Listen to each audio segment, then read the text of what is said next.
The Hollow Era, 2036 in the southeastern region of Daxia, lies Julong City, the bar named End of the World Revelry. Dazzling lights sway wildly in a haze of intoxicating spirits. The deafening bass reverberates, shaking one's very core. In a corner of the bar, Qin Sheng sits alone, dressed in a slightly oversized school uniform, his jacket casually draped over his forearm. His slender fingers clutch a glass of cheap lemonade, gently swirling it. His clean, somewhat scholarly visage stands in stark contrast to the dimly lit space, saturated with the scents of hormones and inexpensive perfume. "Hey, handsome, have you come to play before you've weaned?" A wave of strong perfume approaches.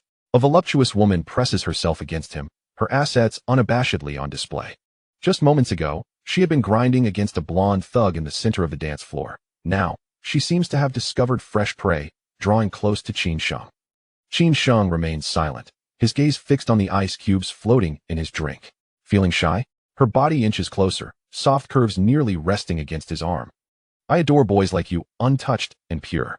With a hand adorned in bright red nail polish, she begins to caress his arm restlessly. "Come with me, let me show you how to become a man, shall we?" "Hey, you filthy woman, do you think I'm invisible?"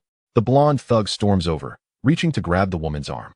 She effortlessly brushes him off, her disdain evident. "Get lost. You've been all over me, and you're still smaller than my pinky. How boring. Leave." Laughter filled with malice erupts around them. The thug's face instantly turns a deep shade of crimson. "You pretty boy, just wait." He jabs a finger at Qin Sheng, venomously spitting. With that, he retreats into the crowd, vanishing from sight. Qin Sheng watches the direction he departed, his brow slightly raised, a flicker of confusion in his eyes. "Why direct your ire at me when it was this seductress who dismissed you? Let's go, sweetie.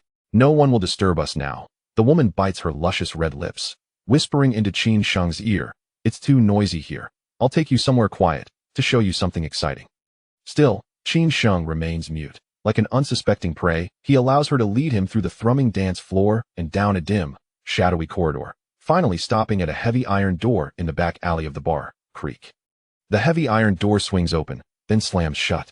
The deafening music is abruptly cut off, leaving them in a narrow dead-end alley that a flickering streetlight above casts a dim yellow glow, unstable and wavering. The woman shoves Qin Sheng against the wall, her body wrapping around him like an octopus. Cool hands wander over him, finally resting on his waist. "Ah, your body is quite honest." Her laughter is tinged with a tingling allure. Qin Sheng does not resist. With his hands stuffed in his uniform pockets, he leans back against the red brick wall, his deep, untroubled eyes gazing quietly at the overcast night sky, as if a patient spectator awaiting the commencement of a grand performance. The woman slowly sweeps her wavy hair back, revealing a long expanse of her alabaster neck. Then, she begins to crouch down. "Let me see what treasures you hide." As soon as the words leave her lips, her mouth suddenly splits wide. The gash stretches from her lips to her ears, ripping apart her beautiful facade. Beneath the skin lies not a stunning visage but a mass of serrated, crimson flesh. Thick, foul saliva drips from her elongated jaw onto the ground. She eagerly yanks at Qin Sheng's trousers, her red eyes gleaming with greed. However, the tender, juicy flesh she anticipated does not materialize. In the dim light, a jet-black knife handle and a chilling glint reflect in her rapidly dilating pupils. Daxia basic swordsmanship. With a swift motion, the black blade flashes through the night. It is a move executed with such precision that it could be deemed textbook perfect. Draw the blade. Before her confusion could even reach her mind, a piercing scream erupted from her throat. "Ah!" The dark blade sliced through her outstretched arms as if cutting through tofu. Her severed hands plummeted to the ground. There was no warm blood gushing forth. Instead, the severed wrists twisted grotesquely upon contact with the ground, transforming into two barbed tendrils that writhed erratically. You are not an ordinary person." The woman screeched, her monstrous mouth wide open. "You are a cleanser's?" 30 years prior, the Blue Star manifested 8 great hollows. These hollows exuded mists that twisted animals into aberrations and led humanity into despair, and the cleansers are those who traverse the shadows, wielding blades to hunt the disasters. Qin Sheng remains expressionless. The black blade twirls at his fingertips, producing a faint whoosh. Daxia basic swordsmanship. Second technique, branch severing. Whoosh. Qin Sheng moves. His form darts like a bolt of black lightning through the fog. Whoosh. Whoosh.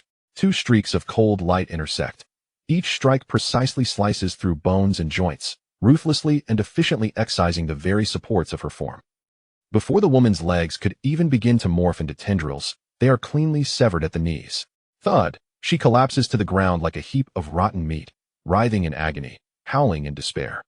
From the smooth, severed ends, no blood flows, only repulsive, sickly green smoke billows upward, assaulting the senses. Don't kill me. The woman raises her inhuman face, her lips smeared with sickly green goo, shrieking in a cowardly tone. If you kill me, you will never know peace for the rest of your life. Do you know who I am? I am Daxia Basic Swordsmanship. Third technique, Solitary Moon. Qin Sheng has no patience for the dying words of the fallen. With a flick of his wrist, the black blade carves a cold and decisive crescent moon in the air, accurately piercing the gaping maw that stretches to her ears, with a swift thrust upward. The woman's head splits open, as if a ripe watermelon had been cleaved in two. Thud, her mangled corpse crashes to the ground, pooling sickening green liquid in the low spots. Qin Sheng calmly withdraws the short knife. He retrieves a pristine white tissue from his pocket, bowing his head meticulously. Osseous legs flailed uncontrollably, a vivid display of chaos. While he typically relied on his numbers to assert dominance, his mind faltered in the face of such a gruesome spectacle. Behind him, a group of 7 or 8 thugs wielding steel pipes advanced menacingly. Lai Shao, it was this blind student who provoked you. The voice abruptly ceased. The previously raucous footsteps came to an instant halt. Clang, clang, the sound of iron pipes crashing to the ground echoed in the deathly silence of the alley. The thugs stood frozen, staring ahead at a pool of grotesque green liquid. Twisted non-human appendages and a severed, horrifying head lay scattered before them, along with a solitary figure standing amidst the carnage. Clad in a pristine school uniform, the youth was elegantly wiping the blood from a black blade. Qin Sheng slowly raised his head. His calm, undisturbed gaze swept over the crowd, revealing a fleeting flicker of hesitation within his depths. These were humans, not calamities. Yet, in this secluded dead end, his secret had been exposed. Should he eliminate them effortlessly? Whoop, whoop. As Huang Mao and the others were paralyzed by Qin Sheng's gaze, a sharp, urgent whistle sliced through the stillness of the night. What are you all doing huddled together? Fighting in the middle of the night, a male officer from the security bureau, whistling emphatically, hurried into the alley. Huang Mao, is it you causing trouble again? As the officer reprimanded while striding into the alley, his expression of disappointment turned to one of pallor upon seeing the unidentifiable, fetid mass on the ground. Ugh! A wave of intense nausea surged, causing him to brace himself against the nearby brick wall as he retched violently. In the next moment, he frantically grabbed his radio, his voice now trembling with urgency. Calling headquarters. Calling headquarters. Alley behind Emosher Kwanghuan Bar, suspected carcasses of calamity creatures detected, requesting immediate support. Notify KDC, Kong Dong Wu Ran Wu Dui Suji Xingju, at once. 10 minutes later, the alternating red and blue lights pierced the night, as several black armored police vehicles sealed off the street. Qin Sheng neither fled nor resisted. He calmly sheathed his dagger, allowing the trembling officer to handcuff him and escort him into the armored vehicle. He sat quietly within the vehicle, gazing through the cold iron bars at the neon lights receding into the distance. Jiulong Cheng, Security Bureau. The interrogation room was dimly lit, with a solitary cold white spotlight illuminating Qin Sheng's face. He still wore the slightly oversized school uniform, now adorned with a pair of specially designed alloy handcuffs. Across the interrogation table sat an elderly officer, his furrowed brow marked by deep red imprints. He perused a meager file in his hands. Qin Sheng, 18 years old. First Martial High School in Jiulong Cheng, student in Class 2 of the 3rd year. Parents went missing over a decade ago during the Mist Tide incident. Upon reaching this point, the old officer abruptly slammed the file shut. Leaning forward, his murky yet piercing eyes bore into Qin Sheng under the spotlight, as if attempting to see through the boy's very essence. Yet I have never heard of any high school's basic knife techniques capable of reducing an E-class calamity to perfect geometric fragments. Who taught you this knife technique? And who incited you to engage in such perilous activities? Amidst the old officer's tempestuous inquiries, Qin Sheng merely raised his eyelids slightly under the blinding light. He met the officer's gaze directly and replied coolly, "By rights, your rank does not afford you the privilege to interrogate me." Chapter 2. Your level is insufficient qualification? The seasoned officer, Chen Jiangwo, sneered with ire. He slammed his palm forcefully against the metallic table, causing the teacups to tremble and water to splash. Kid, as long as you're still clad in the Daxia High School uniform here in Zhejiang, I possess the authority to boom. Before he could finish, a deafening crash interrupted his fury. The heavy alloy door of the interrogation room was violently kicked open, crashing against the wall and sending a flurry of dust into the air. Amidst the swirling white dust, a slender figure strode in with purpose. Clad in a black trench coat, her appearance strikingly cold. At her collar, a golden hollow emblem glimmered under the lights. It was Huo Xuejin. Behind her, two fully armed KDC special forces stood like phantoms, their pulse rifles emitting a ghostly blue radiance, the dark muzzles sweeping across the room with deliberate intent. Chen Zhangwo's expression shifted instantaneously. It was the instinctive reverence of a subordinate before a superior.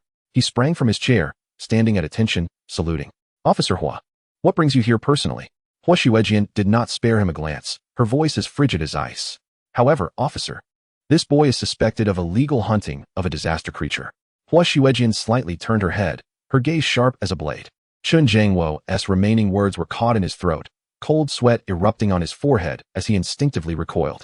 With a crack, a document stamped with a top-secret seal was carelessly tossed onto the table. His file was classified as Grade A, with a clearance level marked in red. Huo Xuejin coldly stated, "Do not think that even your department chief has the right to inquire into this matter." The interrogation room fell into an eerie silence. Red level? Chen Zhangwo froze in place, his throat tightening painfully.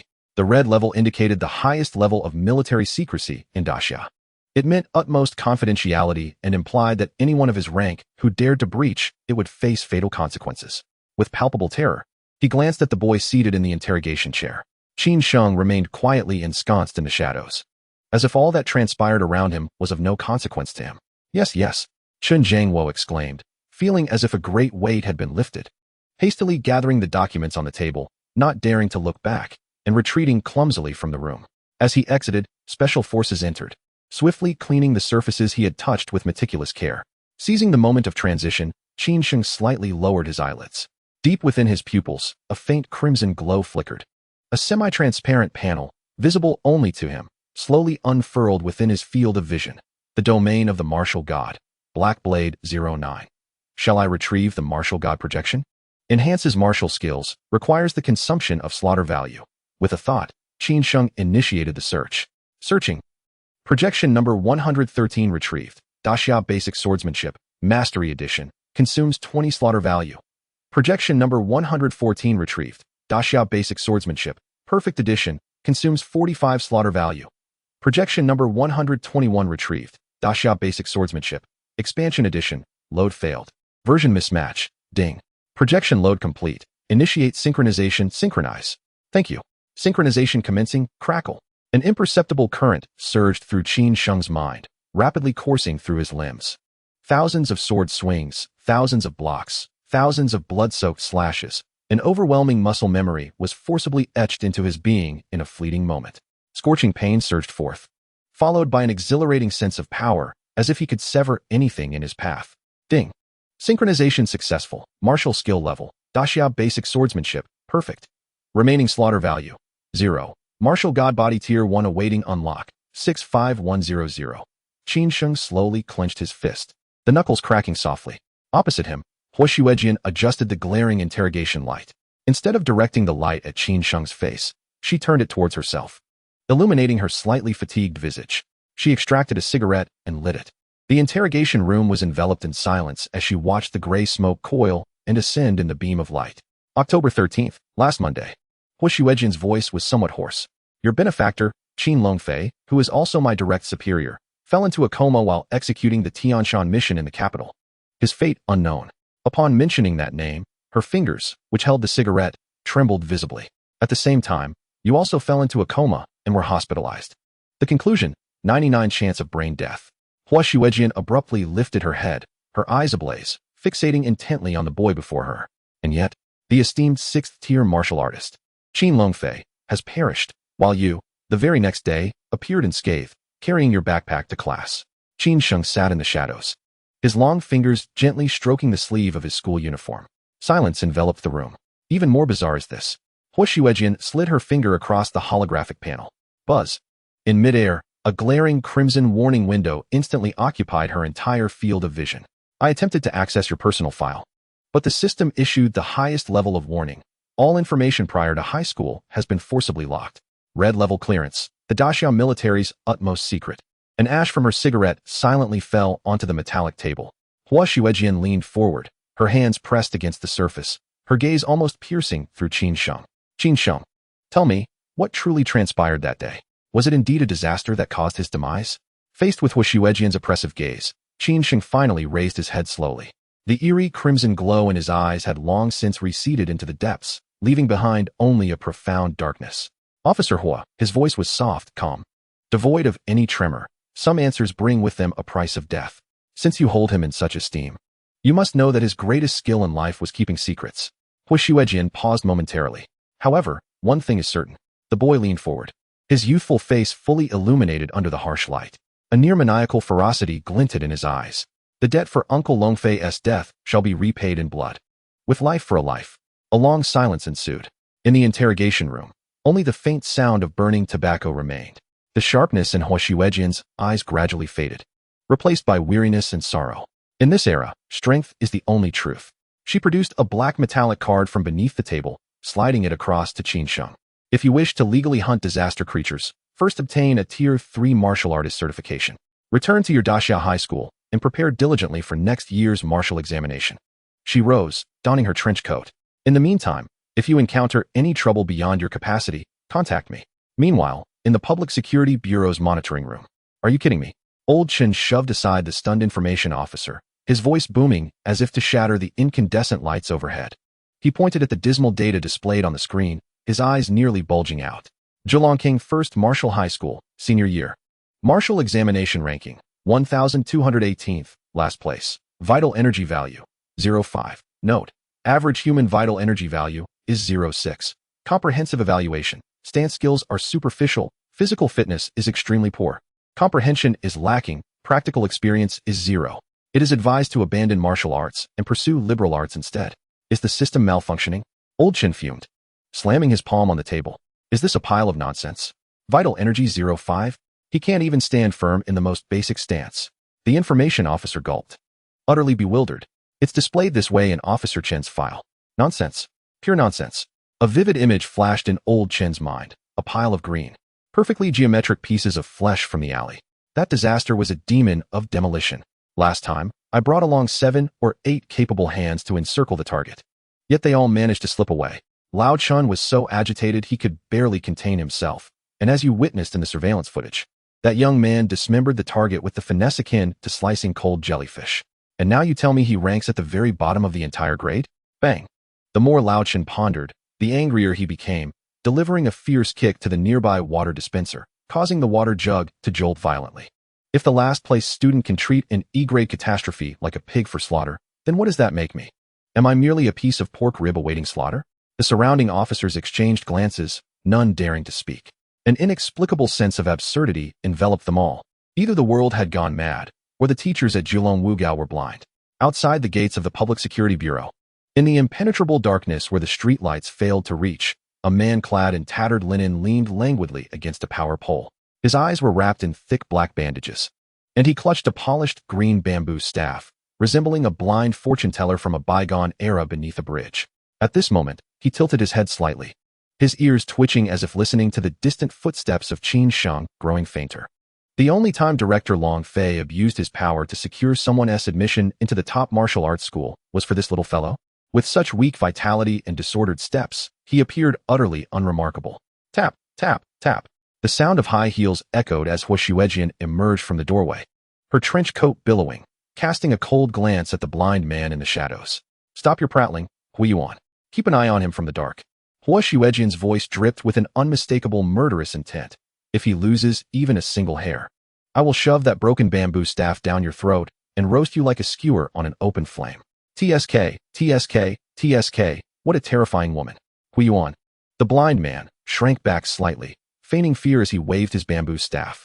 All right, who am I to argue? After all, I owe Director Long Fei a drink. Before departing, he couldn't resist adding recklessly, but really, you're always so fierce. No wonder Director Long Fei swish. Hu Xuejian's draw was lightning fast. The dark muzzle of her gun instantly locked onto the power pole. However, Hu Yuan was even swifter. His figure dissolved like ink dispersing in clear water, creating a distorted ripple under the dim streetlight, vanishing without a trace. Minutes later, hundreds of meters away from Qin Sheng, in a silent alley. Hiss!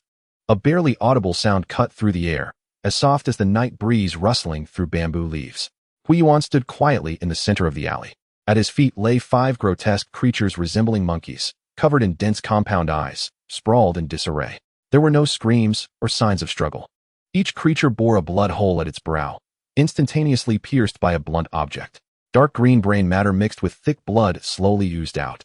Hui Yuan turned his head, those bandaged eyes seemingly capable of piercing through layers of buildings to glimpse the frail figure of the boy. Not particularly skilled, yet adept at causing trouble. How could he have attracted so many shadows? Chapter 3. The remaining 48 hours of survival. The bamboo staff gently tapped the ground.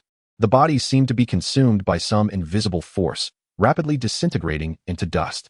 At the foot of the tenement building, Qin Sheng stood at the entrance. Not in a hurry to ascend. He paused, his right hand instinctively resting at his waist, where the blood-stained black dagger was sheathed.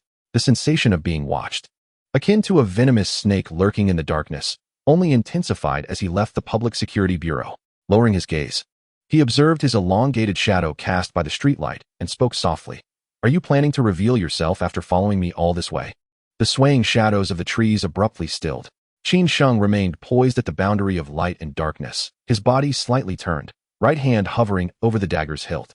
He appeared relaxed, yet his mental acuity was taut, like a drawn bowstring. Whoosh! A pitch-black shadow surged forth from behind the old locust tree. It tore through the air. A foul wind aimed directly at the back of Qin Sheng's head. Shadow Bat. A natural shadow assassin, it preferred to sever the spines of its prey from behind. Silent as a ghost, Qin Sheng did not turn around. The fundamental principles of Daxia's basic sword techniques dictate to lure the enemy into a trap and then strike first. This was the optimal strategy for dealing with such agile flying creatures. First move, draw the blade. Clang. The black blade was drawn in an instant. There was no earth-shattering blade aura. The sound of the draw was nearly inaudible. As the cold gleam of the blade approached within mere centimeters of the shadow bat's claws, it struck first. The blade traced an almost perfect arc through the air. Uft! The shadow bat emitted a chilling shriek. Its claw, capable of piercing steel, was severed at the root. Half a second later, green viscous blood erupted like a fountain, splattering against the mottled wall. On a rooftop 100 meters away, Hui Yuan's disdain vanished in an instant. He instinctively tightened his grip on the bamboo staff. The eyes beneath his black bandages flashed with disbelief. Was that the basic sword technique? What a joke. He had never seen anyone master this universally known routine to such a terrifying level of fluidity. This was a transformation of the basics into a lethal skill. In the alley, the shadow bat felt a bone-deep terror. The frail boy in school uniform was no longer the prey in its eyes, but rather death itself. Ignoring the pain from its severed claw, it clung fiercely to the wall, body coiling like a spring as it leaped up, mouth agape in a wide grin. Hiss! It prepared to unleash a sonic attack capable of shattering eardrums. Beast! Qin Sheng's gaze turned icy, a flash of crimson flickering in his eyes. Whoosh! The black blade slipped from his hand, transforming into a chilling stream of darkness. Uft! The dagger accurately pierced the shadow bat's throat, propelled by immense inertia, pinning it firmly against the mottled concrete wall. The impending shriek was abruptly stifled, leaving only the gurgling sounds of blood bubbling within its throat. Qin Sheng moved like a shadow, swiftly closing in. The pinned shadow bat thrashed violently, and as Qin Sheng's hand grasped the hilt, preparing to sever its head, a flicker of malice flashed in its murky eyes. Bang! A dull explosion resounded. The creature had audaciously snapped half its neck, forcibly breaking free from the black blade's grasp. It transformed into a puddle of flowing black liquid, frantically slipping into the narrow drain, leaving behind a stench of viscous slime. Such cunning. Qin Sheng stood with the dagger in hand, staring at the severed claw still twitching on the ground, his brow furrowing. Damn it! The kill points that should have been his. With a hint of frustration, Qin Sheng turned his gaze away, flicking the green blood off the dagger before sheathing it at his waist. TSK, what a little monster. On a distant rooftop, Hui Yuan brushed off the dust from his knees, his expression gradually shifting to confusion. Were aberrant creatures and disasters truly unrelated? Was this merely a coincidence? And was this boy truly ranked last at Wugao? He shook his head self-deprecatingly, his figure dissipating like a wisp of smoke, vanishing into the vast night. This old, dilapidated neighborhood had few residents to begin with. Deep into the night, it sank into a profound silence, the entire building shrouded in dense darkness. Only at the end of the 6th-floor corridor, the gap in the security door of one room emitted a faint golden light. Qin Sheng instinctively slowed his movements as he turned the doorknob. The cold, decisive glint in his eyes melted away upon encountering that warm light. In the narrow living room, a frail silhouette was curled up on a worn-out fabric sofa. She clutched tightly to a plush puppy, its fur worn down to the point of losing its original color. This was Qin Kiki, another orphan taken in by Qin Longfei, and she was 1 year younger than her brother, Qin Sheng. To the outside world, she was known as Qin Sheng's sister. Her long eyelashes fluttered slightly with each breath, as if she were struggling in an uneasy dream. Qin Sheng tiptoed into the inner room, pulled out a thin blanket, and gently draped it over the girl. It was a small gesture, a final act of duty for the unfortunate original owner who had long since perished. Sensing the warmth she had missed for so long, Qin Kiki's furrowed brow relaxed a bit as she burrowed deeper into the blanket, holding onto the old stuffed toy tightly, whispering in a faint murmur, "Brother, please don't leave me." Qin Sheng, with his hand hovering over the blanket, hesitated for a moment. In the dim light of the room, he lowered his gaze, observing the unguarded and dependent expression on her face. After a long pause, he sighed helplessly, silently murmuring within himself, "Poor girl.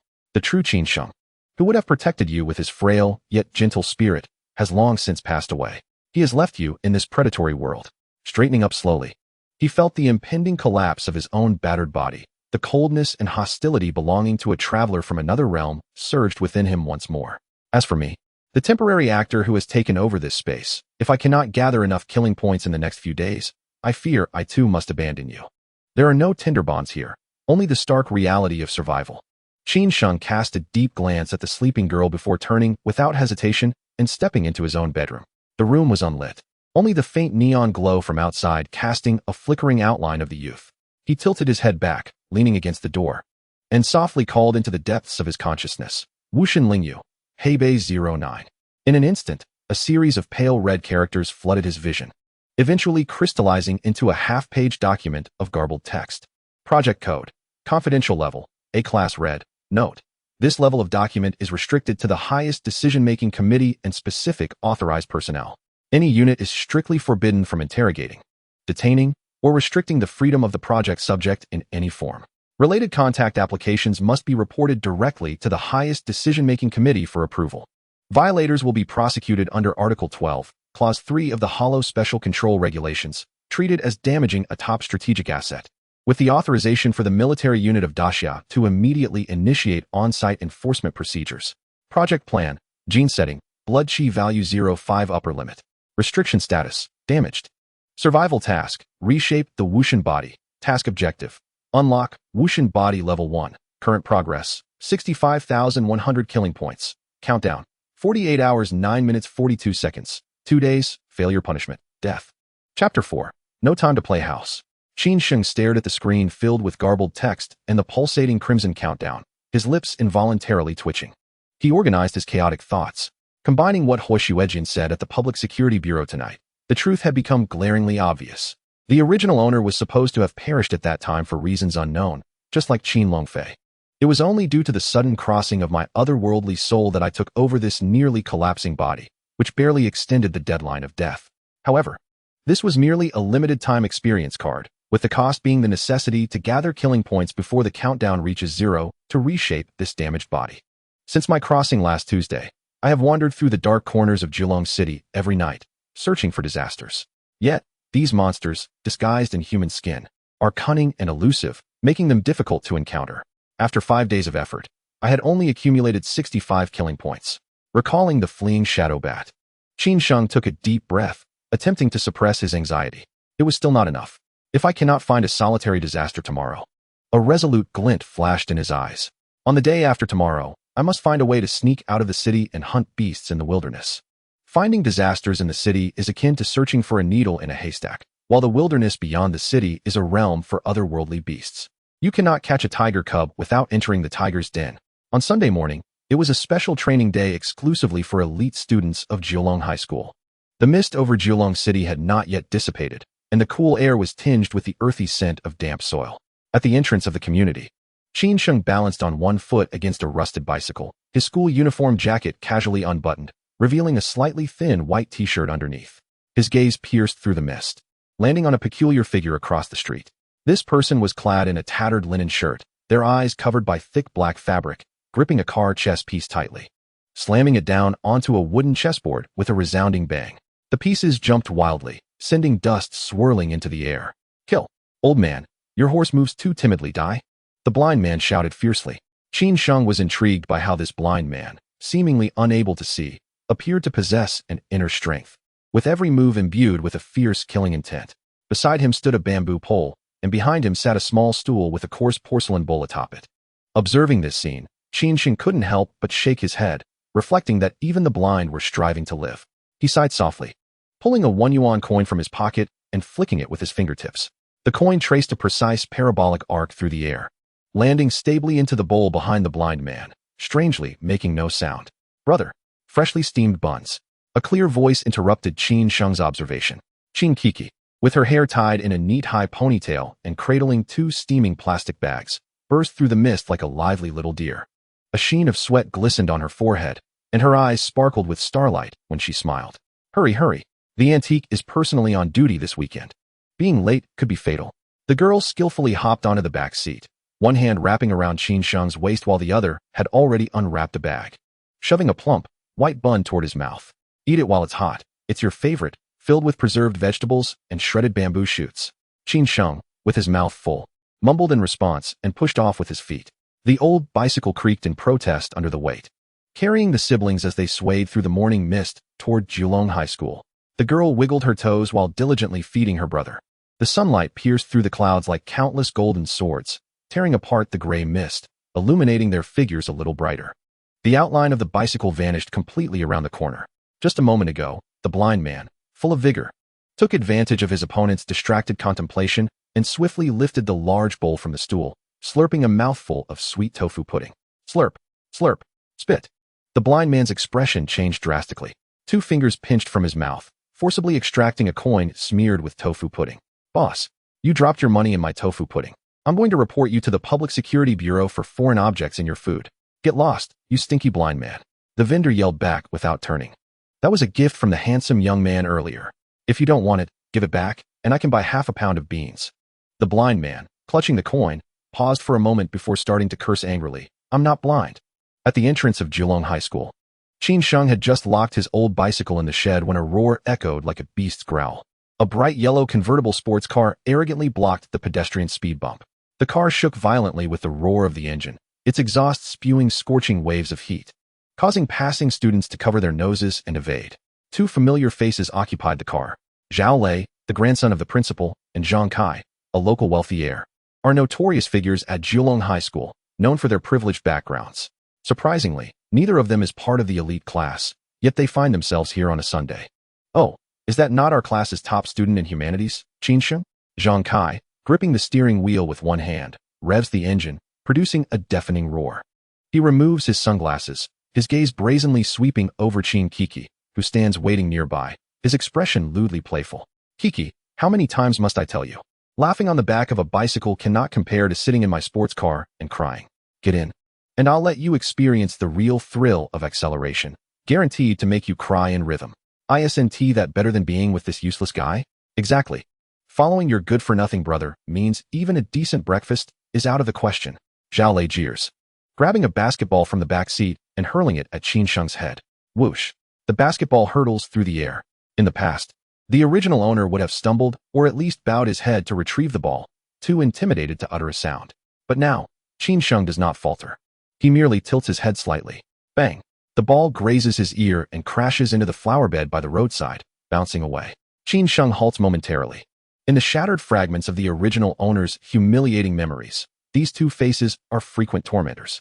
Ordinarily, Qin Sheng would not mind indulging these sheltered rich kids in their charade of bullying. But not today. At the edge of his vision, the crimson countdown continues to pulse silently.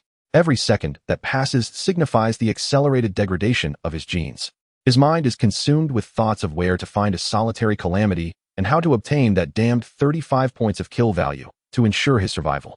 He is fraught with anxiety and bereft of patience. He lacks the energy and time to engage in this tiresome drama of high school bullying with these 2 insignificant characters. Qin Sheng slowly turns his head. His eyes, tinged with a desire for violence, are cold and devoid of warmth, resembling those of a predator. He utters a single word, "Scram."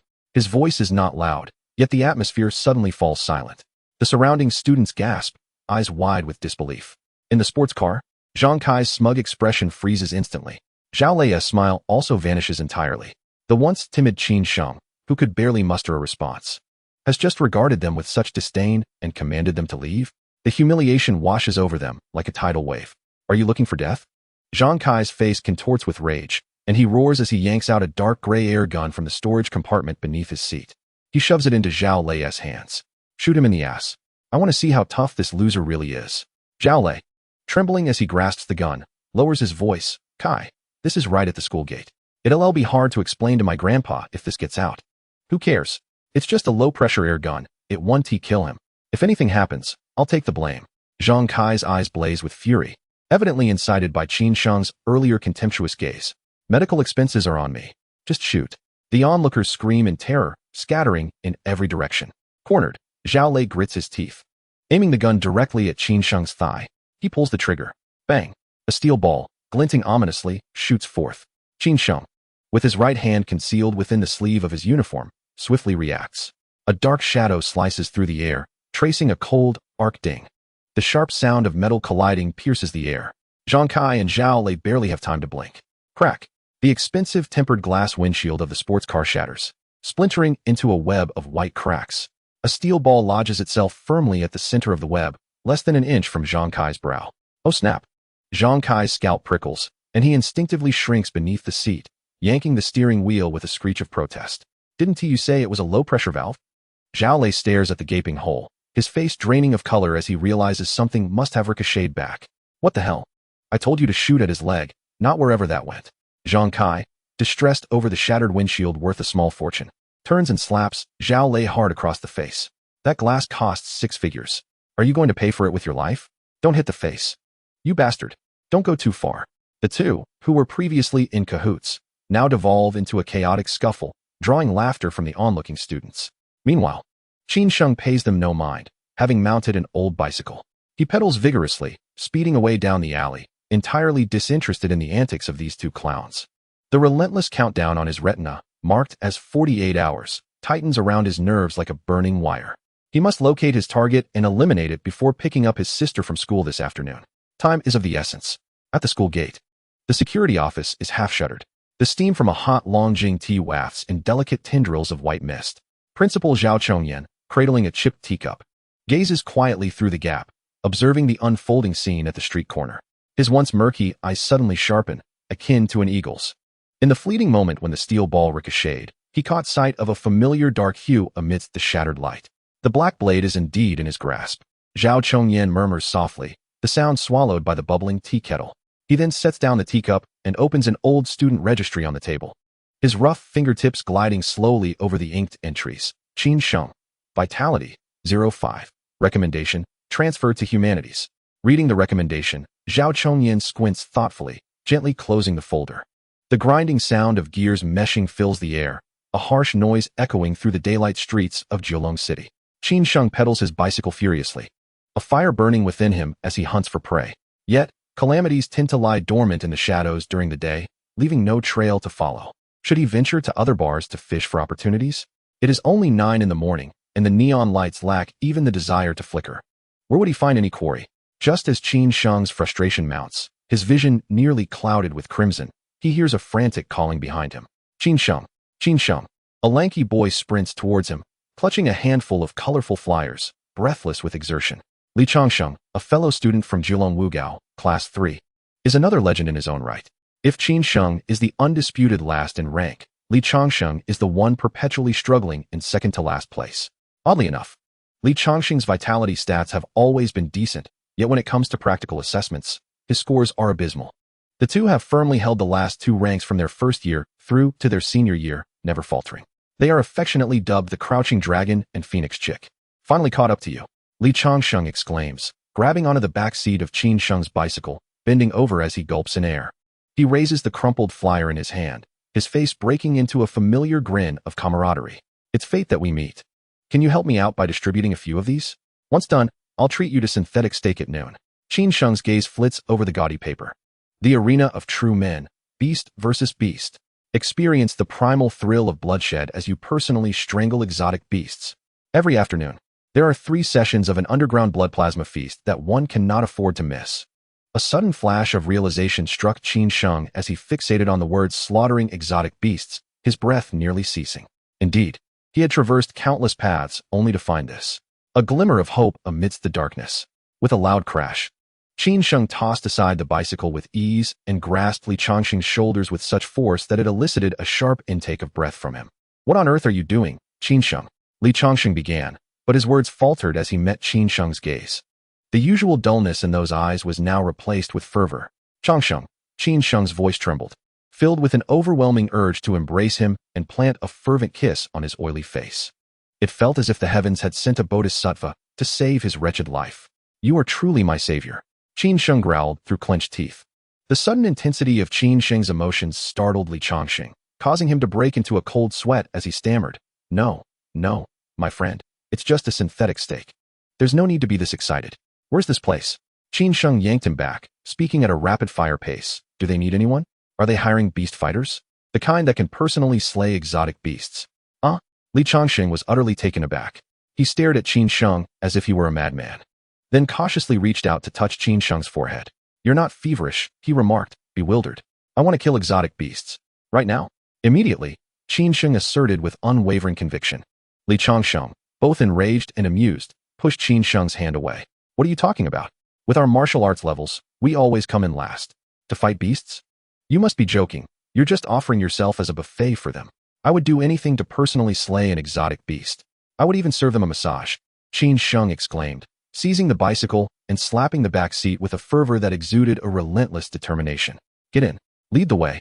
After knowing Qin Sheng for so many years, Li Changxing felt a chilling sense of intimidation emanating from the once timid and docile man. He opened his mouth, swallowed hard, and with a resigned sigh, relented. All right, I'm just a flyer distributor anyway. But let me be clear, if you end up as nothing but a pile of bones, don't expect me to retrieve your remains." He tucked the flyers under his arm and swung his leg over the back seat of Qin Sheng's bicycle. "Hold on tight." As soon as the words left his lips, the bicycle emitted a sorrowful wail as Qin Sheng propelled it forward with the force of a heavy motorcycle. Racing towards the back streets, what would normally take half an hour was reduced to a mere 15 minutes under Qin Sheng's urgency for survival. On the North Ring City Road, the surface bore the marks of civilization's neglect, a wasteland of industrial ruins where wild grass thrived through the cracks of steel and concrete. After navigating several turns and traversing a long, dark alley, the view opened up before them. A massive iron factory loomed ahead, its gaping maw exuding a faint, acrid scent of blood and the foul odor of beasts. Qin Sheng inhaled the tainted air deeply, his eyes gleaming with an unsettling brightness. At the factory entrance stood two burly men with bare chests, their muscular arms adorned with grotesque beast tattoos, their eyes glinting with the ferocity of outlaws, unmistakably dangerous. Li Changxing hopped off the bicycle and approached them confidently, offering a cigarette. "Brother Liang, I brought a friend to take a look." Brother Liang cast a sidelong glance at Qin Sheng. "Oh, a student? Are you here to have fun or just to watch?" "I'm looking for Feng Ge." Li Changxing replied with a nervous smile. "There is something I need." Brother Liang scrutinized Qin Sheng from top to bottom. "Go on in. Feng Ge is in the back." "Perfect timing. The meat grinder in the back is broken, and we need someone to feed the dogs." Chapter 6. The entire venue bursts into laughter. A defenseless poor student comes to his doom? As they push through the heavy soundproof plastic curtain, a nauseating mixture of odors assaulted their nostrils. Blood, the stench of animal waste, urine, sweat, and an indescribable foulness. The center of the factory had been transformed into a massive sunken iron cage, roughly the size of half a basketball court. The metal floor, marred with scratches, was stained dark red, a testament to countless slaughters. Several masked workers were numbly washing away the dried blood with high-pressure hoses. Li Changxing covered his nose and led Qin Sheng through a rusty door into the backstage area. It was even more chaotic, resembling a slaughterhouse. Rows of rusting iron cages lined the walls, housing various half-alive exotic beasts. Some were wrapped in blood-soaked bandages, others had lost limbs, and some lay in their own excrement, their barely rising bellies the only sign of life. Li Changxing felt his stomach churn at the overwhelming stench. However, he failed to notice that behind him, Qin Sheng's breathing had become unusually heavy. In this repugnant slaughterhouse, Qin Sheng felt no discomfort. Instead, his eyes sparkled with excitement. These were living embodiments of his quest for power. So many powerless exotic beasts. Qin Sheng felt a surge of heat in his eyes. Outside, he had roamed like a wild dog in search of a solitary target. But here, these potential lifelines were carelessly piled in cages like refuse. If only he had a knife to slay these wretched creatures, his countdown would reset instantly. The body of the martial god would soon be unlocked. A group of bare-chested men huddled under a dim light, playing cards. They barely lifted their eyes as newcomers entered, returning to their game with curses. Feng Ge. Li Changxing called out to a middle-aged man sitting on a wooden crate, smoking a cigarette in the corner. The man, in his 40s, sported a close-cropped haircut and bore a long scar from his left eyebrow to his chin, nearly splitting his face in two. Feng Ge exhaled a cloud of murky smoke and squinted his eyes. Li Changxing, finished distributing your flyers? Not yet, Li Changxing replied sheepishly, pulling Qin Sheng forward. Feng Ge, this is my classmate. He wants to find work. Feng Ge's gaze fell upon Qin Sheng, scrutinizing him from head to toe. Thin arms and legs, devoid of vitality. Standing as if a gust of wind could topple him. A flyer distributor? Feng Ge turned to Li Changxing. You brought him? Same rules as always. 50 a day? Cash on delivery. Just as Li Changxing was about to nod in agreement, Qin Sheng stepped forward decisively. He fixed his gaze on the cages filled with bloodied exotic beasts. I don't want to distribute flyers. Feng Ge's fingers, which held the cigarette, paused slightly before flicking off the ash, raising an eyebrow. What do you want then? I want to be a beast fighter, or a slaughter worker will suffice, as long as I can personally slay these beasts.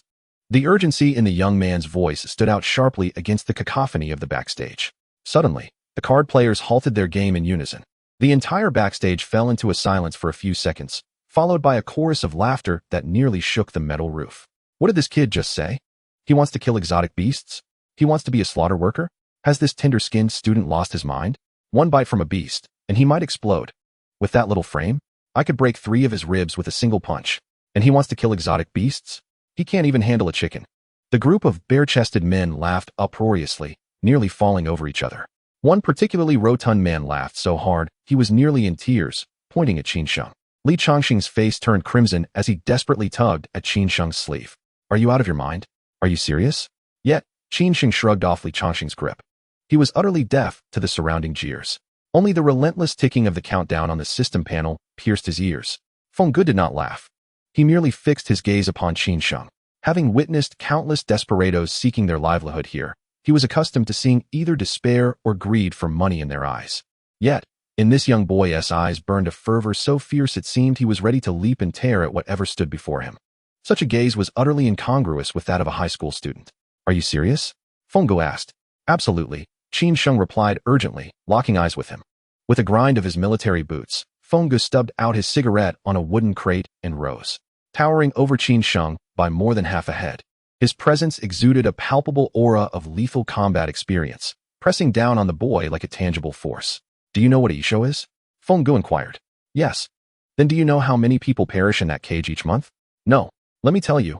Feng Ge stepped closer. Last month, 13 died. None were slain outright by the beast.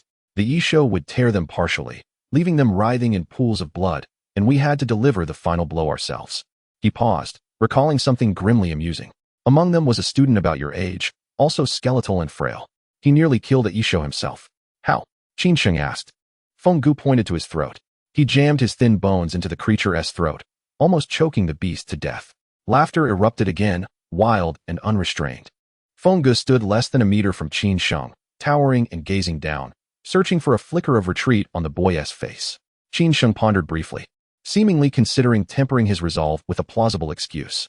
Feng Ge mistook this for fear. Yet Qin Sheng spoke once more. There's a martial exam on Monday. I need a place to train.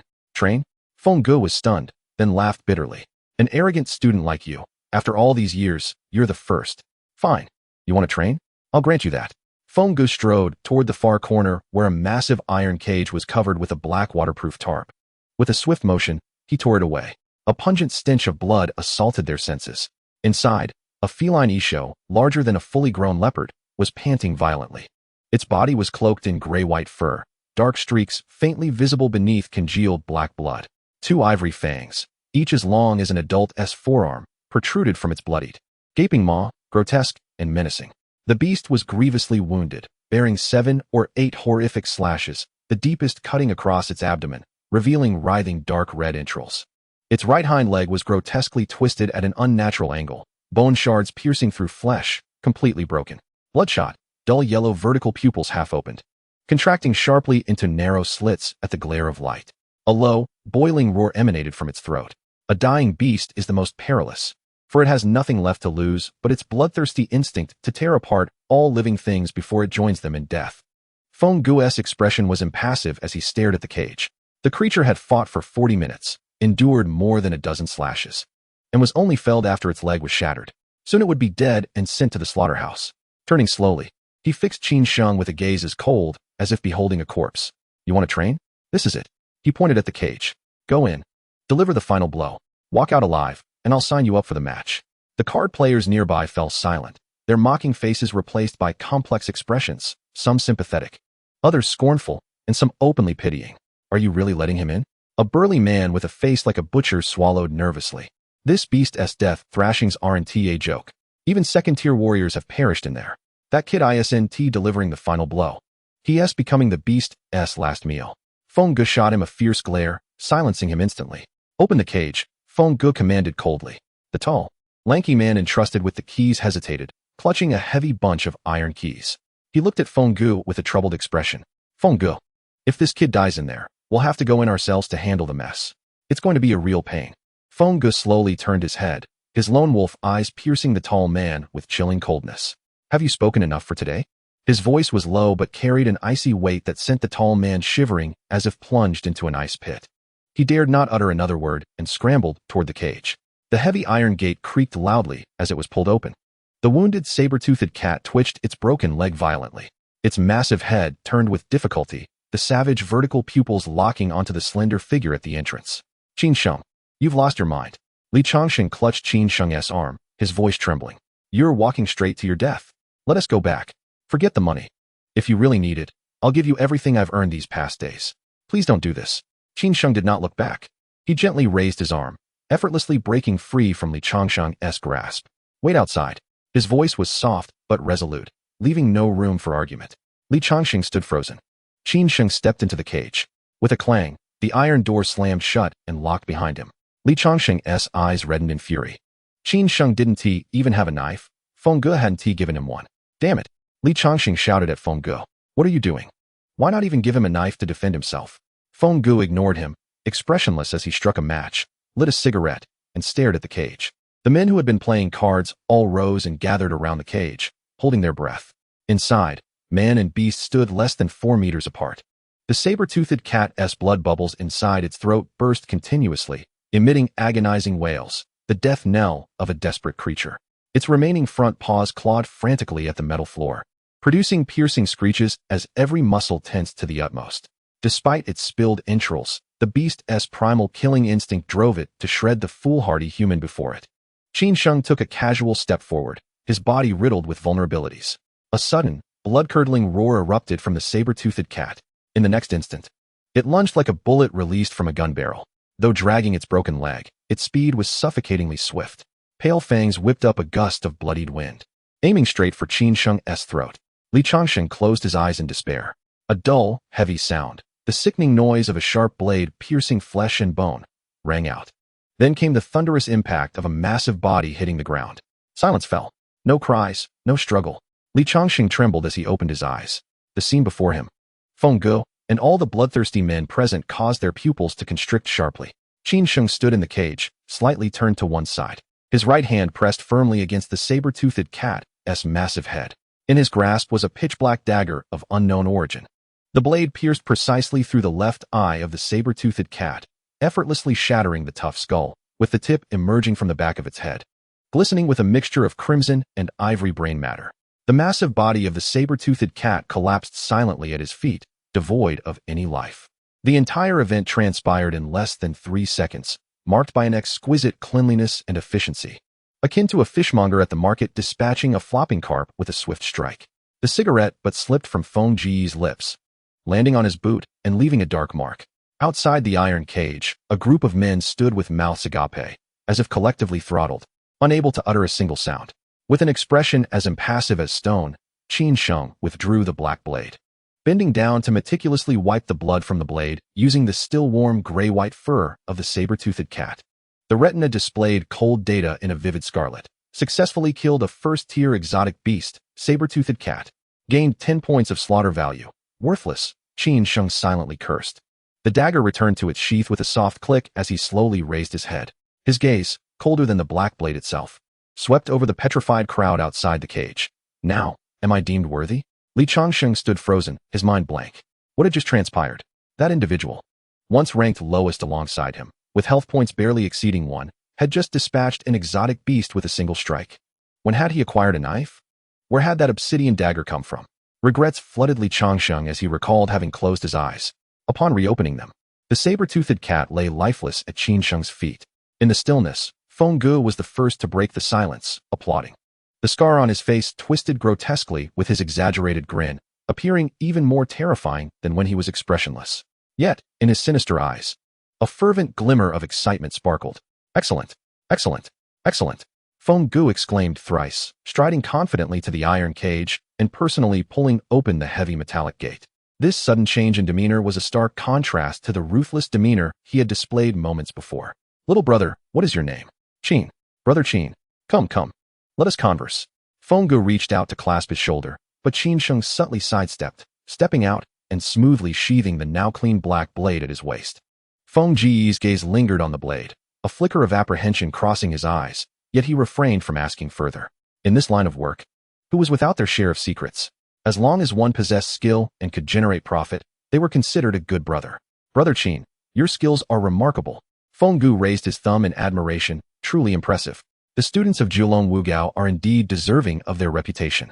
The men who had initially gathered to mock now encircled him, their expressions devoid of ridicule, replaced instead with open admiration, even tinged with a hint of reverence for the strong. My brother, we were a bit brash earlier, my apologies. We did not recognize the mountain. How many years have you trained in this blade technique? I have been in this business for 3 years and have never seen anyone drain a saber-toothed cat so efficiently. The beast didn't even have time to let out a cry. Qin Sheng did not engage with their insincere flattery. He strode directly towards a row of dark, foul-smelling iron cages in the corner. Within the cages lay various exotic beasts, barely clinging to life. A gray wolf with half its skull caved in. A lemur with an abdomen swollen, uncertain if it was pregnant or afflicted with a tumor, and an armored pig, lying in a pool of blood, barely breathing. To others, these creatures were merely rotting refuse, awaiting disposal. However, to Qin Sheng, they represented a golden opportunity to fill the void of his 25 points of slaughter value. He paused before the cages, slowly drawing forth the bloodied black blade. Are all these cripples to belong to me? Chapter 8, Spider-Man. The slaughter feast begins. The atmosphere abruptly fell silent. Feng Gu stood frozen. Qin Sheng's tone was unnaturally casual, as if he were simply declaring he would purchase a pile of cabbages at the market. Yet, this proclamation sent an inexplicable chill through the hardened men around him. Brother Qin, are you suggesting? Feng Ji's brow furrowed slightly as he tentatively inquired. Are you intending to kill them all? Yes.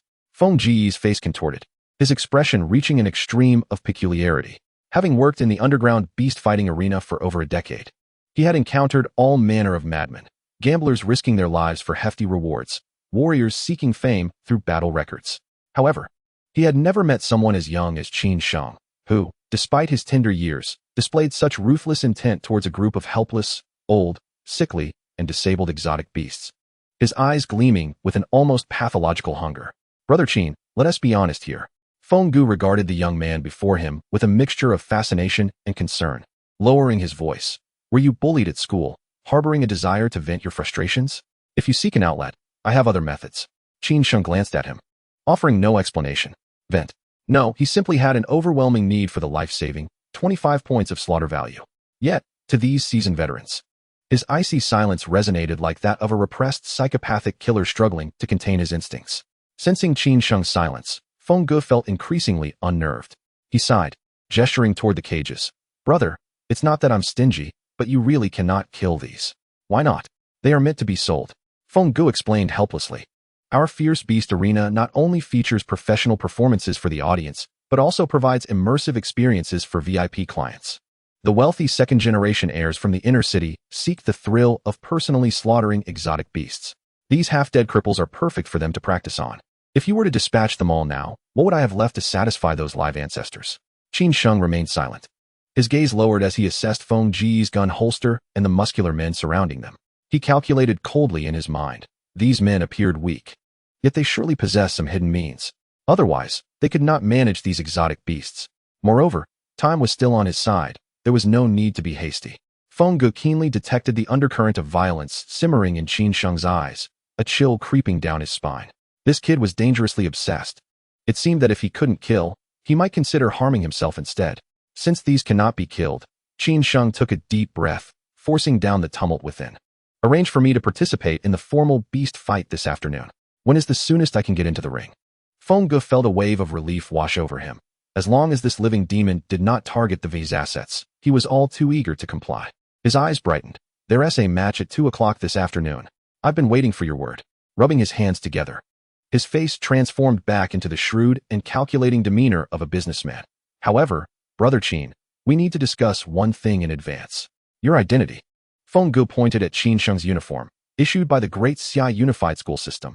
Being a student of Zhilong Wugao was a highly marketable brand. If the audience were to discover that a mere teenage high school student was risking his life against a second-tier exotic beast, the ticket sales would undoubtedly skyrocket. Qin Sheng perceived the ulterior motive behind his words and raised an eyebrow. You wish to reveal my identity? Of course not your real name, Feng Ge exclaimed, slapping his thigh in excitement. Those of us in this line of work understand the rules. We absolutely will not disclose your specific school or true name. We will simply declare you as a mysterious high school student. How does that sound? Qin Sheng pondered for a moment, then nodded faintly. That is acceptable, since all I need is the label of a high school student to secure the earliest opportunity to enter the arena. That is easily arranged. He suddenly turned around and walked straight toward the pile of foul-smelling debris in the corner. Bending down, he pinched something from the trash with 2 fingers. It was a filthy red hood, covered in dust and dried dark red stains, yet the rough black web-like pattern and 2 white eye sockets could still be vaguely discerned. It was a character from foreign comics of a bygone era, Spider-Man. Qin Sheng held the hood, casually shook off the dust, and turned to Feng Ge, saying, this afternoon, I will wear this. It mattered little what he donned, as long as it concealed his face, did not obstruct his vision, and allowed him to slay the Isho to score points. This was the only item in the trash, so it was settled. Feng Ge gazed at the hood emanating a sour odor, falling into silence. However, his instincts as a seasoned gambler and businessman soon ignited a more fervent excitement on his face. Brilliant. Absolutely splendid. Feng Ge slapped his thigh, his eyes shining with enthusiasm. Wearing such a mask on stage would only enhance the air of mystery. The audience would only know him as a high school student. Oblivious to what lay beneath the mask, the thrill of this contrast would only intensify the suspense. It was utterly exhilarating. He suddenly turned to his henchman, barking, What are you waiting for? Go. Clean that hood with a high-pressure water gun. Dry it. We'll use it this afternoon. At noon. The roar of exhaust fans filled the air, injecting fresh air into the foul-smelling arena. Feng Ge had specifically requested the kitchen to prepare several hearty dishes. Braised spicy pork, stir-fried isho offal, a steaming pot of rich boned soup, along with some exquisite side dishes, were piled high on the greasy folding table. Come, Qin brother, don't be polite. Feng Ge personally served Qin Sheng a piece of an unknown isho rib, grinning broadly. As long as you perform splendidly this afternoon, you'll become our mainstay. Whatever you desire, money, women, equipment, just let me know. Qin Sheng held a chipped porcelain bowl, chewing slowly, his actions still refined like a model student. Li Changxing sat beside him. Initially shocked, but now completely numb. He remained silent, engrossed in devouring the isho meat on the table. He had never tasted anything so deliciously nourishing in his life. However, as he ate, he suddenly paused, swallowed the meat in his mouth, and turned to look at the expressionless Qin Sheng, his eyes devoid of any trace of timidity. A strong sense of unfamiliarity and sorrow surged within him. With a voice choked with emotion and reddened eyes, Li Changxing asked, Qin Sheng, does this mean I am truly the only one left of our esteemed martial school? Chapter 9, The Hellhound. The perfect performance before the hunt. Qin Sheng's hand trembled slightly as he held the chopsticks. He didn't know how to respond, so he silently sipped his soup. At 2:30 in the afternoon, the stands were packed with people, and as the start time approached, the noise was almost enough to lift the tin roof off. Bare-chested gang members, inner-city rich kids with flamboyant women, and even numerous boys and girls resembling students were all shouting hoarsely. In the center of the iron cage, the host, clad in an ostentatious sequined suit, held a microphone, his voice hoarse to the point of cracking. Next up is today's special death performance. He deliberately elongated his words, instantly piquing the audience's interest. The challenger stepping onto the stage was a high school student. The stands erupted in chaos. A high school student? Did I hear that right? Is it true? A high school student is here to be a beast fighter? This kid hasn't even fully grown yet. Is he here to play with death? What a joke. Is old Feng so desperate for entertainment that he is using a student to scam us for ticket money? The host reveled in the frenzy, pressing his hands down to signal for quiet. As far as I know, this challenger is only 18 years old. As for which school, I cannot disclose due to regulations. But today, he will offer us a primal slaughter with his blood. Please welcome the mysterious student. With a clang, the heavy iron door backstage was pushed open, under the gaze of countless curious eyes. A slightly slender youth clad in the uniform of Daxia Unified Martial High School slowly stepped out. He wore a wrinkled red hood, its poor-quality spiderweb pattern crookedly obscuring his entire face. The stands fell silent for a second before erupting in laughter 10 times louder than before. What the hell? Spider-Man. What kind of hellish joke is this? Spider-Man is here to fight beasts. This is hilarious. Where did old Feng find this comedian? A high school student dares to step onto the stage with a mask? As long as he doesn't wet his pants. I bet the show will crush his skull within a minute. Qin Sheng walked as if deaf to the overwhelming ridicule, his hands hanging naturally by his sides as he approached the illuminated giant iron cage. Meanwhile, on the other side of the cage, a large cart covered in heavy black tarpaulin was being pushed up with great effort by 4 burly men. The host jumped onto a high platform, his voice trembling with excitement, and his opponent is a fresh catch captured just last night from outside the city. With a swoosh, the black cloth was ripped away. Inside the cage was a terrifying Yishuk, its size comparable to a calf, violently crashing against the high-voltage electric fence, sending sparks flying.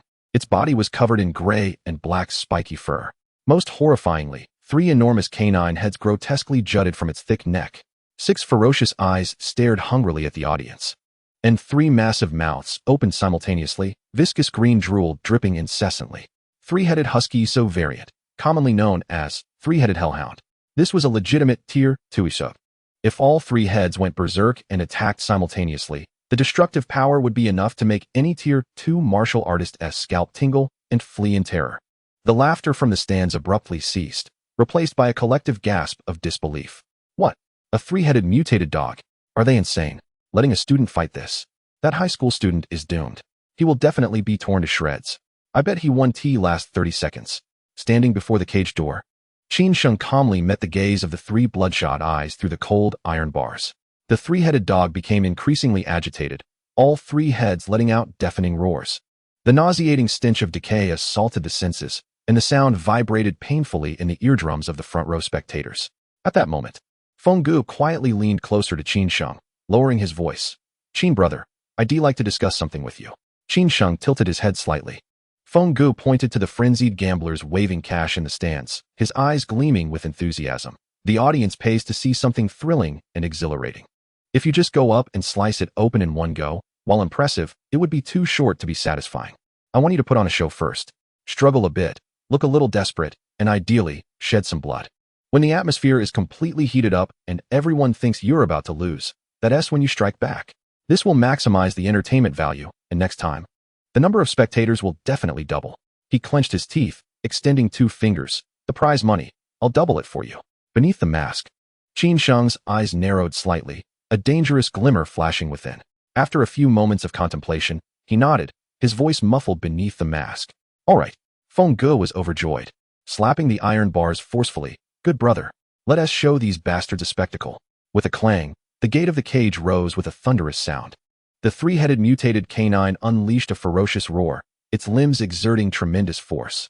Its massive frame resembled an uncontrollable heavy armored vehicle. All 3 heads simultaneously opened their fearsome maws lined with razor-sharp fangs, lunging viciously toward Qin Sheng, who stood at the edge of the arena. The battle erupted instantaneously. Qin Sheng's foot slipped, and his body twisted at a perilous angle, narrowly grazing the central head's fangs and evading the initial deadly strike. A chorus of gasps echoed from the stands. Damn, almost got his head bitten off. That kid's luck is unbelievable. Missing the first strike only fueled the 3-headed beast's frenzy. The creature's heads coordinated with ruthless precision, the left aimed straight for his face. The middle targeted his chest, and the right insidiously locked onto his lower body. Qin Sheng refrained from counterattacking, instead retreating clumsily within the vast iron cage, appearing utterly desperate. A sharp swipe tore through his Daxiao Wu Gao school uniform, leaving a long gash that exposed the thin white t-shirt beneath. It seemed all was lost. He was about to be devoured alive. Run, student! But the gate had been welded shut. The spectators' adrenaline surged. Tension caused everyone to rise. Some covered their eyes, unable to watch. Others, eyes bloodshot with excitement, wildly shouted and pumped their fists. Within the cage, Qin Sheng resembled a trapped beast, narrowly dodging every lethal bite. To all onlookers, this masked high schooler was at his limit, destined to be torn to shreds any moment. Yet beneath the mask, his gaze remained as still and cold as a frozen pool. He betrayed no panic, not even his breathing faltered. His profound eyes calculated the synchronization of the three heads. A full coordinated attack took 3 seconds. With his current swordsmanship, 3 seconds sufficed to strike back multiple times. The three-headed hound exhaled and charged once more, following its lethal pattern with overwhelming force. This time, Qin Sheng did not flee. His previously clumsy dodges transformed into a terrifying burst of speed. Like a phantom, he boldly sliced through the fleeting gap between the three maws. A pure black arc of light blossomed in the cage, cold as the moon. The black blade was drawn. The first strike was a black lightning bolt, ascending precisely through the throat of the central attacking head, causing a geyser of green blood. The second, a wrist flip, carved a sinister zigzag through the left head's eye, piercing the brain. The third, propelled by momentum, dipped low as the blade, like the scythe of death, lightly grazed the right head's mandibular artery. 1, 2, 3 strikes in under 2 seconds. The massive three-headed husky's body froze midair before crashing heavily onto the metal floor, limbs clawing frantically, emitting piercing screeches. Gradually, convulsions ceased until complete stillness ensued. Thick blood, a mixture of green and red, gushed from the 3 fatal wounds, spreading swiftly through the cage's crevices. The underground arena fell into a deathly silence lasting nearly half a minute. The audience seemed spellbound, their eyes fixed on the cage's center. There stood the frail figure in tattered school attire, quietly bathed in a pool of blood. His red Spider-Man mask was splattered with the three-headed dog's gore, half comical, half terrifying, as if a demon from the abyss had emerged. The announcer's microphone clattered to the floor, echoing sharply. After a brief pause, he seized it, his voice hoarse and nearly breaking. "Victory! Our high school challenger has triumphed." The underground stands erupted as if a bomb had detonated in hot oil. Shouts of disbelief and thunderous cheers threatened to tear off the dilapidated factory's roof. 3 strikes. Just 3 strikes. Did I imagine it? Was he pretending? A high schooler? I was still learning basic swordsmanship back then. Spider-Man is incredible. Wu Gao is incredible. Amidst the deafening roar, Qin Sheng could not hear the frenzied screams. His eyes scanned the data flashing on his retina, exhaling deeply. Eliminated tier, 2 mutated three-headed beasts successfully. Acquired 30 kill points. Combined with previous gains of 75 and 105 points, it was sufficient. After 2 tense days, Qin Sheng finally allowed himself a moment of respite. Through the blood-splattered mask, he glanced outside the cage.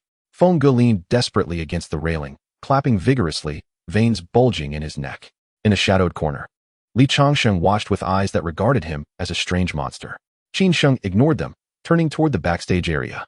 He sought a quiet place to unlock the cursed Wuxin body and halt the deterioration of his physical form. Backstage, the staff regarded Qin Sheng as a living embodiment of fierce wrath. The burly man with a scarred face approached eagerly, carrying a basin of warm water.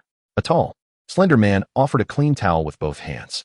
Even the key custodian fetched a folding chair, wiping non-existent dust with his sleeve. "Qin, Master Qin, please sit.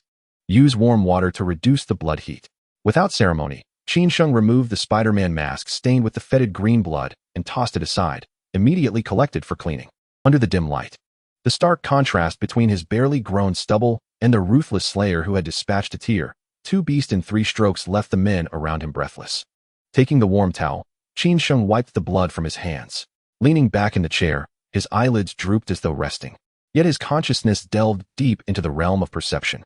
The pale red holographic panel of Wuxun Domain Black Blade 09 shimmered faintly before his eyes.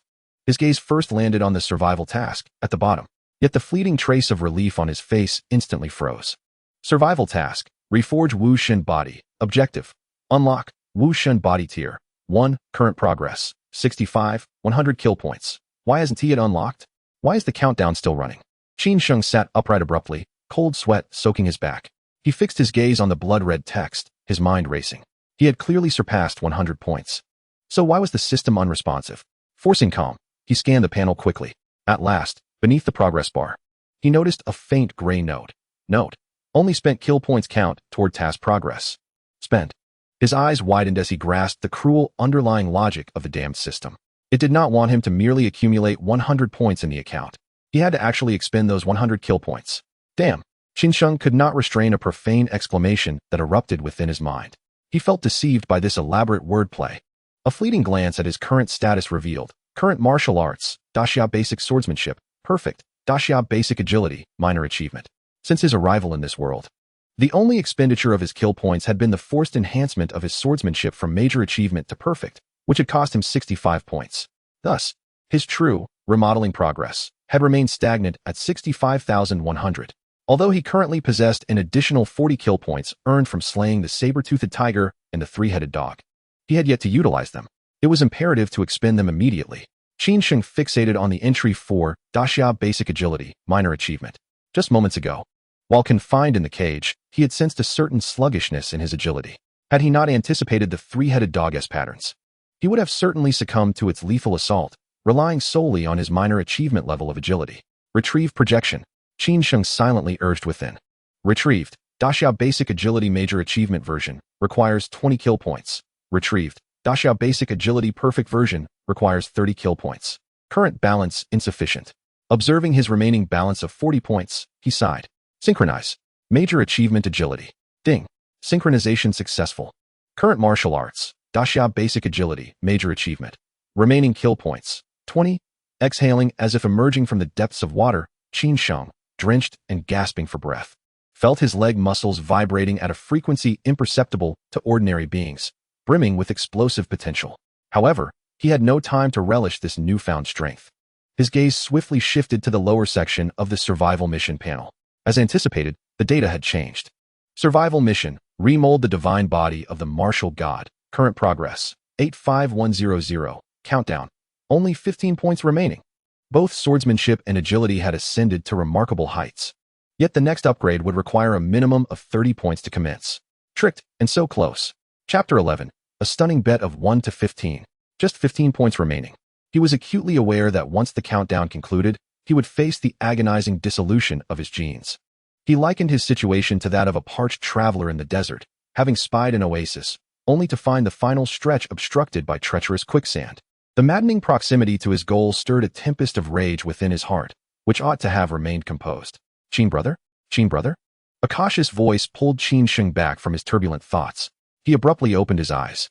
The bloodshot, frigid gaze startled the short-haired youth assisting him with his clothing, causing him to stagger back, nearly dropping the clean sweatshirt. Are you all right? Should I call brother phone? No need. Qin Sheng swiftly snatched the sweatshirt and donned it before rising to his feet. Click. The moment his feet touched the ground, he experienced an unprecedented sense of absolute control. The major achievement, level of basic agility, had been fully engraved into his muscle memory. Yet, this feeling of power brought him no joy. Rather, it heightened his awareness of the fragile shell of a body with a mere 0.5 vitality, which had been pushed to the brink of physical collapse after the recent series of slaughters against the saber-toothed tiger and the three-headed dog. A swift resolution was imperative. Qin Sheng gritted his teeth. Meanwhile, the remnants of flesh and blood within the iron cage had been rapidly washed away by a high-pressure water gun. Ladies and gentlemen, did you find the last match thrilling? Thrilling. The audience erupted in a tsunami of roars, the sound mingled with whistles and profanities. Do you desire to witness another exhilarating spectacle? Yes. Excellent. The host waved his arm, gesturing towards the depths of the backstage. Prepare for a truly hardcore showdown. Whoosh. 3 beams of blinding spotlight instantly illuminated the enormous iron cage being wheeled out from backstage. The black cloth was abruptly yanked away. Boom. A terrifying behemoth, reminiscent of a black mountain, materialized before everyone's eyes. Its body was encased in a layer of dark gray, resembling the rough, ancient bark of a millennium-old tree, glistening with a cold metallic sheen under the spotlight. A horn, as thick as an adult S-arm, arched slightly upward, its tip shimmering ominously with a ghostly white glow. Its limbs were as robust as columns, each restless movement creaking the steel floor beneath. Ironhide Rhino, the undisputed king of defense among second-tier exotic beasts. Ladies and gentlemen, keep your eyes wide open. The host leaped down from the high platform and approached the iron cage, striking the bars with a hefty steel pipe, causing sparks to fly. The Ironhide Rhino, a genuine second-tier heavy-armored exotic beast. Legend has it that its hide is impervious even to military-grade pulse pistols. Ordinary warriors' blades merely dull upon contact. He turned, arms outstretched as he surveyed the crowd, his voice ascending in intensity. And today, its opponent is none other than the miraculous, mysterious high school student from the last match. The spotlight shifted, locking onto the backstage entrance. The red Spider-Man mask reappeared within the beam. Qin Sheng stepped forth with a steady gait, now clad in a clean black hoodie. Though it did little to conceal his frail frame that appeared as if it could topple in a gust of wind. The audience was instantly enraptured. Spider-Man! Spider-Man! Take it down. Let us see another triple slice. I love it. Ridiculous. This time it's impossible. That's the Ironhide Rhino. Second tier invincible defense. If this student can break through its defense, I'll chew my lighter on the spot. The host observed the commotion among the audience with satisfaction. Raising his hand to quiet them, a professional dealer's enigmatic smile gracing his face. Ladies and gentlemen, today's fierce battle will feature something unique. He snapped his fingers. Behind him, a dozen scantily clad bunny girls entered the audience area, each holding a tray, distributing small electronic betting devices to everyone. Each device featured 3 vividly colored buttons, red, yellow, and green. This is our venue's latest introduction, the instant betting device. Just bind your account, and you can bet at any time. The host passionately explained the rules. Red, bet that our high school student will be turned into pulp. Yellow, bet that he will win, but it will take over a minute. Green, bet that he will annihilate this second-tier king of defense within 1 minute. Ding. The massive holographic screen behind the host illuminated, displaying the vastly disparate real-time odds for the 3 options. Red, Rhino wins odds 1 to 12. Yellow, victory in over a minute odds 1 to 35. Green, annihilation within a minute odds 1 to 15. The arena fell into an immediate silence. Then, an incredulous uproar erupted. Annihilation within a minute? What a preposterous jest. That's the Ironhide Rhino. Even a third-tier warrior would take considerable time to breach its defenses. 1 to 15? This clearly indicated the house was luring the unsuspecting. Only a fool would choose green. There's no such thing as free money. The host seized the moment to stoke the flames further. Ladies and gentlemen, 1 to 15. This is the highest odds we've ever offered since our arena opened. Should our mysterious high school student indeed create a miracle and defeat this iron monster within a minute, those who bet on green will enjoy a private party at the most elite club in the inner city tonight. He shifted his tone, grinning slyly. However, I personally advise betting on yellow. It's a safer option, and you're bound to reap some rewards. The audience wasted no time, fervently focusing on their betting devices. The numbers in the funding pool on the big screen surged like a cascading waterfall. Red zone funds, 30. Yellow zone funds, 69. Green zone funds, 1. The majority of individuals wagered on the yellow zone, believing that Qin Sheng would emerge victorious, though they were convinced that a swift defeat was implausible. After all, the formidable defense of the Ironhide Rhino was well known, and no one believed anyone could penetrate its armor in under a minute. Even those gamblers who initially sought to take a risk with high odds were firmly restrained by their rational companions. Choose yellow. It would be foolish to forfeit free money. In the monitoring room, Feng Gu, cigar in mouth, fixated intently on the surging yellow funds pool on the screen, unable to suppress a grin. We are about to strike it rich. This time, we are truly going to make a fortune. He hurried to Qin Sheng, who was on the verge of entering the arena, gripping his arm tightly and whispering with barely concealed excitement. Brother Qin, you must assist me this time. Feng Gu leaned closer, exhaling the strong scent of cigar smoke. For this match, I arranged for a substantial wager. Currently, 99% of the fools have bet on red and yellow. The solitary green was merely a base stake I placed myself. If you can finish this in under a minute, the quicker, the better. I will profit immensely. Qin Sheng did not respond immediately. His gaze traversed the crowd, landing on the massive creature within the iron cage. Through the thick steel bars, the Ironhide Rhino lowered its head, repeatedly striking the iron railings with its ivory horn, producing a jarring, thunderous sound. With each blow, its thick hide glimmered with a cold metallic sheen under the bright lights, resembling an indestructible mobile fortress. I will do my utmost. Qin Sheng felt a dull ache in his muscles. If this evolved into a protracted battle, he feared he would be doomed. Chapter 12. The despairing wail of the dealer's total domination.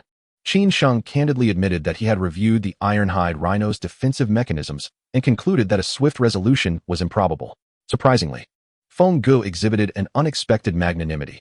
Just focus on giving it your all. The faster, the better. Qin Sheng nodded, refraining from further conversation. With a clang, the heavy iron gate rose, plunging the stands into an immediate hush. All breath was held, hundreds of eyes fixated on the slender red figure. The Ironhide Rhino sensed an unfamiliar presence encroaching upon its territory. It ceased its battering, slowly raising its colossal head. In its murky, bloodshot eyes, Qin Sheng's slender silhouette was reflected. 2 nostrils exhaled jets of scalding white steam, hissing into the air. It refrained from charging. Instead, it stomped its forelegs. lowering its body slightly and aligning its lethal horn towards Qin Sheng. This was the iron-hide rhino's instinctive defensive posture. With its hardest horn and thick skull, it prepared to confront its adversary, tensing its muscles to transform its hide into layers of seamless, impenetrable armor. Qin Sheng furrowed his brow beneath his mask, needing to test the quality of that hide. With a surge of power, he transformed into a red blur, darting diagonally, drawing his black blade, and striking fiercely at the rhino's flank. The sound of metal scraping echoed sharply. Sparks flew. The black blade merely left a faint white mark on the thick, dark hide before being repelled by the immense recoil. Qin Sheng felt a tingling in his hands as he retreated 3 steps, creating distance. The stands fell silent for a moment. Then, the laughter erupted. Ha ha, it can't be breached. He cannot break through. I thought he was formidable. But it turns out to be this? The iron-hide rhino truly lives up to its reputation. This student's knife is akin to a mere tickle. Yellow, yellow, yellow. The gamblers who had wagered on the yellow zone, whose hearts had been in suspense, now relaxed, erupting in thunderous cheers. Some stood in excitement, raising their fists. Crush him, Rhino brother. Crush that Spider-Man. My money is safe. This round is secure. An hour may not suffice, let alone a minute. How ridiculous. The taunts swelled like a tide, engulfing the entire stands. Qin Sheng remained oblivious, gradually calming within.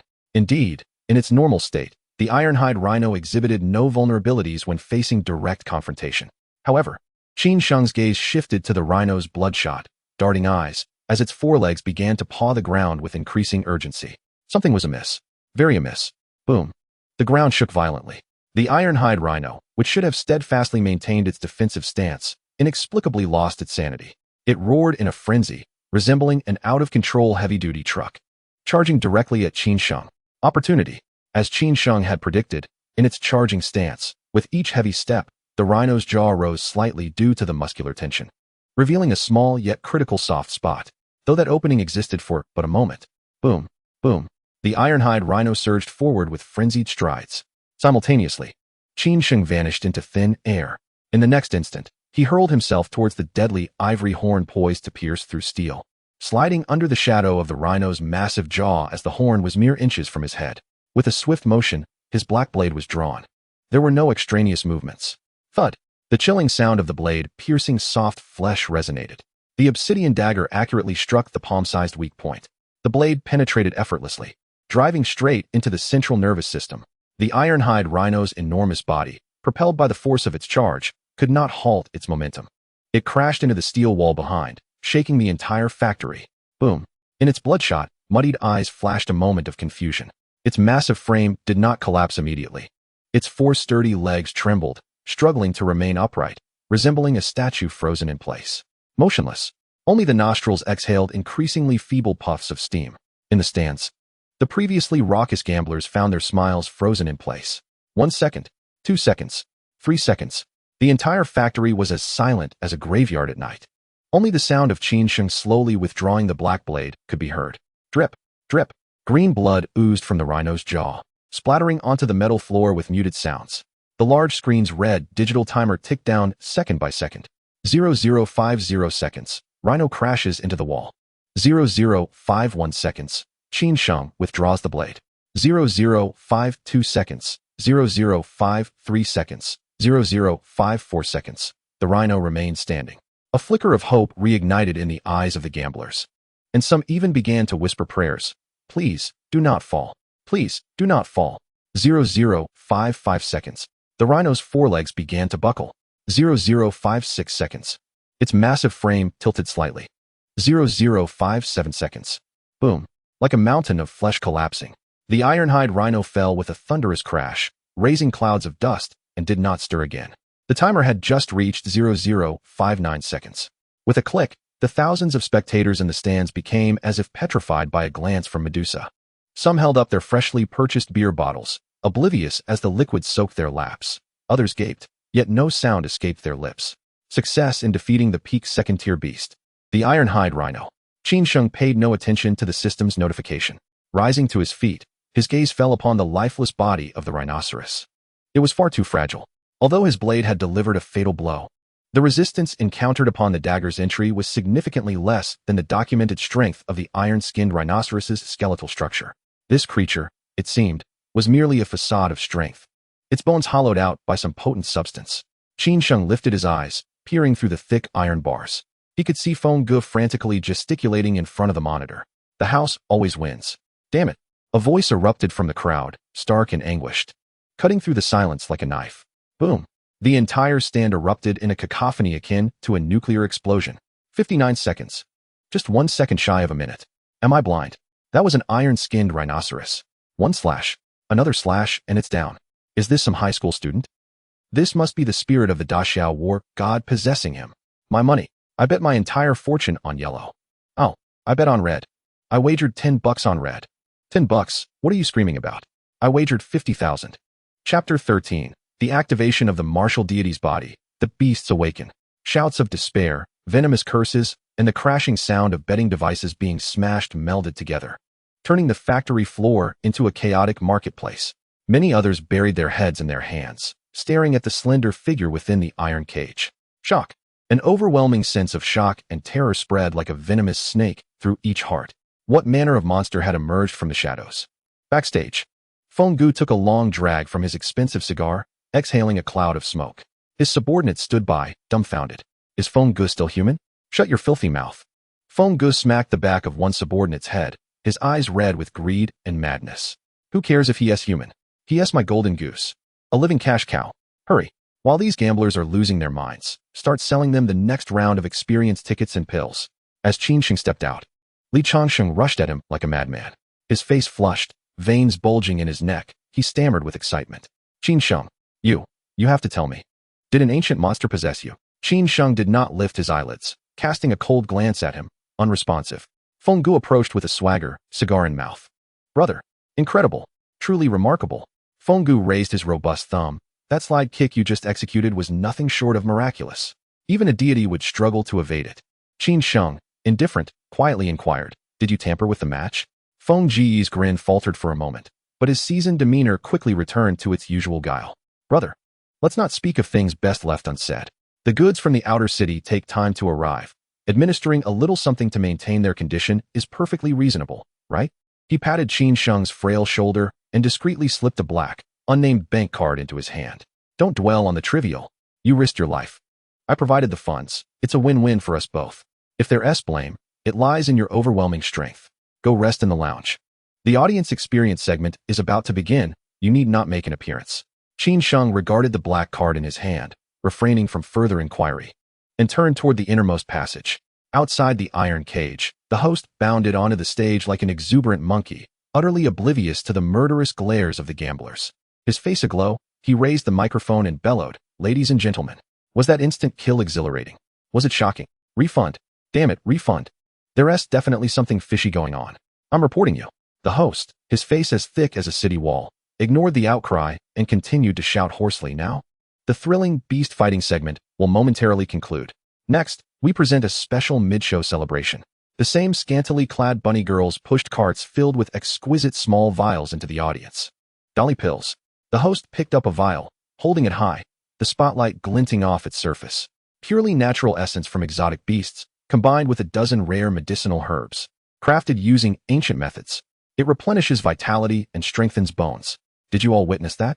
Our mysterious high school student, who rampaged through the arena, has been taking our exclusive premium Dolly pills and training diligently, which enabled him to unleash such terrifying explosive power, slaying a second-tier beast in a single blow. The staff member then grabbed a megaphone and expertly began chanting slogans. Hey, Dolly pills, hero's elixir, mixed with exotic beast essence. Students can fight tigers. You can stand strong on your fists, run fast on your legs. No exercise? No problem. One pill, and you'll impress your wife tonight. This enticing pitch began to subtly shift the atmosphere in the stands, though they had just lost everything. The visual impact of Qin Sheng's astonishing technique was simply too terrifying to ignore. Damn, give me a bottle. I'll make back my losses tonight elsewhere. Give me 2 bottles. I want one too. The staff flitted between the seats like butterflies, collecting the last of the gambler's money. Meanwhile, another group of men in black suits began distributing gold-trimmed flyers to the wealthy patrons from the inner city. Ladies and gentlemen, if watching ISNT enough for you, look here. The host exuberantly pointed to the flyer. Personal kill VIP experience ticket.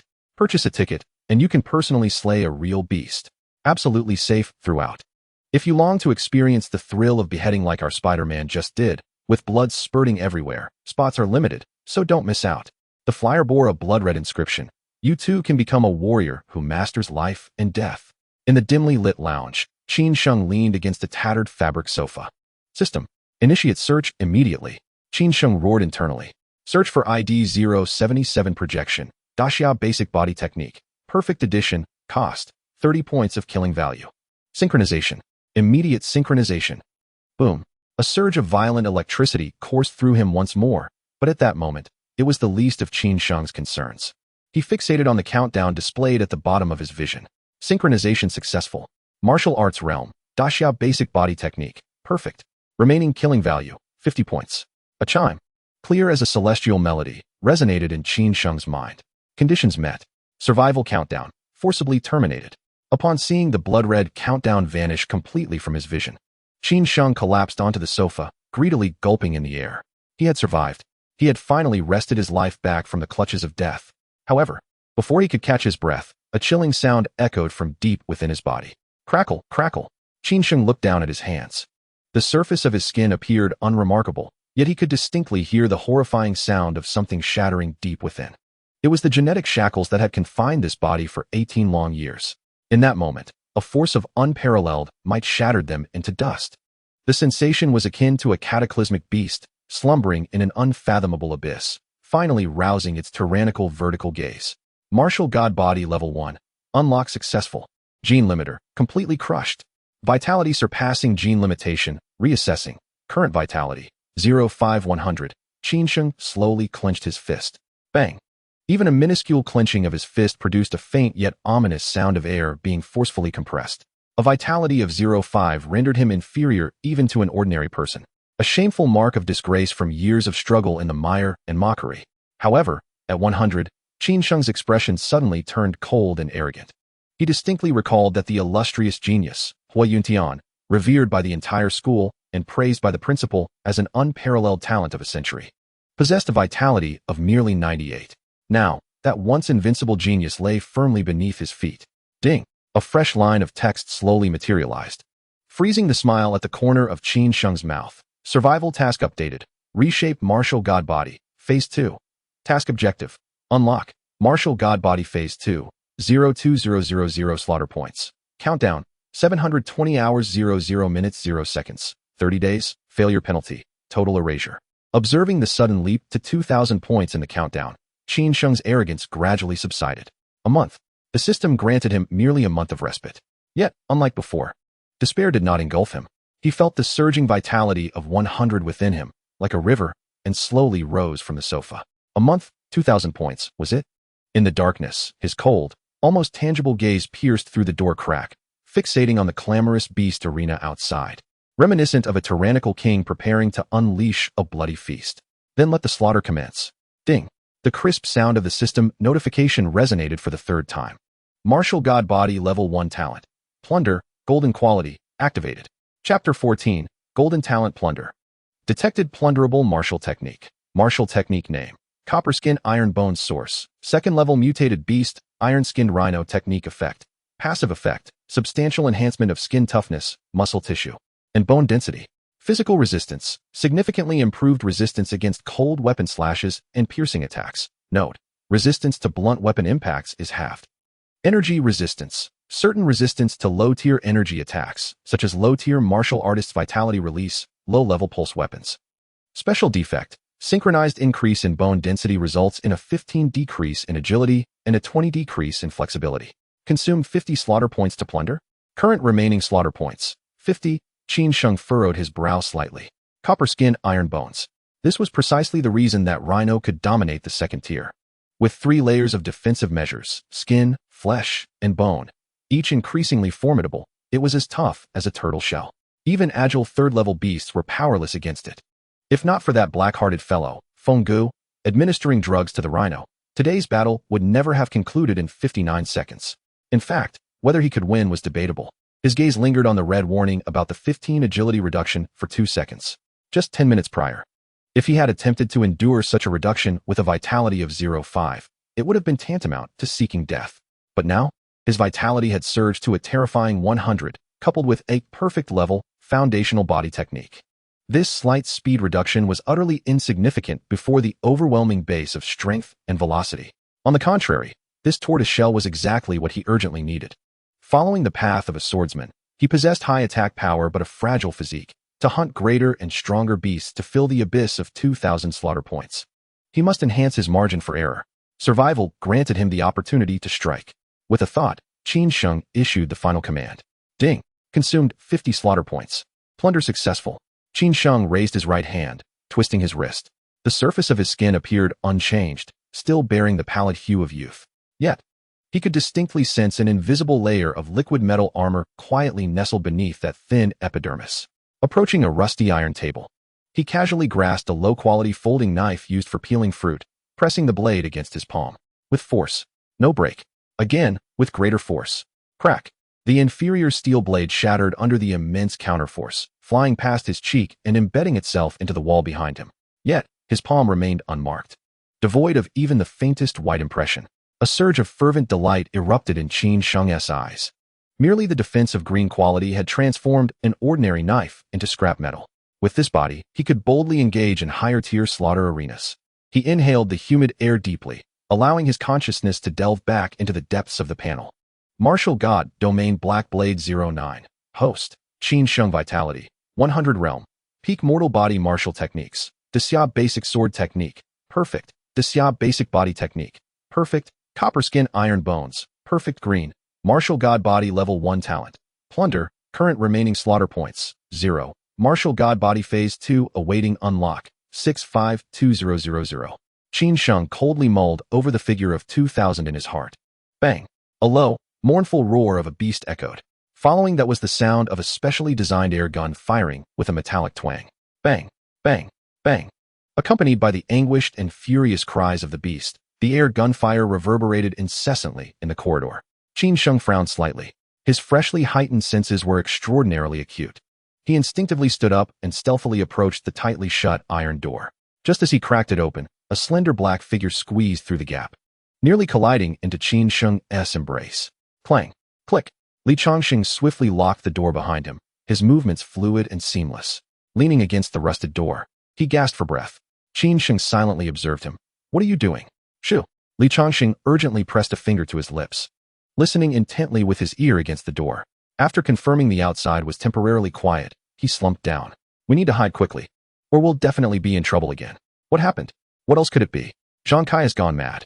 Li Chongqing wiped the cold sweat from his forehead, his expression oscillating between terror and schadenfreude. He*s venting on the disabled beasts outside. Venting? I also heard our school's students on the stands talking about it. Li Chongqing's eyes sparkled. Early this morning, the young master of the Zhang family specifically went to school to deliver a platinum invitation for Shen Hui's birthday party. Shen Hui? A vague silhouette crossed Qin Sheng's mind. With a neat princess cut and perpetually donned in an unblemished white dress.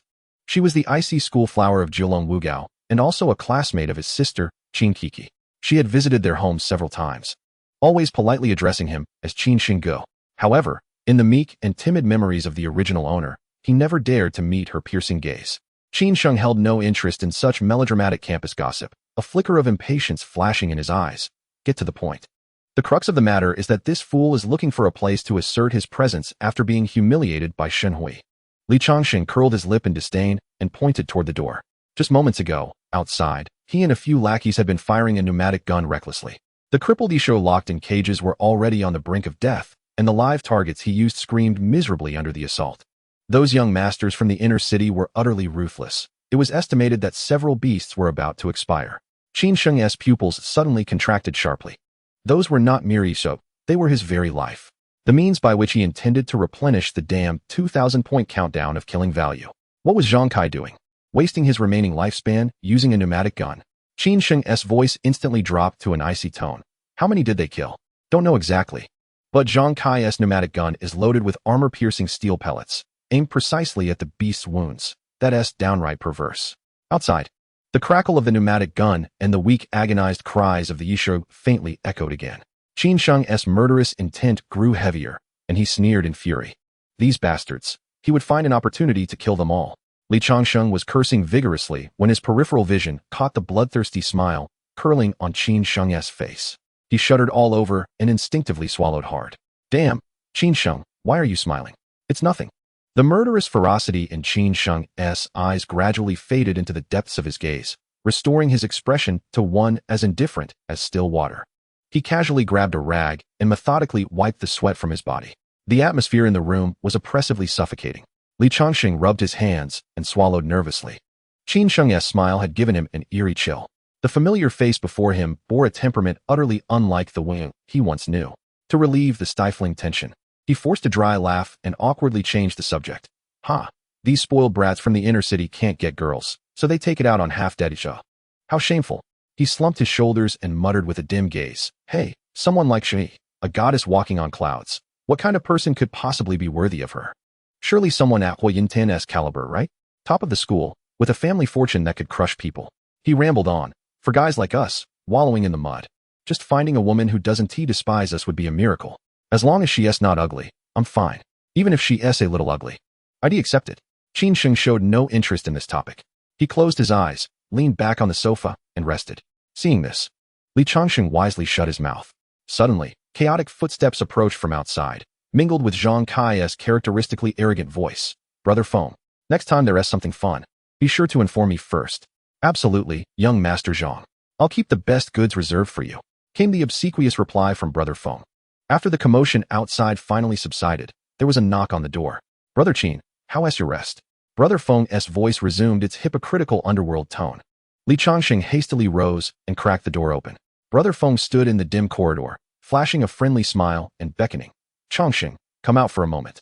I have a private question. Li Changxing paused, glanced at Qin Sheng, scratched his head, and followed him out. The door clicked shut behind them. Qin Sheng leaned against the worn sofa with his eyes half closed. Thanks to his enhanced senses after breaking the limiter, the deliberately hushed conversation outside was as clear as if whispered next to his ear. Changxing, I have a question. That guy inside, his real name is Qin Sheng, right? How long have you known him? Many years, since we entered Julong Martial High. We've been classmates all along. Li Changxing sounded confused. Brother Feng, what is this about? The lighter clicked. Nothing, just asking casually. Brother Feng inhaled deeply, lowering his voice further. He is not a Guo, right? No relation to the Julong Guo family? What? Li Changxing was momentarily stunned, then whispered, impossible. His surname is Qin. Qin Sheng. The absolute bottom of the school rankings for years. I even know the color of his underwear. No way he is a fake. Good. Brother Feng exhaled a thick smoke ring, as if releasing a great burden, then chuckled awkwardly. Just guessing. Don't take it to heart. Brother Feng, why the sudden inquiry?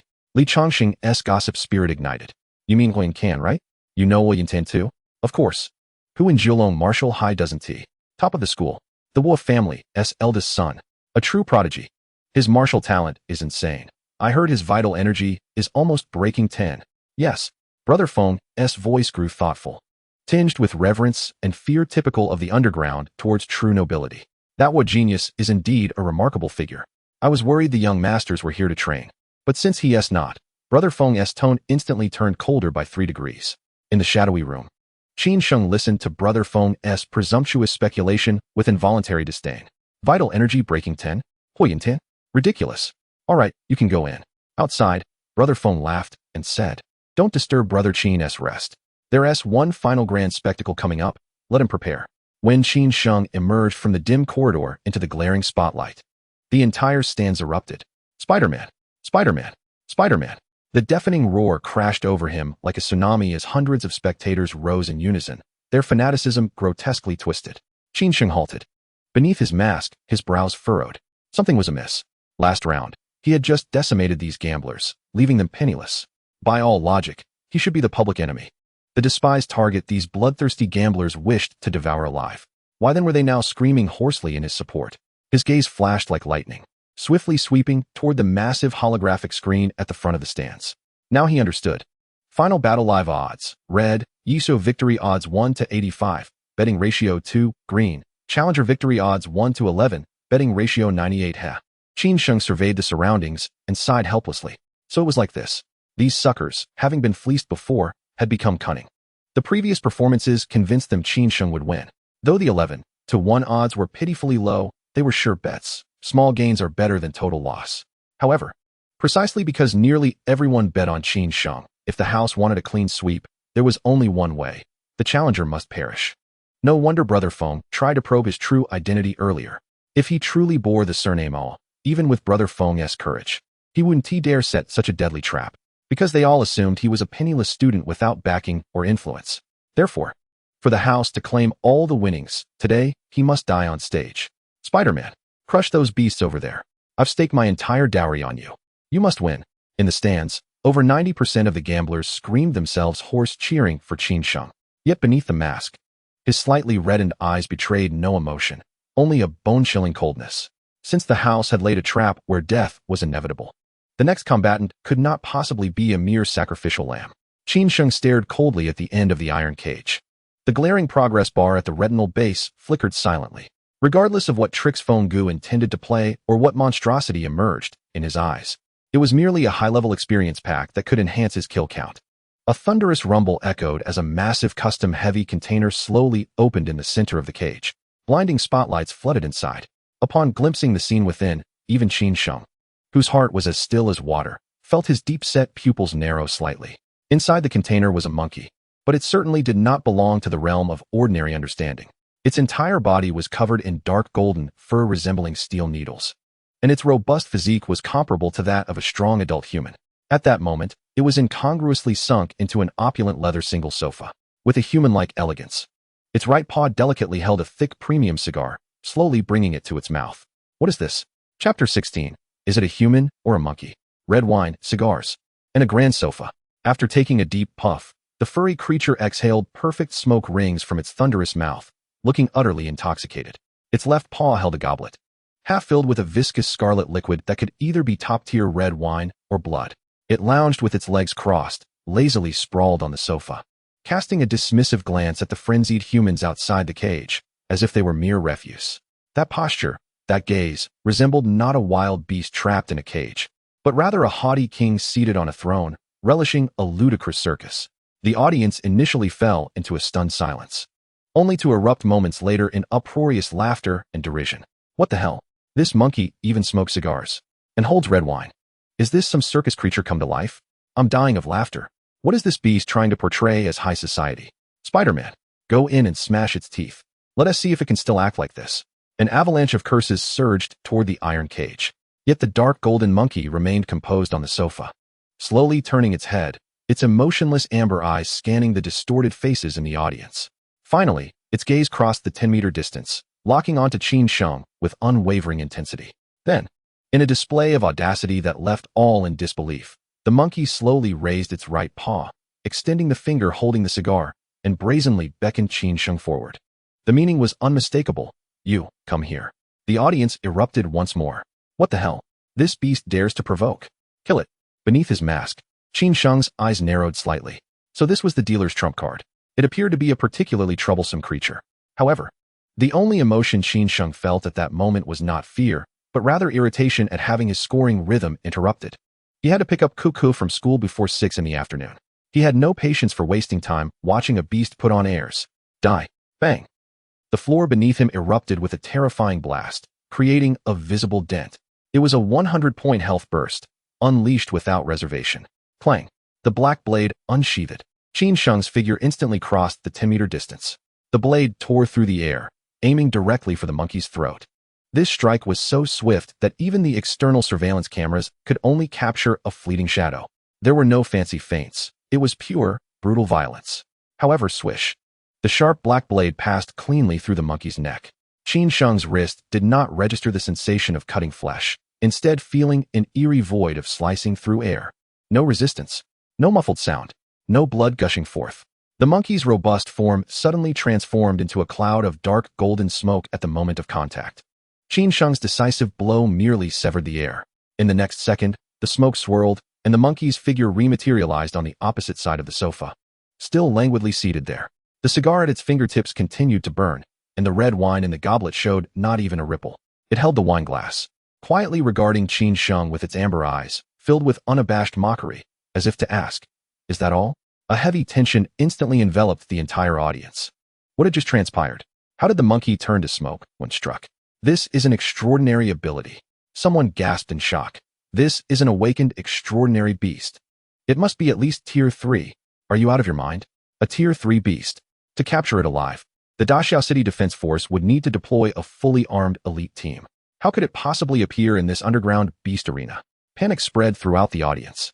The gamblers who had just been clamoring for skinning and dismemberment now sat drenched in cold sweat, fixated on the smoking dark golden figure inside the cage.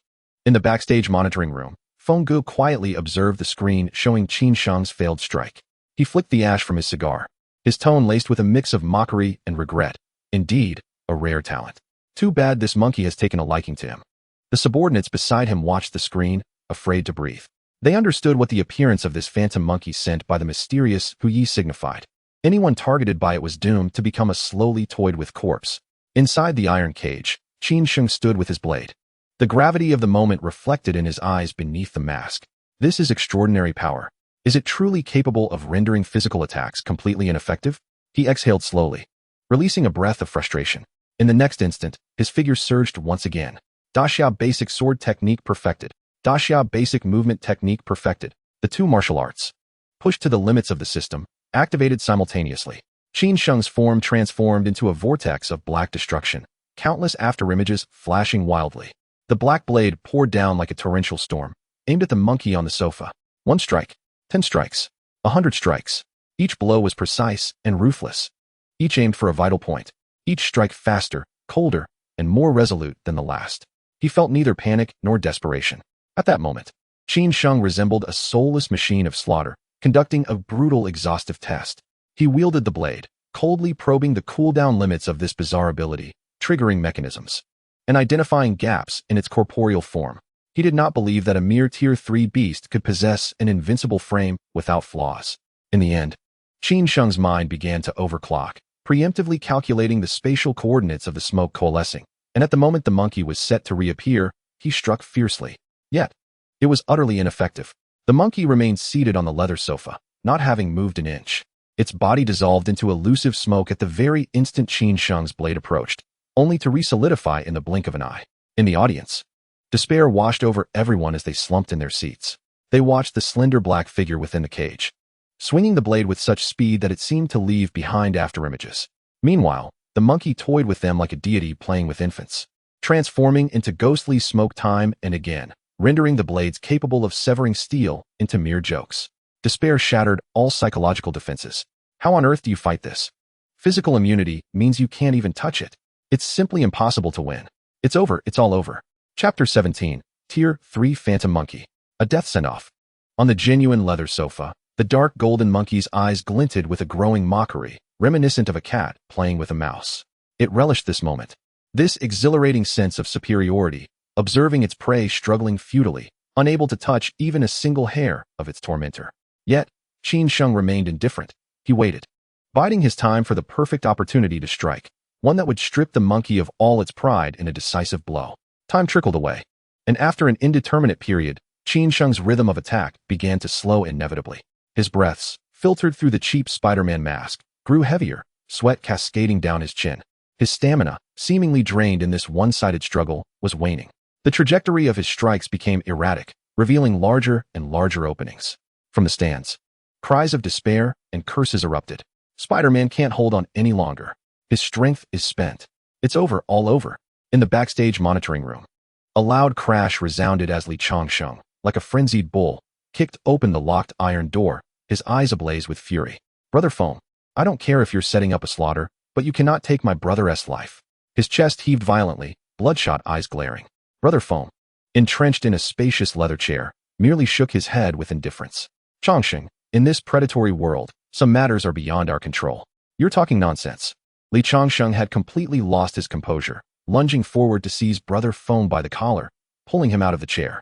That creature is above level 3. He will die? Stop the match immediately. Release him. Brother Feng's gaze sharpened, raising a hand to halt a nearby lackey who was about to draw a weapon. He fixed his eyes on Li Changsheng's contorted face, his voice low and chilling. Changsheng, I know you possess some hidden talents. If it comes to a real fight, my brothers may not be able to contain you. Li Changsheng's wild movements abruptly stilled. Brother Feng extended a hand, gently patting the back of his hand. But today's game is not mine to decide. Neither you nor I, nor even the King of Heaven, can intervene.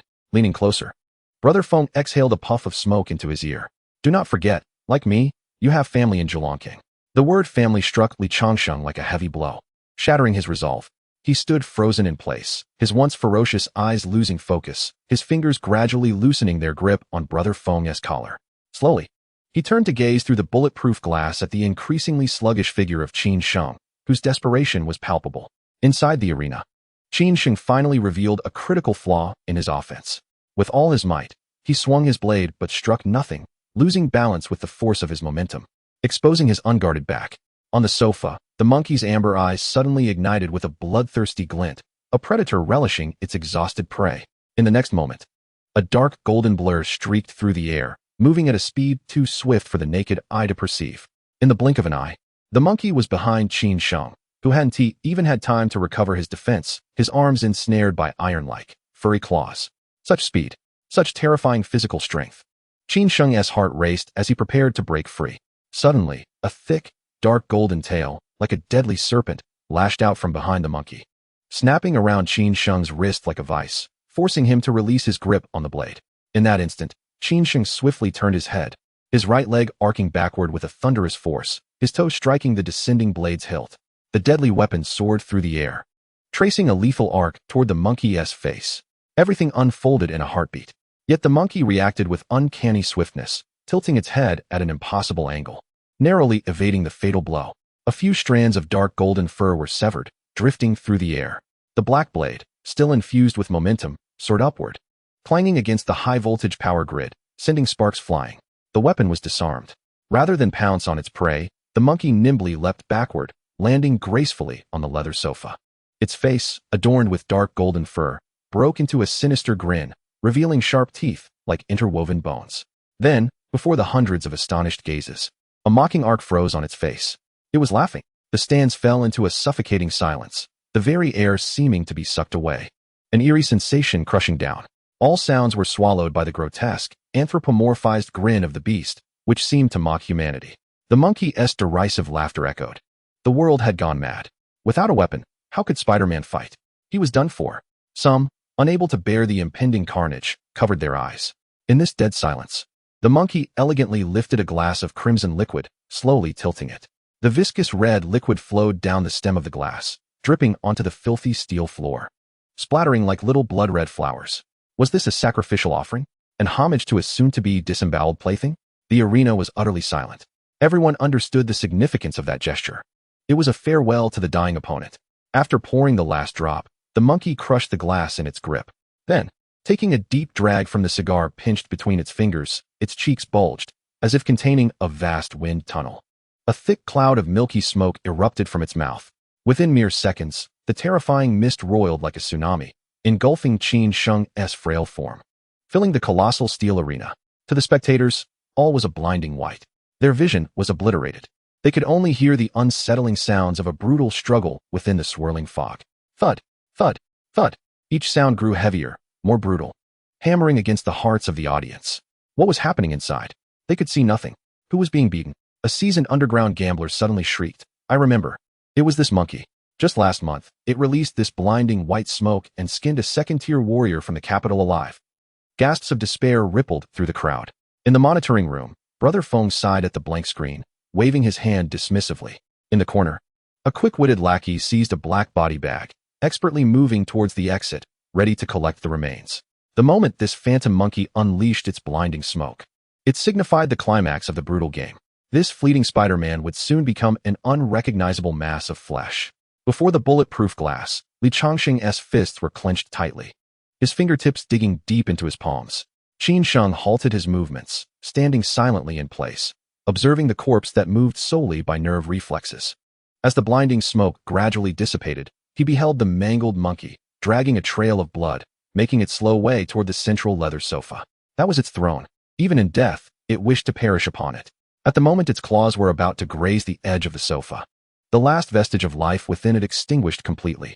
With a resounding thud, its massive, broken body collapsed onto the ground, never to make another sound. Half an hour later, outside the dimly lit, narrow backstage lounge, Qin Sheng washed away the blood and donned a spare outfit that Li Changsheng had retrieved from the locker. A cacophony of hurried footsteps echoed from outside the door. Feng Go entered, accompanied by several underlings, visibly trembling. At that moment, Feng Ji's usually fierce visage was marred by an unpleasant display of sycophancy. With great deference, he presented the black blade. Bowing so low his waist nearly touched his knees. Qin Yi, your sword. I apologize for the earlier incident. The address had shifted from Qin, brother, to Qin, esteemed elder. Seated upon the worn sofa, Qin Sheng did not raise his eyelids, extending his hand to accept the blade. Although Feng Ge had orchestrated a deadly trap, considering the substantial 150 points of slaughter value, Qin Sheng had no intention of crushing him on the spot. More importantly, this path could prove advantageous in the future. Such endeavors would require a higher price. A casual remark served as a lifeline extended by Qin Sheng. Feng Ge felt as if he had been granted a reprieve. The absence of immediate violence indicated that this formidable figure was willing to turn the page. Feng Ge swallowed hard, his voice trembling. Absolutely. I will double the arrangements to your card. As the two approached the exit, Li Changxing suddenly halted, turning to fix an earnest gaze upon Qin Sheng's profile. No matter how he looked, he did not resemble an unparalleled master. After a moment's hesitation, Li Changxing finally voiced the question that had lingered in his heart. Lao Qin, reveal your secret to me. What manner of monster are you? Do you possess some hidden technique for strength? Qin Sheng stopped in his tracks, slightly tilting his head to cast a glance at him. You are the monster. Your entire family is comprised of monsters. After speaking, Qin Sheng suddenly recalled something. Reaching into his pocket to retrieve two somewhat misshapen candies that Kiki had stuffed into his pocket each morning, he handed one to Li Changxing with utmost seriousness. If we are to speak of secrets, perhaps this is it. Li Changxing stared blankly for a moment. He looked at the candy resting in his palm, swallowed hard, and cautiously unwrapped it, placing it into his mouth and savoring it as though it were a rare elixir. Moments later, sweet. You've got to be kidding me, Li Changxing exclaimed, shaking off the earlier tension and awe with a playful punch to Qin Sheng's shoulder. You must be joking. You perverted weirdo. I'll begrudgingly escort you to fetch my sister for the sake of this candy. Hurry up. Kiki is probably waiting anxiously at the school gate. A genuine warmth finally graced the corners of Qin Sheng's mouth. He nodded and pushed open the rusted iron door of the factory. The crimson hues of the evening sun cascaded down, causing him to squint slightly. In that moment, a flicker of urgency flashed in Qin Sheng's eyes. In a world rife with formidable competitors and unpredictable occurrences, he must grow stronger, at an accelerated pace. As the silhouettes of Qin Sheng and Li Changxing vanished into the afterglow of the sunset, one of Feng Ji's underlings dared to approach, his voice quivering. Feng Ge. It's over. That phantom monkey was supposed to be well cared for by Hu Yi. If he inquires about it, how shall we explain? Feng Ge turned, delivering a resounding slap that sent the underling flying several meters away. His eyes turned crimson, akin to a cornered beast in despair. You ask me? Who the hell should I ask? The weekend slipped away in the blink of an eye. On Monday morning, Jiulong City remained shrouded in the perennial damp mist. In the back seat, Qin Kiki held steaming buns, cautiously offering them near Qin Sheng's mouth. Brother, tomorrow is the midterm martial arts exam. Are you nervous? Not nervous, Qin Sheng replied, taking a bite of the bun, his words somewhat muffled. Liar. Qin Kiki shook her dangling legs. Everyone's anxious. And you are the only one pretending not to be. Qin Sheng chose not to respond, pushing off the ground and steering his bicycle out of the community. Hui Yuan still sat on his small stool, a worn chessboard before him. At that moment, he was not engaged in a game but was slurping down a bowl of tofu pudding, his face covered by a black cloth, ears slightly twitching. A coin arced through the air, landing on the chessboard behind him. Hui Yuan reached out to touch it, discovering a 10-yuan coin. A playful smile spread across his face as he turned to the breakfast stall owner, exclaiming, Boss, 2 more freshly fried youtiao, and a bowl of soy milk. As the owner flipped the youtiao in the oil, he teased, Hey, blind man, the sun must be rising in the west today? Did that handsome guy on the bike just give you such a generous tip? Didn't he only toss you $1 before? Humph. Hui Yuan slammed the 10-yuan coin onto the table. That lad struck it rich yesterday. Today he only gives me $10. How stingy. The owner paused, glancing back at him. Struck it rich? Where did this fortune come from? Hearing the blind man's wild claims, the owner's wife approached, carrying a steaming bowl of soy milk, casting a disapproving look at her husband. Do you really believe what he says? Hui Yuan chuckled, taking a large sip of the soy milk. At Jiulong's premier martial arts high school, a vast outdoor playground was densely populated with students. The midterm martial arts exam mobilization meeting for the senior class was in full swing.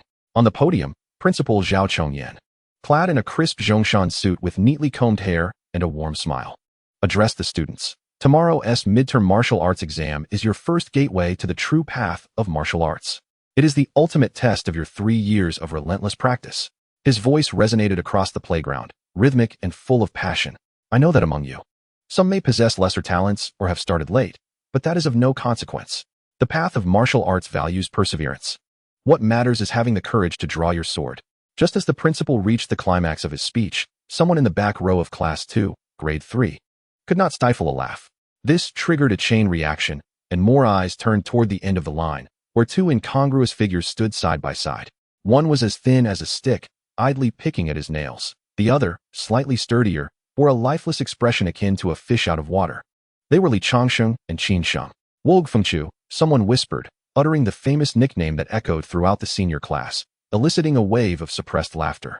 The principal's words had hit the mark. Mentioning lesser talent and late starts was a direct jab at them, as if he had named them outright. Ha. They are the epitome of our school's typical examples, the benchmarks of a negative lesson. Tomorrow's martial arts exam will undoubtedly see these two clowns claiming the last two spots in the school. Over the past 3 years, their rankings have been more stable than a load-bearing wall. I bet $5 that Qin Sheng will still be last this time. Who dares to take the bet? Get lost. This is a sure win. Only a fool would take your bet. Malicious whispers quickly spread through the crowd.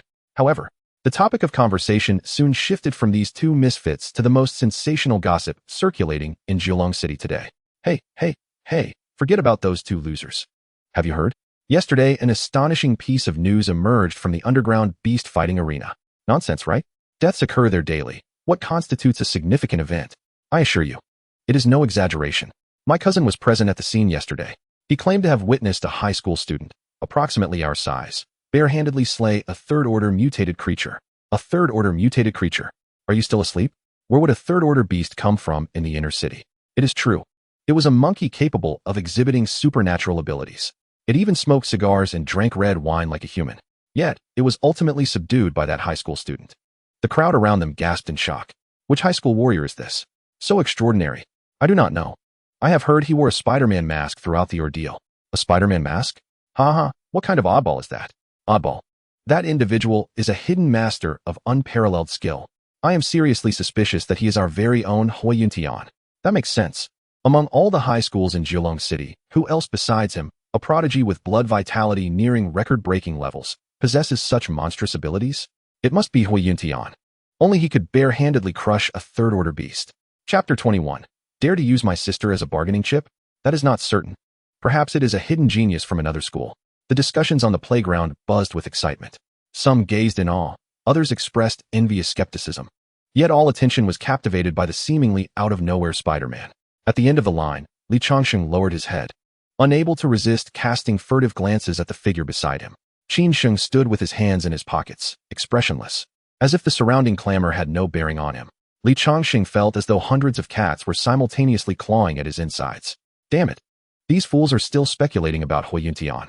If only they knew that the individual they had mocked for 3 years, the academic underachiever, was the very same who had bare-handedly obliterated a third-order beast, and that the Spider-Man standing beside them, atop the corpse of the third-order mutated creature, was currently lost in thought. Their eyes would surely pop out in disbelief. With this thought, Li Changsheng hastily pressed his lips together. Stifling the uncontrollable laughter that threatened to escape, his face flushed with embarrassment. I must not laugh. It is imperative that I do not laugh. The mobilization meeting was drawing to a close amidst a chorus of perfunctory applause.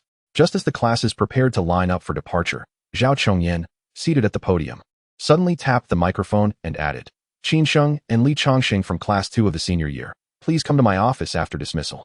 A peculiar silence enveloped the room. Then, laughter erupted. Oh no, here we go again. I thought this routine had been cancelled. This is undoubtedly an ultimatum. If we end up at the bottom of the martial arts examination again tomorrow, we will be expelled. It is high time to remove these two nuisances, occupying space without contributing, severely dragging down our school's advancement rate. The unrestrained mockery echoed, with students from other classes unable to resist joining in. However, this time, Li Changsheng did not feel the urge to bury his head in his trousers as he usually would. In the administrative building, on the 3rd floor of the Lied building, the heavy mahogany door stood tightly shut. Li Changsheng stood at the entrance, his palms clammy with sweat. Yet, the source of his anxiety this time was entirely different. Previously, he feared being scolded like a dog. Now, he was concerned that he might involuntarily laugh at the principal's admonishment directed at Qin Sheng. Come in. The authoritative voice of Zhao Chongyan resonated from within. The principal's office was impressively spacious, featuring a floor-to-ceiling window that afforded a panoramic view of the entire Wugao playground. Behind a large mahogany desk, Zhao Chongyan sat, holding a purple clay teacup, smiling as he regarded them. "Have a seat." Li Chongqing gingerly settled onto the sofa. Daring to perch only on the edge of the cushion, Zhao Chongyan blew on the tea froth, his gaze sweeping over their faces before finally resting on Li Chongqing. "Chongsheng." His tone was gentle, imbued with the warmth characteristic of a seasoned elder. "You have been at Wugao for nearly 3 years now, correct?" "Yes, principal." "Indeed, 3 years. Each time during major and minor examinations, your grades have consistently remained at the second-to-last position." Zhao Chongyan set down his teacup with a sigh. According to the regulations of the Daxia Education Department, after a year of being at the bottom, you should have been forcibly transferred to another liberal arts school long ago. Do you understand how much pressure the school has endured to offer you numerous opportunities over these 3 years? You should be well aware of how your academic status has been maintained. Upon hearing this, Li Chongqing's body trembled, and he lowered his head in shame. In this upcoming midterm martial arts examination, Zhao Chongyan's tone grew more serious. "If you continue in this abysmal state, I will not be able to protect you any longer. Do you comprehend?" "Absolutely." Li Chongqing stood, bowing deeply. "Rest assured, principal, I will give my utmost effort in this martial arts examination. I will not disappoint you." When he spoke these words, his tone was imbued with an unprecedented sincerity, not for any other reason, but because the brother beside him, Wolong, had secretly taken flight. This once humble phoenix must also prove himself tomorrow. Zhao Chongyan appeared satisfied with Li Chongqing's attitude and waved his hand. "Go ahead, prepare well." Li Chongqing felt as if a great weight had been lifted and nearly fled the office in haste. Zhao Chongyan rose and locked the door behind him. In the vast space, only Qin Sheng and Zhao Chongyan remained. Zhao Chongyan's smile persisted as he paced within the office. Finally, he approached the window, turning his back to Qin Sheng, gazing out at the playground. "Qin Sheng," Zhao Chongyan began slowly. "You must be aware of the situation concerning Qin Longfei." Qin Sheng's eyelids drooped slightly, offering no response. "We have been friends for many years." Zhao Chongyan turned to face Qin Sheng, his gaze resting upon his face. "We have shared a bond akin to that of brothers." His departure was abrupt, and among his belongings, there is one item I wish to keep as a memento. Qin Sheng remained silent, unyielding. Zhao Chongyan waited several seconds, noticing Qin Sheng's lack of reaction, and his brow furrowed slightly. "Qin Sheng, I shall not beat around the bush." He returned to his desk, opened a drawer, and tossed a document onto the table. "Years ago, I gifted a black dagger to Qin Longfei. That dagger holds special significance for me." At the mention of this, Qin Sheng's pupils contracted ever so slightly. Blackblade. After all the circumlocution and build-up, it turned out the focus was on the dagger in his possession. "I know it is currently in your possession." Zhao Chongyan leaned over the table, looking down at Qin Sheng with a serious demeanor. "Qin Sheng, do you understand the concept of having precious items can lead to trouble? Holding on to something that does not belong to you will only bring you unwarranted misfortune. It would be better to return it to me. I can safeguard it for you." Qin Sheng gradually raised his head, meeting Zhao Chongyan's gaze, and replied calmly, "There is no need for Principal Zhao to worry. I can keep it safe myself." Zhao Chongyan's smile began to crumble. An oppressive silence enveloped the office. "Qin Sheng," Zhao Chongyan's voice turned cold, radiating an undeniable pressure. "Do you truly believe that over the past 3 years, it was I who allowed you, this waste, to remain at Zhilong Wugao?" He pointed at the document on the table, his finger striking the surface emphatically. "With your dismal grades, you should have been discarded during your freshman year. It was I. Out of respect for Qin Longfei, who fought against opposition time and again to retain your academic status. Are you aware of this, you ungrateful wretch?" Qin Sheng regarded Zhao Chongyan's frantic display with cold indifference, remaining resolutely silent. "I do not expect your gratitude." Zhao Chongyan pushed the file forward, his tone softening somewhat. "I simply wish to reclaim something that rightfully belongs to me. Is that too much to ask? As long as you return the black blade, I will continue to preserve your academic status. Even after graduation, should I find myself assigned to the logistics department, I could leverage my connections to procure for you a lucrative and leisurely position. This arrangement would yield you immeasurable benefits without any detriment." Qin Sheng rose, casually brushing off the creases from his trousers. He acknowledged Principal Zhao's good intentions. "I assure you, I shall not finish last in tomorrow's martial arts examination. Henceforth, you need not concern yourself with my well-being." Zhao Chongyan's expression darkened instantaneously. "How ungrateful," he scoffed, leaning back heavily against his chair. "Qin Sheng, it appears you have forgotten. In this institution, you are not the sole beneficiary of my special consideration." Qin Sheng paused mid-step towards the door. "Your precious sister, Qin Kikik." Zhao Chongyan interlocked his fingers. enunciating each word deliberately. Her admission eligibility was personally approved by me. At that moment, Qin Sheng's eyes narrowed completely. Although I have heard her recent blood test results were promising, indicating she is a promising candidate, Zhao Chongyin shook his head, a look of regret on his face. If the authorities were to scrutinize her admission records, I, as the principal, would find myself powerless to intervene. The office was enveloped in an eerie silence, punctuated only by the ticking of the clock. Qin Sheng stood quietly with his back to the desk, his expression obscured from Zhao Chongyin's view. Yet, had anyone stood before him at that moment, they would have felt an icy chill creeping down their spine. For the youthful visage that once bore warmth had now lost all semblance of humanity. His right hand hung naturally at his side, fingers slightly curled. It was the poised gesture of one ready to draw a blade. Thoughts flitted through Qin Sheng's mind. He recalled that Principal Zhao was a seasoned martial artist in his youth, reputed for his formidable skills. I wonder if, at this age, he could still withstand the bite of my black blade. Chapter 22. Those who dare to touch my scales, await your demise. He might remain indifferent to his own fate, but Kikik's safety was paramount. That was his pledge to his former self and the sole remnant of defiance he clung to in this frigid world. A dragon has its scales, and to touch them is to invite death. Qin Sheng's right thumb had quietly settled upon the hilt of his concealed black blade, a subtle push causing the razor-sharp edge to slide silently from its sheath by an inch. The palpable intent to kill enveloped the air, akin to the biting cold of midwinter, locking onto Zhao Chongyin, who reclined in his office chair just 2 meters away. With his perfected footwork, he could sever Zhao Chongyin's carotid artery in half a second. Principal Zhao, Qin Sheng turned to face him. You just mentioned wanting to harm whom? Zhao Chongyin instinctively shivered.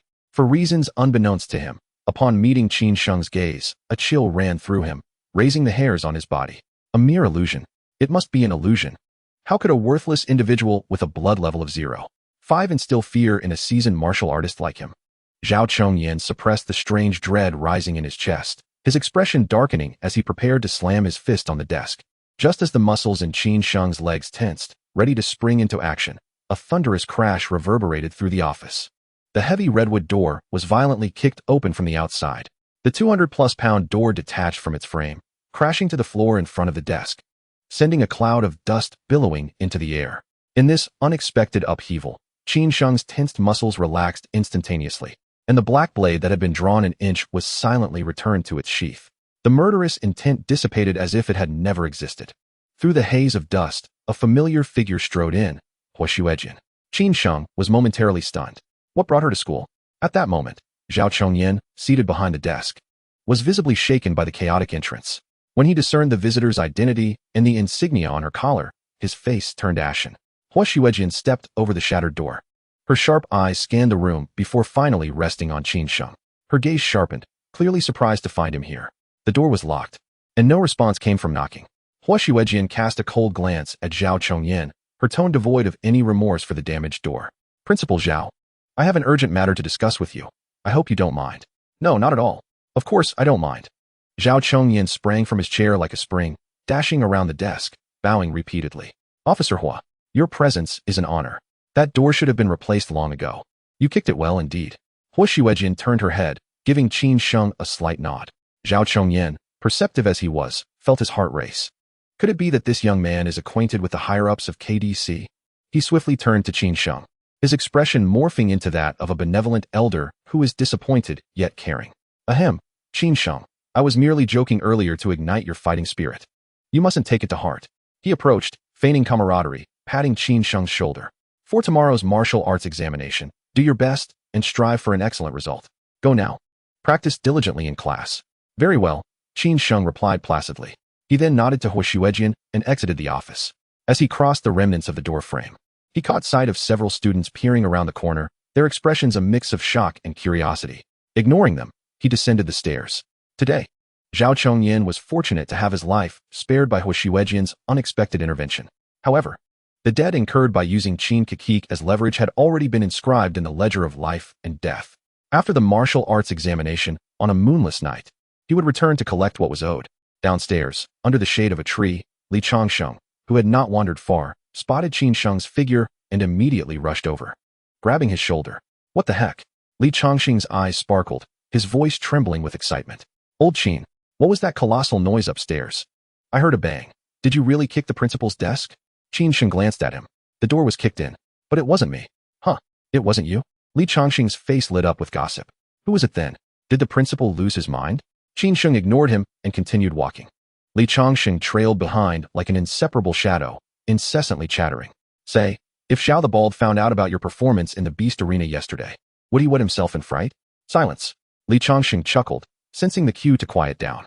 Yet, after a few steps, he couldn't resist leaning in again, lowering his voice. Bursting with excitement. Old Qin, on a serious note, what are your plans for tomorrow's midterm martial arts examination? Qin Sheng halted. What plans? Li Changxing's eyes sparkled mischievously as he exaggeratedly gestured an explosion with his hands. Are you still planning to play dead and lay low? Or perhaps you intend to give these contemptible fellows a little shock? Qin Sheng regarded him thoughtfully for a moment. He recalled the threats he had faced in the principal's office. To protect Kakik, merely feigning weakness would no longer suffice. In this damned world, only the strong are revered. I will take the exam as usual, Qin Sheng stated calmly.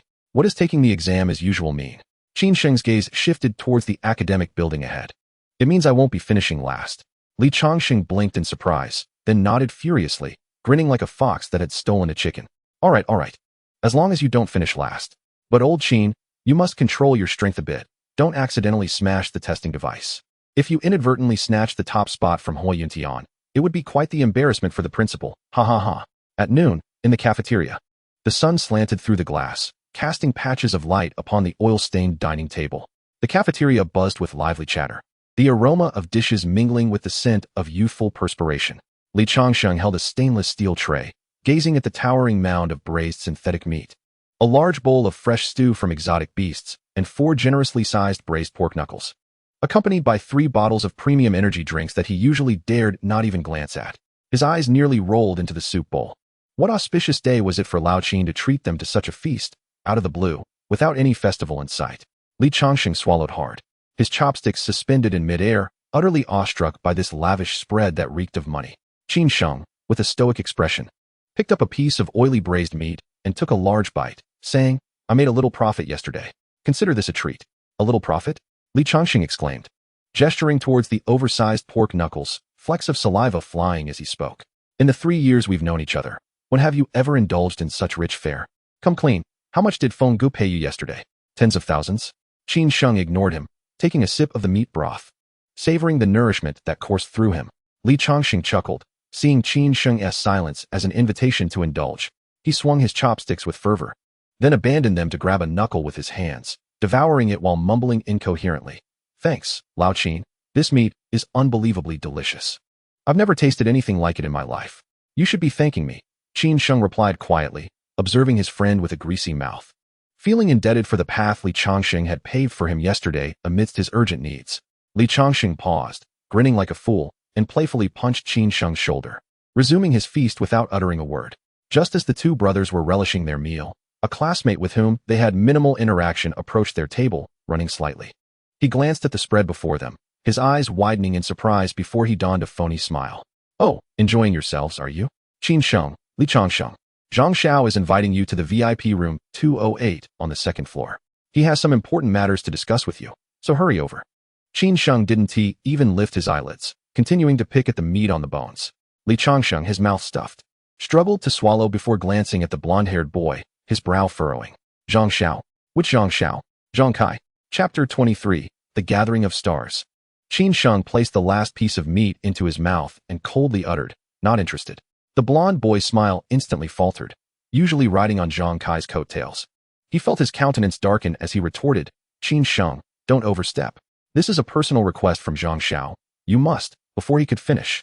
Qin Sheng slowly halted his chopsticks, lifting his gaze to meet the boy's eyes in silence.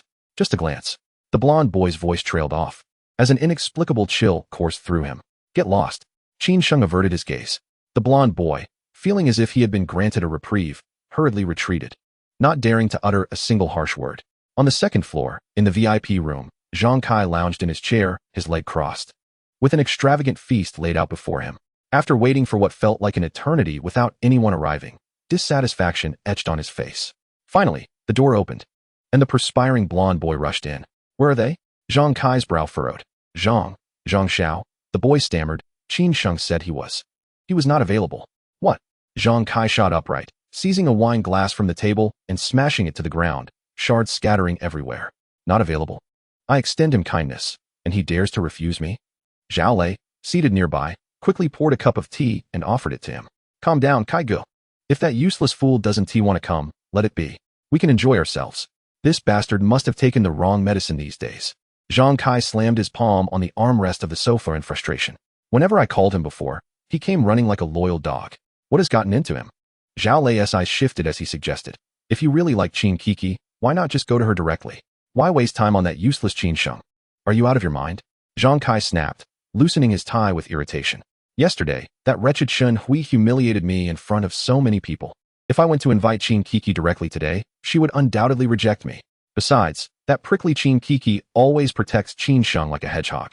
If Qin Sheng doesn't agree, do you think she would come to my birthday party? Zhao Lei nodded in understanding. Kai Gu, your thinking is always so meticulous. So what is the plan? Zhang Kai's expression darkened as he spat between clenched teeth. That shameless wretch is asking for it. I'll confront him myself this afternoon. I want to see if he dares to disrespect me, Zhang Kai, in front of the whole class. At 10 minutes to 2 in the afternoon, an impromptu all-school meeting was announced. The massive auditorium was packed with over 3,000 students from Wugao, buzzing with noise and commotion. Qin Sheng and Li Changsheng squeezed through the side door, making their way to the back row with ease.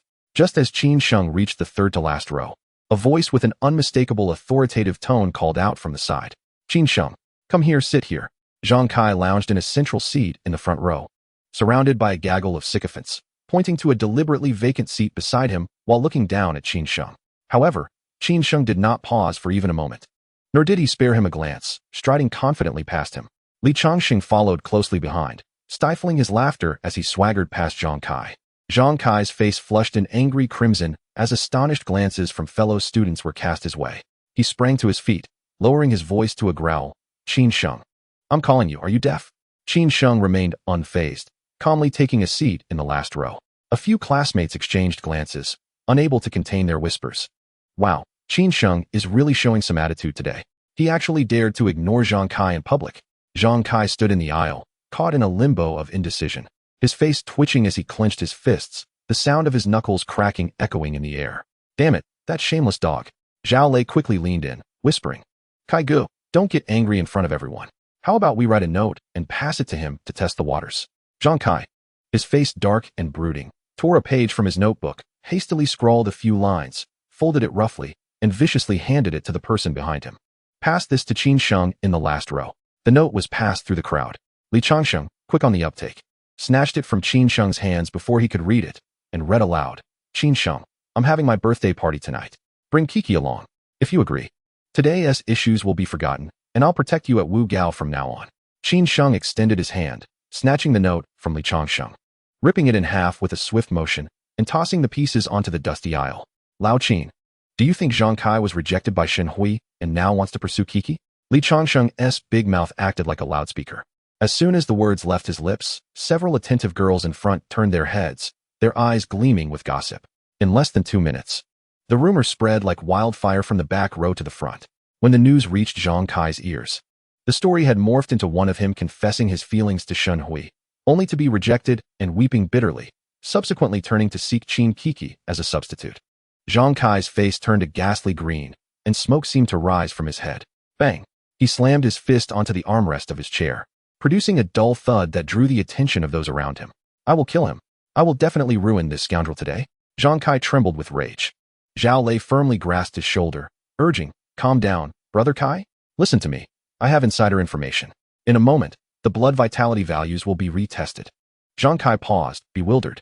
Why would there be a blood vitality test during the midterm martial arts exam? Zhao Lei leaned closer, whispering in his ear. My grandfather told me personally. Today, a high-ranking official is inspecting, and they require the entire school to use the latest generation of equipment for a retest. The data will be uploaded directly to the military, bypassing the school. If Qin Sheng still tests as that useless 05, according to regulations, he will be forcibly expelled from Wugao today. Once Qin Sheng is gone, Qin Kiki will lose her support, and then you can do as you please. Zhang Kai's eyes sparkled, the gloom on his face vanishing in an instant. Excellent. I am waiting for the results to see how you perish. At precisely 2 o'clock, the vast auditorium was plunged into darkness as all the lights extinguished without warning, prompting gasps from the audience. Buzz! A colossal holographic projection beam erupted above the podium. Amidst the interplay of light and shadow, a man's ethereal silhouette gradually solidified in the towering void. Behind him swirled an unending mist. The howling wind rustled the black military coat he wore, even as merely an electronic projection spanning thousands of miles. His presence was akin to a formidable spear capable of piercing the heavens. An invisible pressure permeated through the screen, weighing heavily upon the hearts of over 3,000 attendees. Wei Beichun, the martial god of Dixia. In the vast expanse of Dixia, where calamities from the void frequently arose, those who could suppress an S-rank void creature by their own might were bestowed the title of martial god. However, among the brilliant stars of Dixia, there existed varying degrees of martial gods. Only he alone had once conquered an SSS-rank void on the shores of the East Sea, standing above all martial gods. Only he bore the unparalleled and supreme title conferred by the 30 cities of Dixia, the invincible martial god of the age.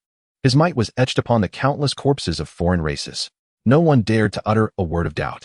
In that moment, the auditorium fell silent, save for the sound of heavy breathing and the swallowing of saliva. Even the most boisterous students felt their throats dry, too intimidated to breathe audibly. The man's gaze, as profound as the starry river, slowly began, young people of Dixia. Just 7 words ignited a wave of fervor among the students in the front rows, their eyes glistening with emotion, blood surging as they yearned to charge into battle. Yet, in the shadows of the last row, Qin Sheng narrowed his eyes slightly, fixating on the godlike figure suspended in midair. Martial god. Was there a profound connection between the martial god realm and his mind, where relentless slaughter could lead to boundless power, and this title? Qin Sheng took a deep breath, the flame of his desire for strength igniting fiercely in that moment. One day, he would also ascend to such heights. No, he would reach even greater heights. This exhilarating holographic address lasted for approximately 5 minutes. Finally, Wei Beichun nodded slightly, his figure dissolving into a shower of golden light that dissipated into the air. Clap.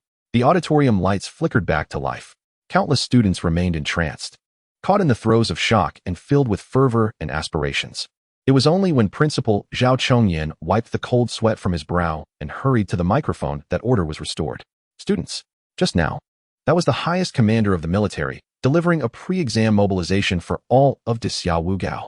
Today, we are extraordinarily honored to have invited 3 high-ranking officials who govern our Jiulong city and command both military and political realms to personally visit our school for guidance. On the podium, Principal Zhao Chongyan turned respectfully to the stunning woman in a black trench coat beside him. Students, this is the current head of the Void Contaminants Countermeasures Execution Bureau, KDC, Director Hua Xuejian. Hua Xuejian nodded slightly at the microphone. Gasps erupted from the audience. Oh my, it's that female Azura from KDC, the head of KDC in Jiulong City? She possesses royal authority, capable of making decisions unilaterally. Why would someone of her stature suddenly come to oversee a high school midterm exam? Zhao Chongyan raised his hands to quell the tumult, continuing. And this is the esteemed special researcher, Dr. Debing, who has traveled all the way from the Military Technology Bureau in Kyoto. As he introduced, a middle-aged man with disheveled hair resembling a bird's nest stood up. Adjusting his beer bottle-thick glasses, he waved nonchalantly at the audience. Although he appeared unkempt, the title of Special Researcher from the Kyoto Technology Bureau sent waves of suppressed excitement through the crowd.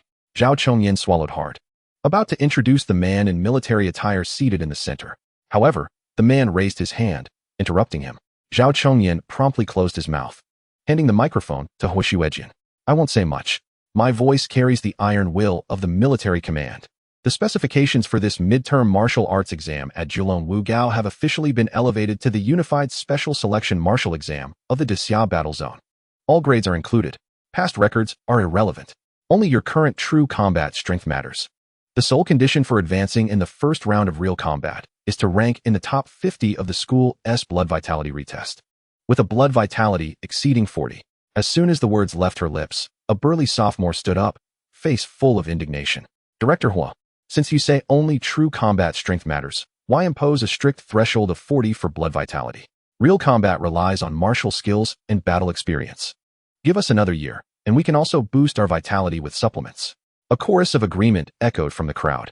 Hua Xuejian did not respond, merely turning her head to exchange a glance with Dr. Debing.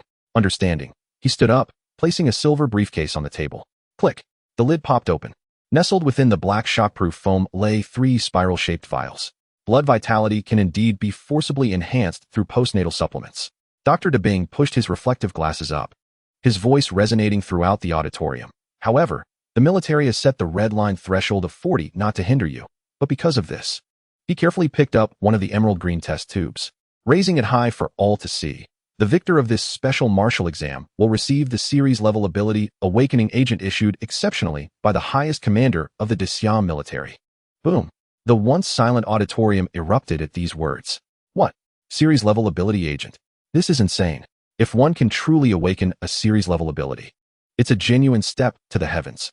Previously, this was only allocated to the most talented individuals at the Xiaowuda. How could it be offered to our high school? You know nothing. Even the most basic awakening agent on the black market can trade for a house in Kyoto, a series-level agent. He could exchange it for a 100-story commercial skyscraper in Jingdu, an absolutely priceless and unattainable strategic asset. The entire auditorium of students was engulfed in fervent excitement. Such an opportunity to alter one's destiny so radically, one that seemed only conceivable in dreams, was now brazenly presented before their eyes. Li Changsheng gripped Qin Sheng's arm beside him with both hands, shaking him frantically, his excitement rendering him almost incoherent. Old Qin, did you hear that? A sequence-level ability enhancer. A sequence-level leap to greatness. If I could risk my life to obtain one and sell it on the black market, we'd have enough to feast on premium exotic beast meat every day for lifetimes to come. Qin Sheng disdainfully brushed away Li Changsheng's grasp and wiped the saliva from his face. Compared to the surrounding classmates who were utterly deranged, his expression remained remarkably composed. He was utterly uninterested. Li Changsheng froze instantly, staring at Qin Sheng as if he were mad. Are you out of your mind? Uninterested? That's a sequence-level enhancer. Qin Sheng made no attempt to explain.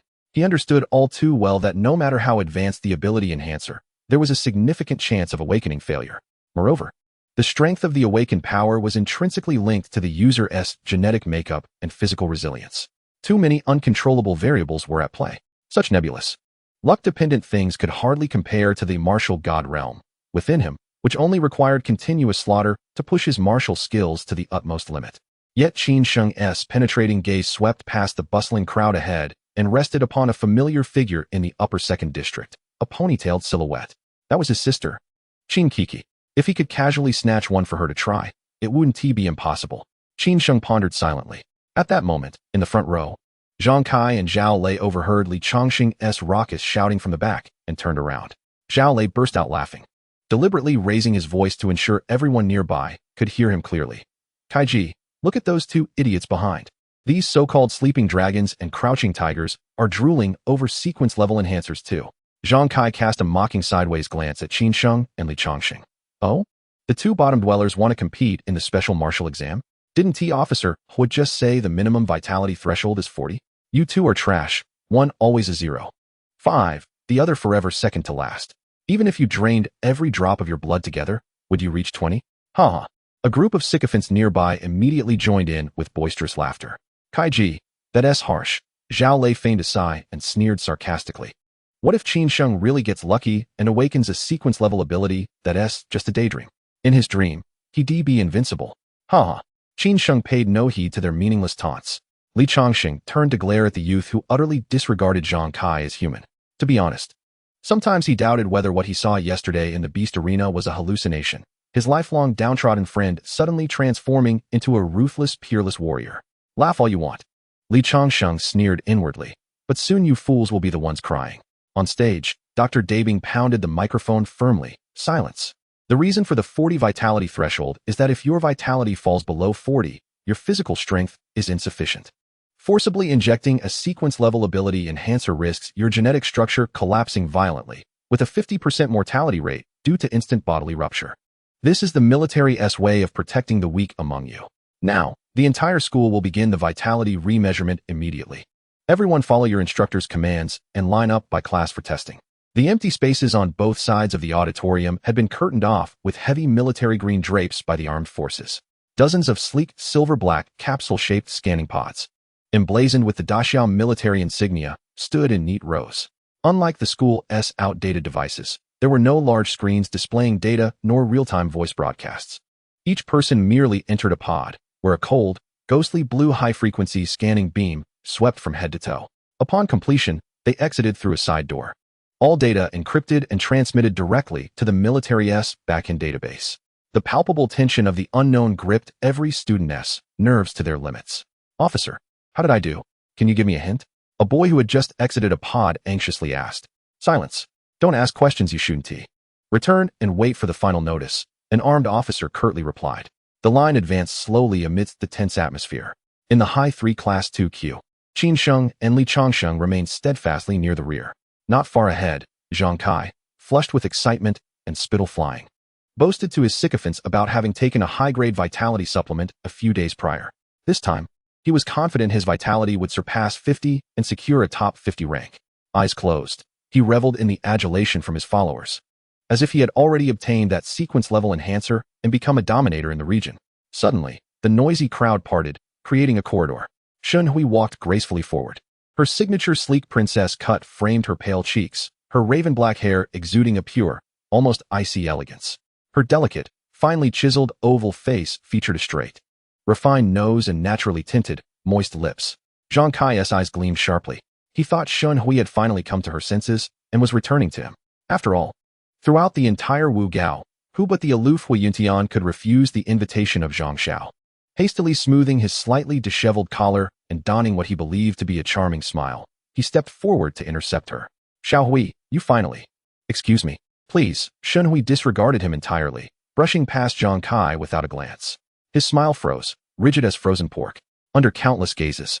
The reputedly unattainable ice-cold campus belle strode directly to the back of the line where Qin Sheng stood. She halted, and on her exquisitely beautiful face appeared a rare softness, like snow melting in spring. Qin Shengji, she addressed him gently. Qin Sheng was puzzled. Yes? What's the matter? I'm coming to your house tonight. I hope it won't disturb you. Qin Sheng's gaze met hers, and he nodded. Not at all. Shen Hui received his confirmation, pursed her lips slightly, and then melted back into the surging crowd. Almost simultaneously, a sharp pain suddenly shot through Qin Sheng's arm. Li Changsheng, like a frenzied monkey, pounced, clutching the soft flesh of Qin Sheng's arm and twisting mercilessly, grinding his teeth to utter through clenched jaws. You? Qin Sheng. Pretending. Keep pretending. You obviously know Shen Hui, but hid it from me like I'm a fool. Tell me, when did this happen? Huh, not far away. Zhang Kai's face flushed from green to white in waves. In all his life, he had never felt such suffocating frustration. Jealousy, humiliation, and bitter hatred surged within him, threatening to reduce him to ashes. The goddess he longed for, the one he coveted, was unexpectedly attached to a vitality 0. 5 loser like Qin Sheng. Zhang Kai's teeth clenched fiercely. Zhao Lei, fearing that he might bite his gums to shreds, whispered anxiously beside him. Brother Kai, calm down. Shen Hui must have gone to find Qin Kiki. It has nothing to do with that useless fellow. Silence. Zhang Kai roared, his eyes bloodshot. When the results come out, I will personally witness that worthless guy being expelled. The line pressed onward. When it was Zhang Kai's turn, he emerged from the scanning chamber, flushed with excitement. Passing by Qin Sheng, he deliberately bumped his shoulder. Trash will always be trash. Qin Sheng remained unbothered, as if merely brushed by a fly. Finally, Qin Sheng stepped into the scanning chamber. A deep azure light swept down from above. In that instant, Qin Sheng felt a subtle stream of detecting particles swirling chaotically within him, converging and entangling around his brain, causing a buzzing sensation in his ears. Next, a military personnel waved his hand. An hour later, over 3,000 students took their seats again. The atmosphere in the auditorium was suffocating, like a powder keg ready to explode. Why isn't the announcement coming yet? Who do you think will make the top 10 this time? Is there even a question? Hui Yuntian will definitely be first, unbeatable, and Shen Hui will surely be in the top 5. I heard a prodigious transfer student from Kyoto arrived in the first year. Wonder if he can challenge Hua Xiao. In the front row, Zhang Kai lounged with his legs crossed, a look of invincible arrogance written all over his face. When he was scanned, he felt his vital energy surge, a resonance only achieved with extraordinarily high vitality. He believed he might break the 50-point barrier today. Zhao Lei, on the other hand, suspected Zhang Kai was just vexed by Qin Sheng. On the stage, staff solemnly handed a tablet to Principal Zhao Chongyan. Zhao's eyes scanned the rankings, and his hand trembled violently. An expression of utter disbelief flashed across his aged face. He instinctively rubbed his eyes and looked again to confirm he wasn't mistaken. Swallowing hard, Zhao took the microphone. Students, the latest results of the vital energy test have been compiled. I will now announce the top 50 candidates who have qualified directly for the martial examination. Please stand when you hear your name. The uproar ceased instantly. Everyone awaited the announcement. 50th place, Wang Hai, Class 7, Grade 3, Vital Energy 47. 49th. As the list was read, some cheered joyfully, others anxiously awaited their names. 41st. Zhang Kai, Class 2, Grade 3, Vital Energy 49. Yeah. Zhang Kai sprang from his seat, pumping his fists excitedly, his face flushed with pride as he bowed slightly in all directions. Only 49. Just shy of 50. How embarrassing. His followers immediately flattered him wildly. Zhang Xiao is awesome. 49 is solid. Zhang Kai smugly sat down and glanced back with a disdainful, challenging look at Li Chongsheng and Qin Sheng in the rear. The list continued. 39th, 37th. Li Chongsheng, Class 2, Grade 3, Vital Energy 51. At this name, Class 2 erupted. Zhang Kai's triumphant expression instantly turned into one of utter disbelief. He stared at the tall, slender figure rising slowly at the back row. Li Chongsheng stood, looking down at Zhang Kai with a mischievous smirk twitching at his lips. Sorry, big young Master Zhang. I have 51, just a little higher than your neat number. Impossible. Zhang Kai screamed, eyes bloodshot like a cornered cat. You, one of the lowest ranked losers, have 51? The device must be broken. It's definitely malfunctioning. The entire class stared at Li Chongsheng as if witnessing a ghost. He was the phoenix among the dragon and phoenix, an unexpected hidden talent. Qin Sheng was equally stunned. This seemingly honest fellow had concealed his strength. Sensing the tension, he tugged Li Chongsheng's sleeve. All right, that's enough pretending. Sit down. Li Chongsheng chuckled and obediently sat, savoring the rare chance to boast after years of suppression. The list pressed on, the vitality values growing more formidable. 14th. Qin Kiki, Class 1, Grade 2, Vital Energy 71. Qin Kiki, with her high ponytail, stood and fervently waved her small fists toward her brother nearby, her smile radiant. Qin Sheng smiled and nodded in response. 11th. Shen Hui, Class 1, Grade 2, Vital Energy 75. At last, the list reached the most thrilling top 10. 10th. Lin Jianghai, Vital Energy 81. 9th. The higher the rank, the louder the crowd's cheers surged like a tidal wave. 4th. Lu Yuanshan, Class 1, Grade 3, Vital Energy 89. Lu Yuanshan rose, his expression proud. Just 1 point shy of breaking 90, a feat worthy of his haughty demeanor. Next came the divine battle for the top 3. The hearts of over 3,000 students beat almost in unison. Everyone knew the first place would undoubtedly be Hua Yuntian, acclaimed as the century's greatest genius of Zhuangking. The suspense lay only in the second and third places. On stage, Principal Zhao Chongyan's hand trembled uncontrollably once more as he took a deep breath and announced through the speakers, reverberating throughout the hall. Third place. Chapter 26. Breaking the Dixia historical record. Crushing the geniuses beneath our feet. Grade 1, Class 3, Jiang Yichen. Vital Energy 90. The roar was like a tsunami sweeping the entire auditorium. Grade 1, a 90 already? My goodness. This breaks Hua Xiao's record from his first year. Doesn't he it? Truly a prodigy from Kyoto. In the first year section, a short young man slowly stood, pride unmistakable in his brows.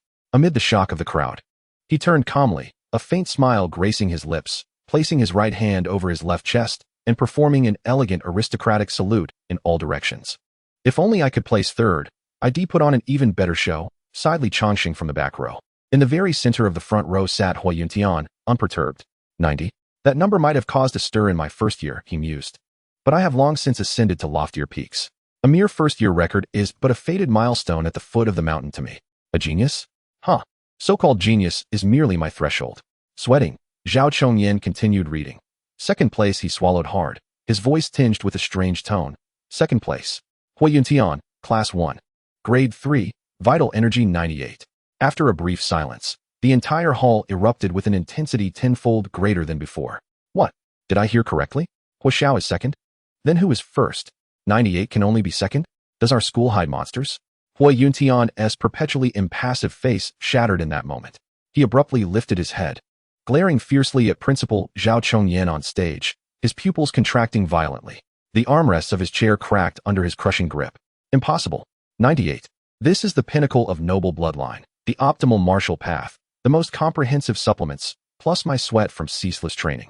Who could possibly surpass this? Jiang Yichen, who had just performed his noble salute, was dumbfounded.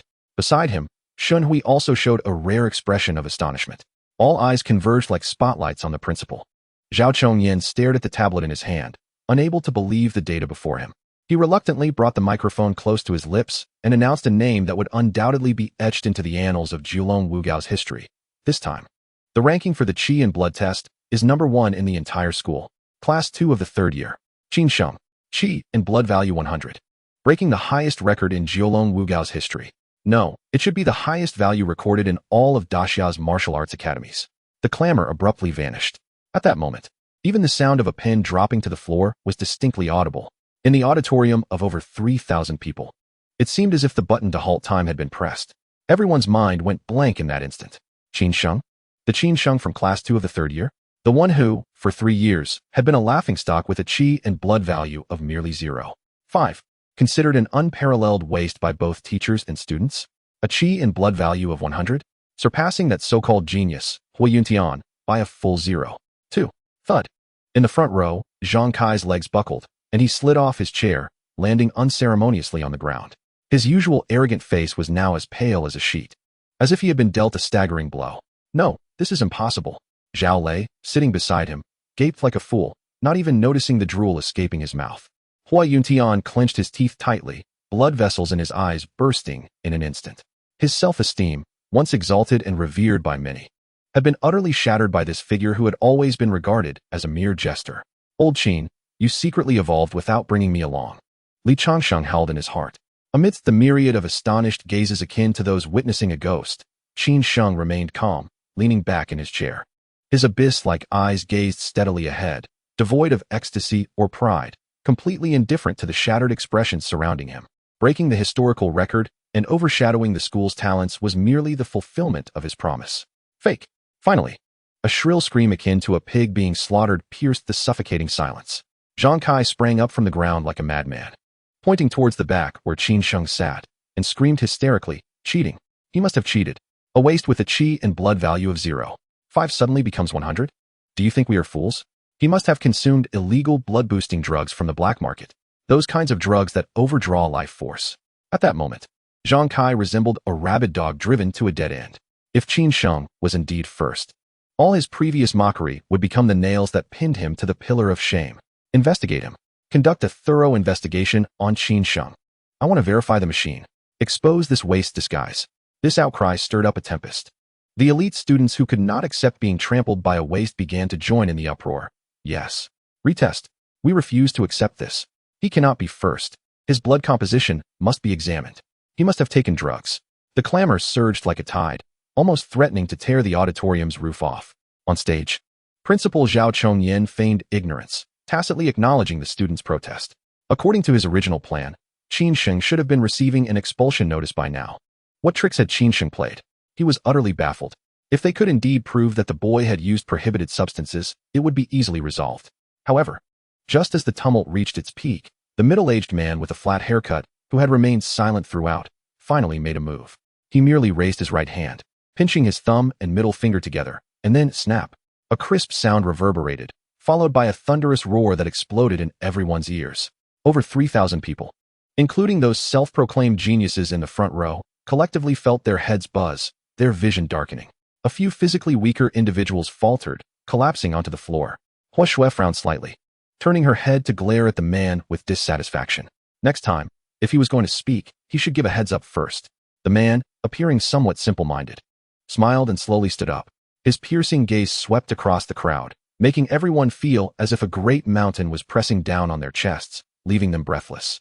Lei Meng, the commander of the Jiulong City Defense Forces, now took control of the situation. No one dared to raise their voices again. Only whispers filled the air. What? Lei Meng, the one who assisted the martial god in subduing the SSS-level void with the Lei Long team? This cannot be. Such a figure should be guarding the capital. It was said that during that campaign, he had been seriously injured and retired from the front lines. He was actually hiding in Jiulong City. No wonder Jiulong City had remained so peaceful over the years, with such a killing god stationed here. What beast would dare to approach? Qin Sheng sat in the back, his brow furrowed. The seemingly casual snap of fingers had unleashed a power akin to an airburst, a level of strength he could hardly fathom. He could distinctly feel the terrifying force hidden within this body, a power capable of leveling the entire auditorium in an instant. Qin Sheng's fists tightened further, the glimmer in his eyes intensifying. This was precisely the power he sought. Lei Meng stepped to the front of the stage, his gaze sweeping the audience. Just now, someone claimed that Qin Sheng's qi and blood data was fraudulent. This matter can be easily resolved. Anyone with a qi and blood value of 4 or above may stand up now and challenge the one you suspect. Let strength speak for itself. He then picked up a tablet and began to read. Class 2 of the 3rd year. Zhao Lei, Qi and blood value 43. Class 5 of the 3rd year. Hua Jianhua, Qi and blood value 42. Class 1 of the 2nd year. He read over 30 names. All students with Qi and blood values ranging from 40 to 45. Zhao Lei's name was first. Zhang Kai's eyes lit up instantly. He turned to Zhao Lei, grabbing his arm with excitement. Lei Zi, an opportunity has come. Go take down Qin Sheng. Zhao Lei hesitated for a moment, looking troubled. Kai Guai, what are you afraid of? Zhang Kai glared at him. You, a waste with a 0. 5. Don't actually believe he has a Qi and blood value of 10, do you? You are a genuine 43, raised in medicinal baths since childhood. You can't lose to him. Zhang Kai knew Zhao Lei exceptionally well. His body was remarkably resilient. Zhao Lei licked his lips, but remained silent. Zhang Kai leaned closer, adding fuel to the fire. If you win, I'll lend you my sports car for half a year. Zhao Lei's eyes widened. He had long coveted that bright yellow convertible. The Zhao family could afford it, but that kind of luxury was not something easily obtainable. He turned to glance at the figure leaning back in the chair in the back row. Gritting his teeth, Zhao Lei suddenly stood up. I challenged Qin Sheng. The crowd erupted in an uproar. Numerous gazes instantly focused on him. Qin Sheng lifted his eyelids, contemplating whether to use him as a stepping stone, perhaps to rid himself of some bothersome flies in the future. Zhao Lei felt a surge of anxiety under his stare, but having already stepped forward, retreating would be even more humiliating. He suddenly felt a twinge of recklessness and glanced up at the principal on stage, his eyes pleading for help. Zhao Chongyan stood there, his gaze falling on his grandson, his fingers unconsciously tapping the table. Then, his expression turned serious as he nodded slightly. Regardless of whether Qin Sheng's Qi and blood value was genuine or not, this challenge had to take place today. If Qin Sheng lost, he would have ample reason to expel him under the guise of cheating. As soon as Qin Sheng departed from Wu Gao, stepping away from the scrutiny of those influential figures, he would seize the opportunity to obtain that coveted black blade.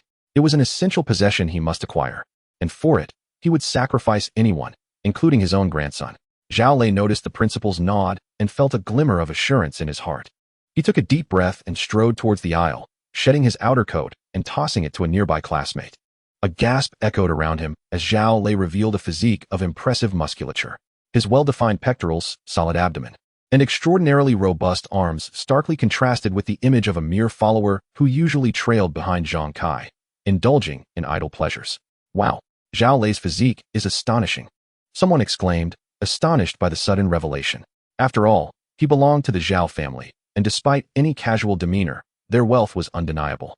Zhang Kai stood up triumphantly, shouting to the crowd, did you see that? Lei Zi has been nurtured in medicinal baths since childhood. His strength is unparalleled. What did you think? He follows me for nothing? Li Changxing leaned closer to Qin Sheng and whispered, Old Qin, this is the principal's grandson, so be cautious.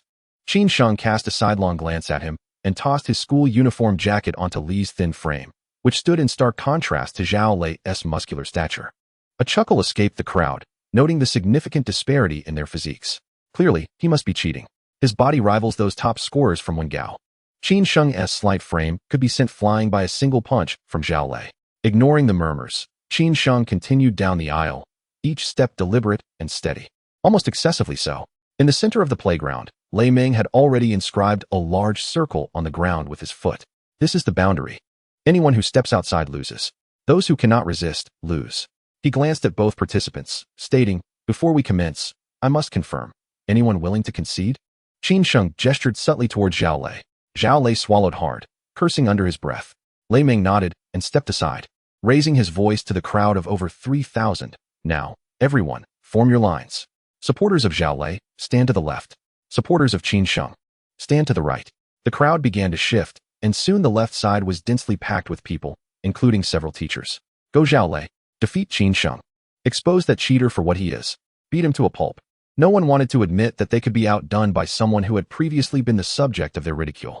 In stark contrast, the right side remained largely empty, occupied by just 4 figures. Li Changxing was the first to step forward, arms crossed, his expression oddly composed.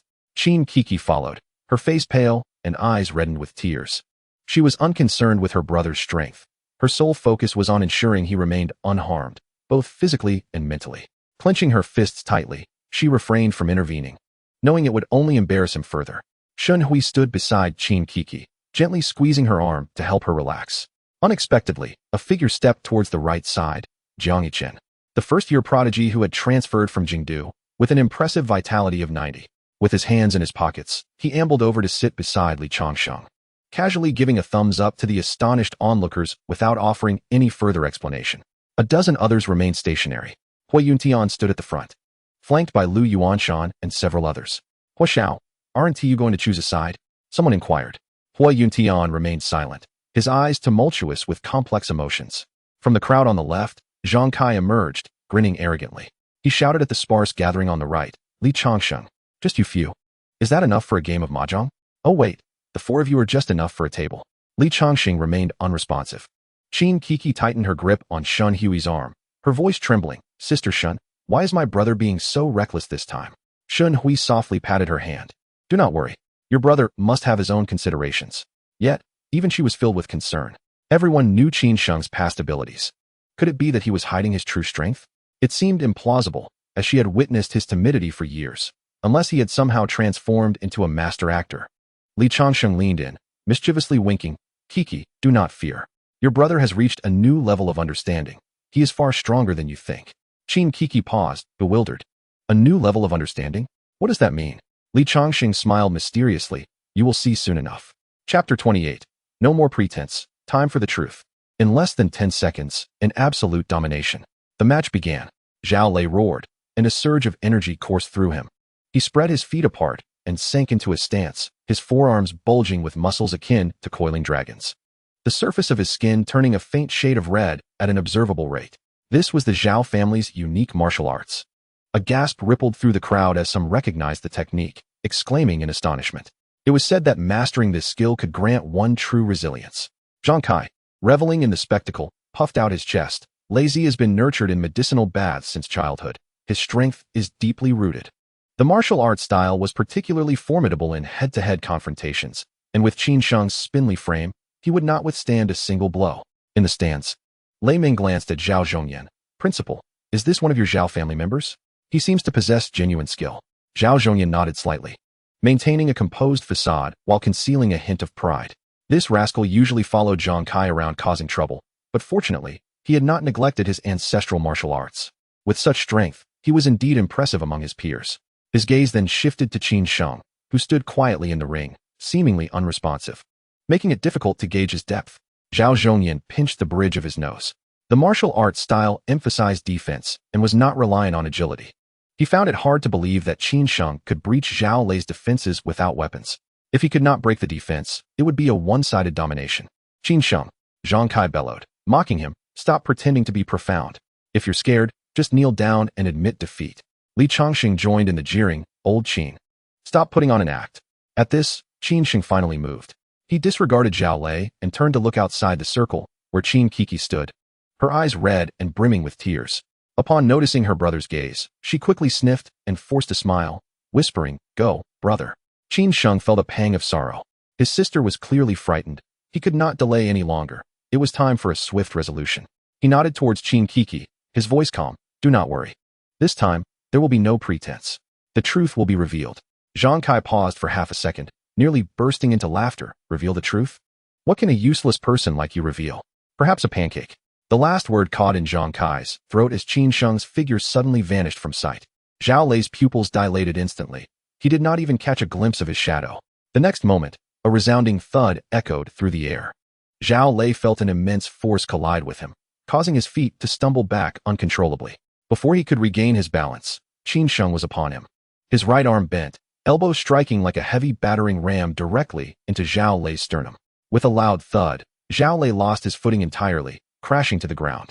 Lying there, his eyes widened in shock as he gasped for air, the searing pain in his chest rendering him momentarily disoriented, but thankfully, his consciousness remained intact. Zhao Lei's heart surged with joy. After all, it was his body, tempered through countless trials, that could withstand such blows.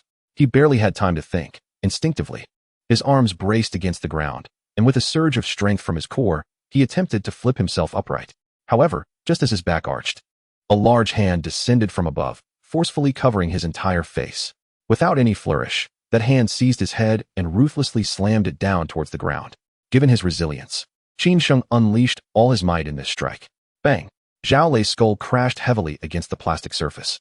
producing a sound that sent chills down the spines of all who heard it. His body convulsed as if struck by lightning, his eyes rolled back, and he fell into complete stillness. Qin Sheng released his grip and slowly stood upright, looking down upon the unconscious Zhao Lei. From the moment of the sudden attack to the conclusion of the battle, no more than 10 seconds had elapsed. In the vast playground, over 3,000 students were frozen in shock, their mouths agape and expressions vacant. Zhang Kai stood at the outer edge, resembling a weathered stone statue, his mouth still forming the shape of a word. Qin Kiki covered her mouth tightly with her hands, tears streaming down her cheeks like pearls that had broken free. Shun Hui's gaze narrowed in disbelief, fixating on the somewhat slender figure. Had she misjudged all this time? As for Li Changsheng, he stood with his hands on his hips, grinning like a fool, utterly unfazed. What a joke. He had witnessed this monster crush the skull of a third-tier beast with his bare hands. In a brawl? What was Zhao Lei to him? Clap, clap, clap. The crisp sound of applause suddenly rang out. Lu Yuanshan was the first to applaud, a hint of a smile gracing his lips. He turned to the front and looked at Hua Yuntian, asking, "Brother, do you discern any insights?" Hua Yuntian pondered for a moment before speaking coldly. The first strike was merely a test of strength, calculating the difference between his own penetrating power and the opponent's defense. Upon realizing it was insufficient, he decisively altered his method of attack, employing the most violent means to finish off his opponent. Such situational judgment is commendable, yet his approach is utterly lacking in strategy. To engage in a head-on clash with someone who specializes in physical training is recklessly foolish. Were it not for his absolute confidence in his own physical strength, that last strike would have been tantamount to suicide. On the other side, Zhang Yichen also stood up, joining in the applause. His gaze on Qin Sheng radiated unabashed admiration. A beast that hunts by instinct? Quite intriguing. Hua Yuntian took 2 steps forward, directly approaching Qin Sheng. He fixed his steely gaze upon the youth, his voice sharp. "You possess such brilliance, do you not, Qin Sheng?" Qin Sheng met his stare without flinching. In the stands, Zhao Chongyan's expression darkened to an extreme. Observing his grandson sprawled on the ground like a lifeless dog, he clenched his fists hidden in his sleeves, the sound of cracking knuckles echoing, yet he dared not take a step forward. With Lei Ming and Hua Shui standing nearby, even if he were engulfed in rage, he had to stifle it. Hua Shui remained solemn, not uttering a word. Lei Ming, however, casually turned around and patted Zhao Chongyan on the shoulder. "Relax. That kid was holding back. He hasn't damaged his foundation." With that, he turned and bellowed into the arena, his voice booming painfully in the ears. "Medical personnel, carry him away." Several medical staff in military uniforms rushed onto the field, lifting Zhao Lei onto a stretcher and sprinting off. Lei Ming strode to the center of the training circle, clapping his hands vigorously. He had long heard tales of Jiulong Wugao's solid foundation, which he once dismissed as a joke. But after witnessing it today, he found it indeed to be a trove of hidden talents. However, the smile that had lingered on his lips vanished in an instant. A chilling, iron-willed aura of bloodshed enveloped the area. He abruptly raised his arm, pointing directly at the more than 3,000 students who were still in shock. "If the Qin Sheng standing before you today were a calamity draped in human skin or a bloodthirsty, rampaging beast." Lei Ming's piercing gaze struck each of them like an invisible iron whip, mercilessly lashing out at their faces. "And now, you foolish individuals, who cannot even discern the situation, would likely be reduced to mere pulp."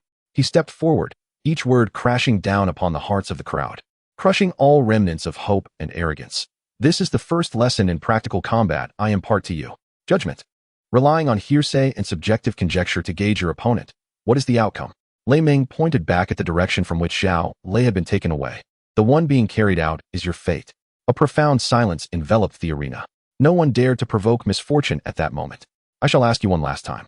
If, on the battlefield, you encounter a creature of extraordinary strength and your judgment concludes that you cannot possibly win, what should you choose?" Li Changxing's mind snapped, and he was the first to raise his hand high, roaring at the top of his lungs. "Fight to the death."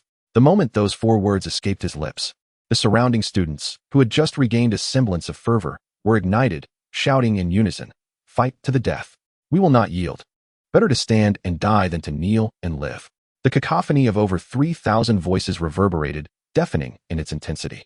Lei Ming observed the fervent crowd, his anger morphing into a sardonic smile. He strode up to Li Changsheng, without hesitation delivering a solid kick to his abdomen, sending him hurtling backward, landing squarely on his back.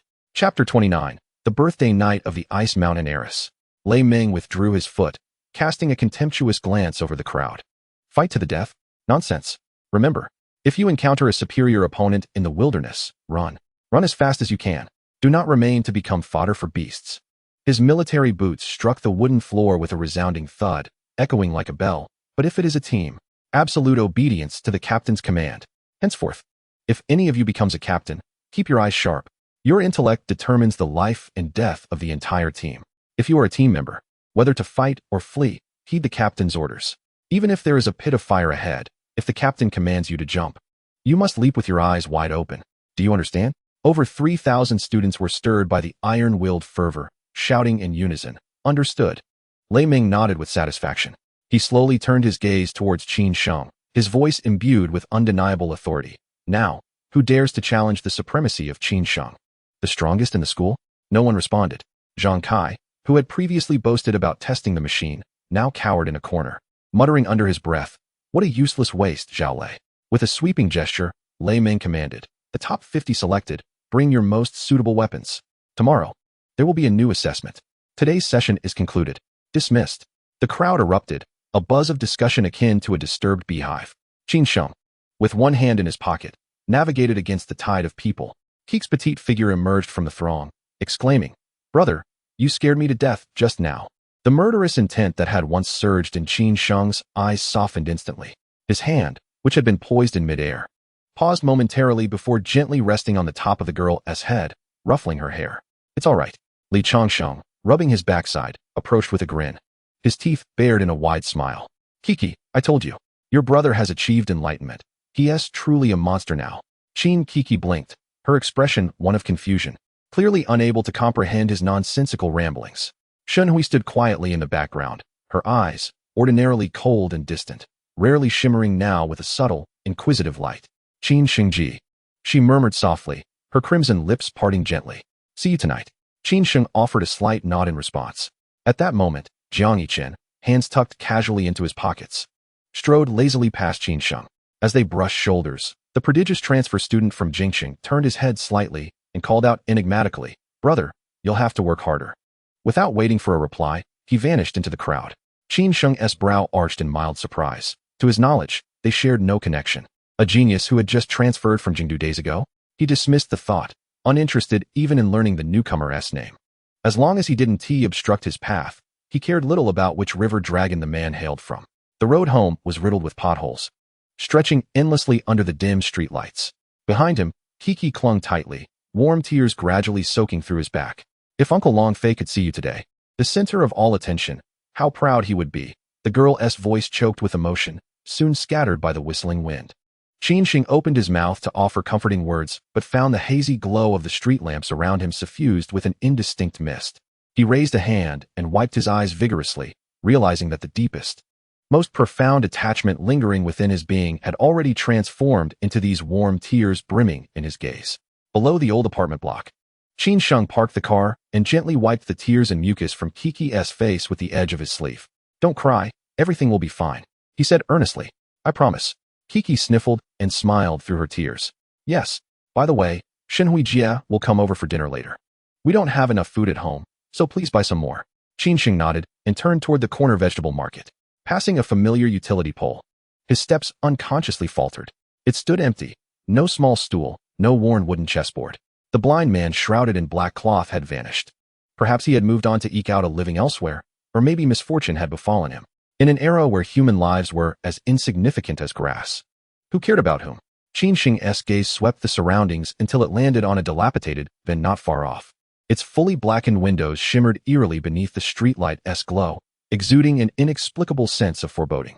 He frowned, pondering briefly before withdrawing his gaze. At the market's closing hour, the bargaining continued unabated. It was almost inconceivable that merely an hour ago, the unparalleled genius who had astonished the entire school with his surpassing vitality was now carrying a half-lifeless grass carp, a head of cabbage, and some minced meat through the muddy, fish-scented alleyways. As night fully descended, streetlights cast his elongated and shortened shadow on the ground. Outside the residential complex, 3 more vehicles had appeared, 2 jet-black heavy SUVs flanking a silver-gray extended luxury van. The vehicles bore no conspicuous insignia, but the striking black license plates with white characters. Foreign to the area, flared defiantly in the dim, decrepit neighborhood. Qin Sheng halted, furrowing his brow. At this hour, such an escort. Who could it be for? Various possibilities flickered through his mind, none certain. Clutching the plastic bags tighter, he quickened his pace and slipped into the stairwell. The stairwell lights remained broken. He ascended familiar steps into the darkness, floor by floor. Upon opening the door, he found the narrow, dilapidated living room graced by a figure whose beauty seemed out of place. Shenhui sat on the somewhat sagging fabric sofa, having changed out of her school uniform into an elegantly simple long dress. Her jet black hair cascaded like a waterfall over her shoulders, shedding some of her usual aloofness and gaining a touch of earthly warmth. Hearing the door, she lifted her head, a delicate smile blooming upon her cold, beautiful face. Qin Xingji. From the kitchen came the rhythmic clatter of cooking utensils. Qin Kiki, donning a floral apron, poked out half her head, calling anxiously, "Brother, you're finally back." Shen Huijie arrived early and insisted on helping in the kitchen, but I had to shoo her out. Qin Sheng's eyes traveled beyond Shen Hui to the mottled coffee table, where an exquisitely crafted pure white double-layered cake box rested. It was tied with a pink ribbon and bore a string of foreign characters unfamiliar to him. Following his gaze, Shen Hui softly spoke, "Today is my birthday." Qin Sheng blinked in a daze, carrying the groceries into the kitchen. The sizzling of the pan mingled with the fragrant aroma of scallions. "Kiki," he murmured, "why didn't you tell me sooner? We could have prepared a gift." "Shen Hui Jie wouldn't let me," Kiki replied without turning, her spatula flying swiftly. "She just wanted a simple home-cooked meal, nothing too formal. That's why I didn't tell you. Besides, the food will be the same anyway." Watching his sister's busy, slender figure, Qin Sheng's eyes flickered. "Stop dawdling and bring the dishes." Kiki jabbed him playfully with an oil-streaked elbow. The three shared a humble dinner: braised grass carp, sweet and sour cabbage, minced meat with eggplant, stir-fried Huai yam, and a steaming bowl of seaweed egg drop soup. Shen Hui displayed no airs of a wealthy heiress. She devoured a generous portion of fish and sincerely praised, "Kiki, your cooking keeps improving. It's far better than my family's chef." Kiki's south eyes curved into crescent moons as she beamed. "Of course. Cooking every day can't taste bad." "Shen Huijie, eat more. You're the guest of honor today. We'll cut the cake after dinner." After the meal, flickering candlelight illuminated the worn hall. They blew out candles, sang the birthday song, and shared the cake. Afterwards, the two girls eagerly vied to tidy up. Amid the sound of running water came Kiki's chattering and Shen Hui's gentle laughter. Yet, the joyous moment was brief. A polite triple knock sounded at the door. Qin Sheng opened it to find a middle-aged man wearing gold-rimmed glasses, clad in a meticulously pressed black Zhongshan suit, his hair combed with precision. His presence exuded an intense restraint, yet Qin Sheng's intuition told him this was no ordinary individual. "Apologies for the intrusion," the man bowed slightly, his demeanor elegant and courteous but radiating a profound social distance. "I am here to escort Miss Shenhui." Qin Sheng stepped aside and called into the kitchen, "Shenhui, someone's here for you." Shenhui emerged, shaking water droplets from her hands. Upon seeing the man, her gentle expression instantly vanished, replaced by her usual icy veneer. "Uncle Ing, just a moment." The man, addressed as Uncle Ing, wisely descended the stairs first. Shenhui turned back to the kitchen to give Kiki a few instructions. Dabbing moisture from her hands with a tissue, "Qin Xingji, would you see me off?" she asked, lifting her beautiful eyes. They descended the dim stairwell in single file, their footsteps echoing in the silence. Outside, the three luxury vehicles had started, engines rumbling deeply. Shenhui halted at the complex entrance, not rushing to board. The early autumn night breeze lifted her long hair, revealing half of her flawless profile. "Qin Sheng," she suddenly began, "you've changed." Qin Sheng, not one for excuses, gazed thoughtfully at the flickering street lamp at the alley's mouth. "Circumstances drive people forward. One must change." Shenhui turned her head, fixing him with a steady gaze. The amber glow softened the usual distance between them. "No matter how you change," she said earnestly, "don't let Kiki down. She's a simple soul. Take good care of her." Qin Sheng nodded. "I understand." Shenhui hesitated, her eyes growing complex, then finally spoke again. "Since you are aware of the need to protect her, you should not have provoked Zhang Kai and Zhao Lei at school today. The Zhang family is deeply entrenched in Jiulong City, and apart from the Hua family, no one can restrain them." Every word spoken by Shen Hui struck with gravity. "Your brilliance was too evident, and you have offended both the Zhang and Zhao families in one fell swoop. They will not let you off easily." Qin Sheng's gaze remained fixed on Shen Hui, devoid of any concession, his pride unmistakable. "There are some matters," he stated, "that cannot be avoided merely by retreating. If evasion is impossible, then one must sever all ties." A sudden determination solidified within Qin Sheng's heart. Shen Hui, observing the tumultuous intensity in his eyes, comprehended the madness within and chose silence. The night breeze swept past, carrying a hint of chill. Thank you for the hospitality tonight. I thoroughly enjoyed it. Shunhui extended her fair, slender hand, indicating a desire to shake hands. Qin Sheng grasped it, feeling the coolness akin to delicate jade.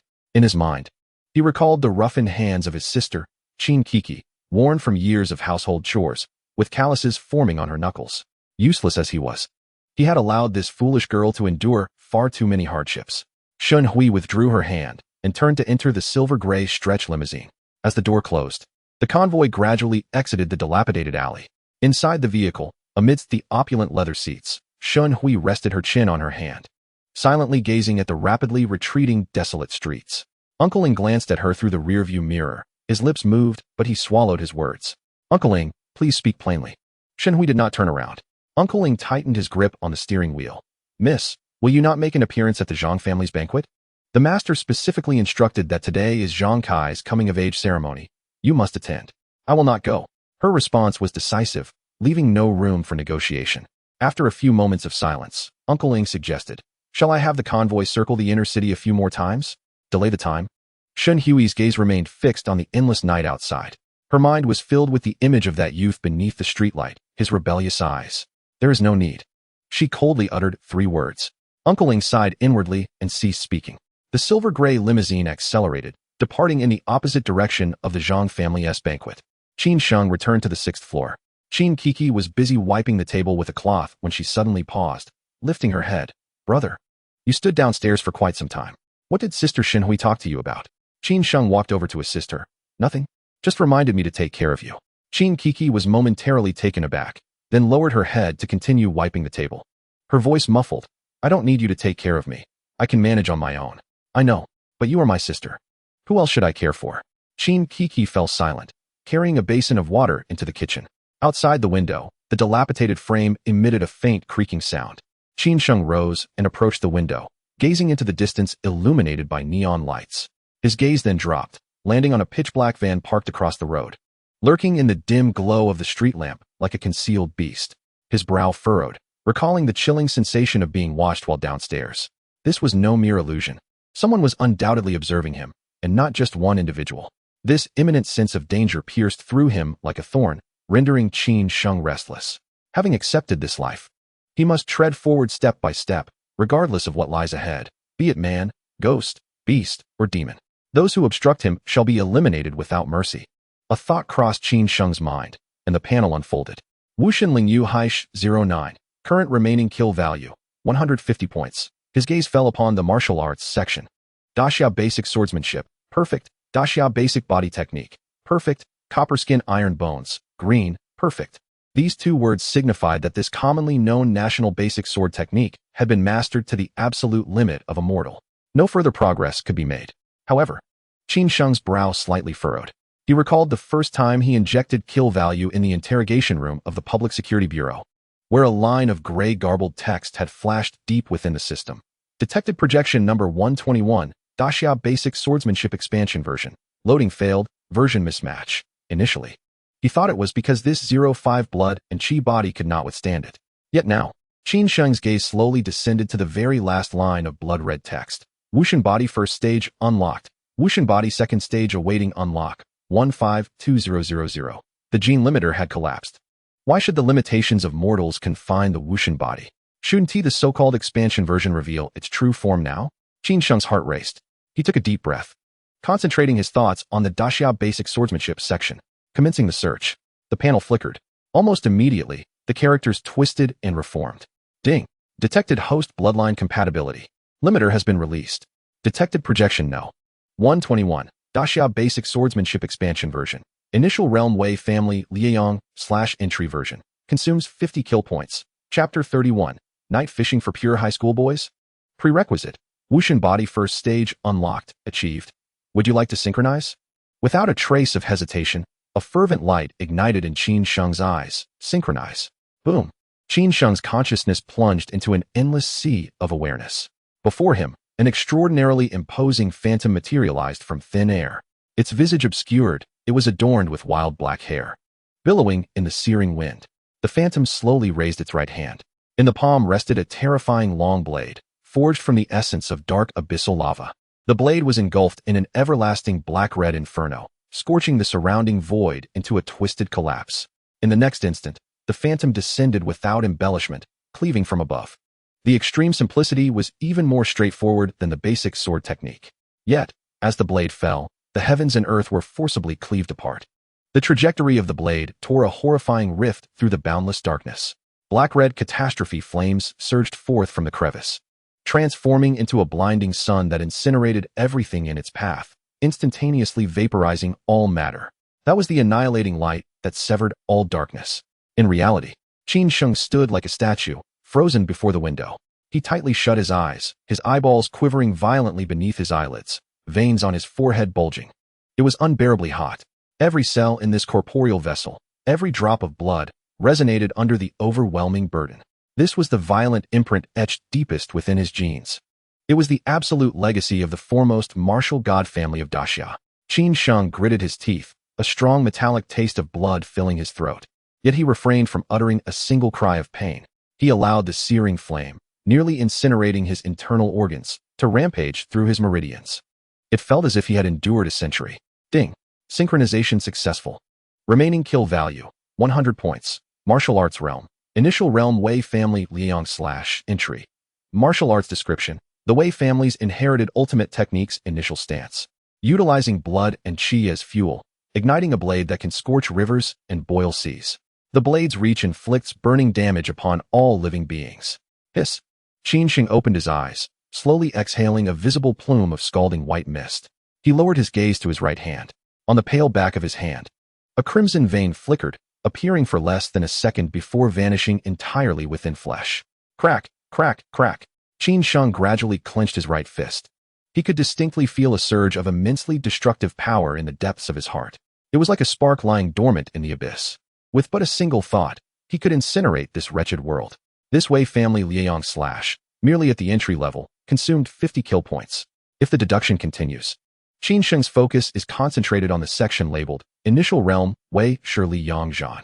Continuing the search, Initial Realm Wei Shili Yangzhan Martial God Projection. Retrieved ID 122. Initial Realm Wei Shili Yangzhan Minor Completion Version. Cost 100 killing points. Transitioning from entry to minor completion. Does it simply double? Qin Sheng's eyelids twitched. Indeed, as anticipated, the demand for killing points grows insatiably with progression. However, he did not hesitate for long. Synchronization. Synchronization successful. Martial Skill Realm. Initial Realm Wei Shili Yangzhan. Minor completion. Current remaining killing points. 0. That ferocious power instantaneously transformed into a more docile form.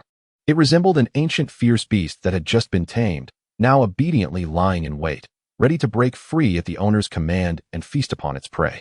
Qin Sheng gazed at the solitary 0 displayed on the panel, his brow slightly furrowing. He glanced at the progress bar at the bottom of the panel. Martial God Body Level 2 awaiting unlock. 1. 652, 000. 150 killing points exchanged for 2 realms of Liangzhan. Insufficient. Far from enough. There remained a significant gap to reach 2,000 points. At this rate, a month would be entirely inadequate. Qin Sheng lifted his gaze, his eyes piercing into the kaleidoscopic neon hues of Jiulong City. The nights in Jiulong City are never tranquil. Those monsters cloaked in human skin, the hunters prowling in the shadows, will one day become his prey. Yet for now, he must first resolve the trouble at hand. With his back to the window, he felt the scrutinizing presence emanating from the van, akin to a thorn in his back. He was unaware of the intentions of those inside, but he despised the sensation of being watched, even more so the notion of passively awaiting their move. Rather than waiting at home to be confronted, it would be better to take the initiative, draw them out, and find a suitable place to deal with them cleanly. Qin Kuku was still tidying up in the kitchen. Upon seeing Qin Sheng don a black hoodie in preparation for leaving, she habitually offered a reminder. After all, during this period, he had often used night runs in practice as an excuse to leave early and return late. Brother, be careful, come back early. Don't worry. Qin Sheng responded casually as he slipped into the dimly lit corridor. The nature of calamity ensured that it thrived in the darkness. The most decadent and bustling locales at night often served as the most opportune hunting grounds for them. Bars, dance halls, hair salons, foot baths, the shadowy corners concealed behind the vibrant lights are the most fertile grounds for flesh and blood. After traversing several dilapidated blocks, the pink neon lights began to emerge. Small red hair salons, enchanted foot baths, and cheap glowing signs of the Sun City Leisure Center. At the entrances, Young women dressed scantily stood around. Some leaned against rusted door frames, cracking sunflower seeds, while others cast flirtatious glances at passing men. Qin Sheng halted at the roadside, feigning nonchalance as he surveyed his surroundings, all the while waiting for the two figures to approach. Before long, a victorious smile spread across Qin Sheng's face. They had indeed followed him. His intuition told him these two shadows were the ones from the van. Since leaving home, they had maintained a close yet distant trail behind him. In those few seconds of distraction, a heavily made-up woman at the hair salon's entrance locked eyes with him. Her eyes, lined with thick eyeliner, lit up, and she swayed her hips closer. The woman before him appeared to be in her early 20s, clad in a poorly fitted, revealing tight dress. Her makeup thick enough to resemble a layer of white powder on her face. "Hey, handsome, wanna wash?" Her voice dripped with seduction. "Come in and have a seat. I promise you'll feel great with what I can offer." Qin Sheng observed her bright red lips and was suddenly reminded of the woman with a mouth torn to the ear in the alley behind the bar during the apocalypse. He glanced down at himself, his school uniform pants faded and worn, radiating an aura of a penniless gentleman. Such a woman, who struggled to survive in the mire. Had eyes sharper than anyone's. Why would she bait someone who couldn't even afford a night's fee? Unless, perhaps, she desired something beyond money. She craved fresh flesh and blood. His peripheral vision caught the two lurking figures across the street, still hidden in the shadows, watching this scene. Excellent, since they have come to him. He might as well deal with them all at once. A plan formed in Qin Sheng's mind, yet his expression remained inscrutable, resembling a naive student as he nodded shyly. All right. The woman appeared momentarily taken aback, seemingly surprised that this prey would take the bait so quickly. Then, her smile widened dramatically as she reached out, firmly clasping Qin Sheng's arm, as if afraid he would escape. "Come on, let's go upstairs. The environment is much better up there, and the soundproofing is excellent." In the shadows less than 10 meters from the hair salon, the two men in jackets were smoking, their eyes fixed on Qin Sheng as he followed the woman up the stairs. TSK, students these days really know how to have fun. The lanky one on the left exhaled a thick cloud of smoke, a lewd grin on his face. Running this far in the middle of the night just for this shabby place that charges 130 for a session? Truly eye-opening. The bald man on the right flicked the cigarette, but into a nearby gutter, chuckling derisively. "How do you know it's 130? Who the hell cares about the price? This time, we just need to get the job done. Zhang Xiao has spent 100,000 to hire us two third-tier warriors to keep an eye on a student. This money is practically free." The two exchanged knowing glances, laughter echoing between them. On the second floor, a series of makeshift wooden partitions lined the walls. The woman pushed Qin Sheng into the innermost room, locking the door behind them. The room contained only a narrow leather bed, the cheap scent of rose perfume mingling with the moldy aroma from the corners, filling the air. "Handsome, have a seat."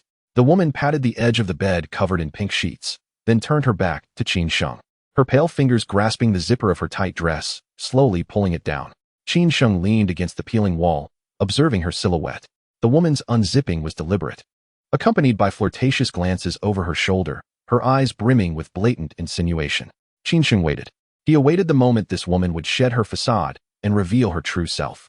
The creature from the alley had only exposed its gaping maw when it crouched down. What would this one do? When would she strike? Suddenly, the dress slid off her shoulders, unveiling a generous expanse of pale back and the straps of her lingerie. Seeing that he remained unmoved like a statue, a flicker of impatience crossed her eyes, yet she quickly replaced it with a professional smile. "Handsome, why don't you come over? Are you shy? I want tea bite. Bite me? Let us see if you have the capability." Qin Sheng silently counted down in his mind. 3, 2, 1. He narrowed his eyes, bracing himself for her anticipated attack. However, the grotesque scene he envisioned did not materialize. The woman suddenly inhaled deeply, clasping her hands to her chest, and unleashed a piercing scream. "Help! Assault!" The shrill sound was jarring, nearly shattering Qin Sheng's eardrums. Bang! At the moment her scream echoed, the flimsy wooden door was violently kicked open from the outside. "What the hell? We're a legitimate hair salon. What do you want with my wife?" Several men wielding steel pipes burst in. The leader, sporting a shocking head of yellow hair, menacingly pointed a steel pipe at Qin Sheng. Mid-sentence, the yellow-haired man recognized the familiar figure leaning against the wall. Qin Sheng also recognized him. The world is indeed a small place. The yellow-haired man's hand, raised high with the steel pipe, froze in midair, his mouth opening and closing in shock. In the span of a second, his expression transformed seamlessly from that of a fierce villain to one of sheer terror. The malevolent laughter of Zai Yi once again caught in his throat. Qin Sheng gazed with concern at the black hoodie, riddled with countless holes pierced by sharp thorns. He casually brushed the garment, producing a series of crisp, metallic clinks. The thorns fell away from Qin Sheng's body as if they had been embedded in solid steel plates, clattering onto the wooden floor. Possessing a physique as resilient as bronze and iron, capable of withstanding the full force of a third-tier illusionary monkey's tail stinger, these fragmented punctures, relying solely on their number, were unworthy of breaching his defense. Qin Sheng shook his head disdainfully. Is that all? Zai's expression utterly transformed. With such a body, why did you feign weakness just now? Foolish creature. He snarled fiercely. No sooner had he spoken than his form began to swell violently. His ashen-brown torso inflated like a balloon, severed tentacles writhed frantically at their broken ends, rapidly regenerating into several thicker limbs that surged forth in an overwhelming assault upon Qin Sheng. Instead of retreating, Qin Sheng advanced. Blades of jet-black steel flashed relentlessly in the night, devoid of flourish, embodying pure, unadulterated lethality. Within 3 steps, the blades wove an impenetrable net of death, severing every seemingly ferocious tentacle before they could approach within half a meter of him. With a final upward slash, a grotesque head was cleaved from its body, soaring skyward. Qin Sheng sheathed his blade and coldly regarded the headless torso, which did not collapse but withered rapidly like a deflated sack, slipping lifelessly to the ground. Something was amiss. Qin Sheng's eyes narrowed as he dashed to the window.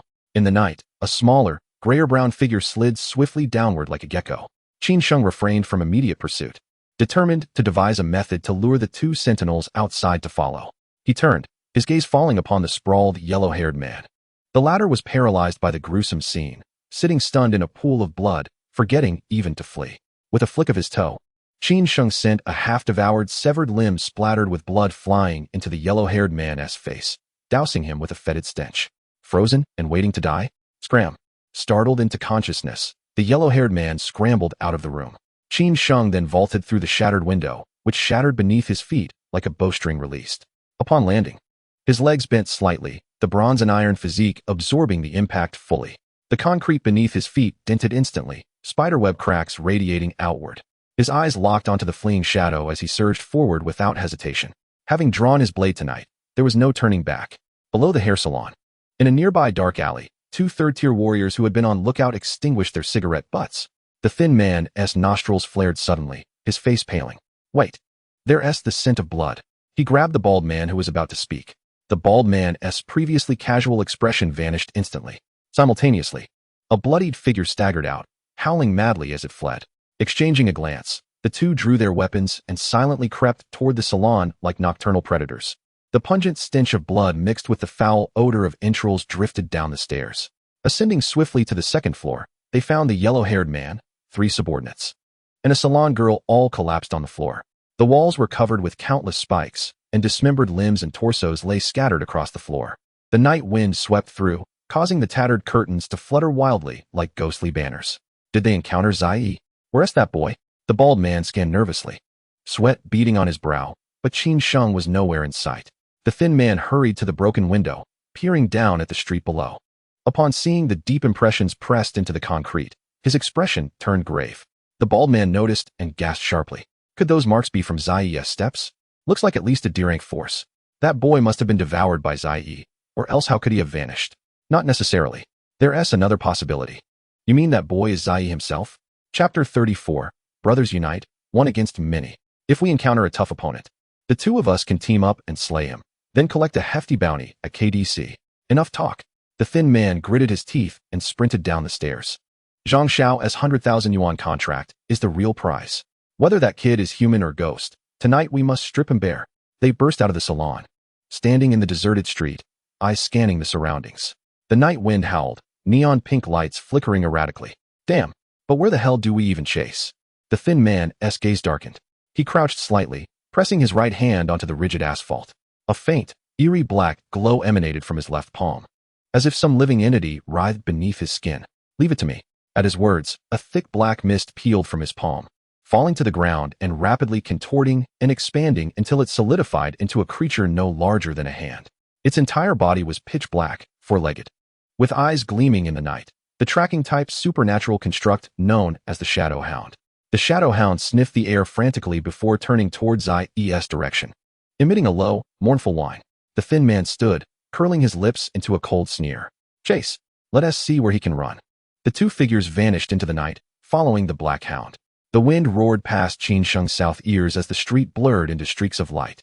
Having passed through the urban village, he had entered a desolate, abandoned industrial zone.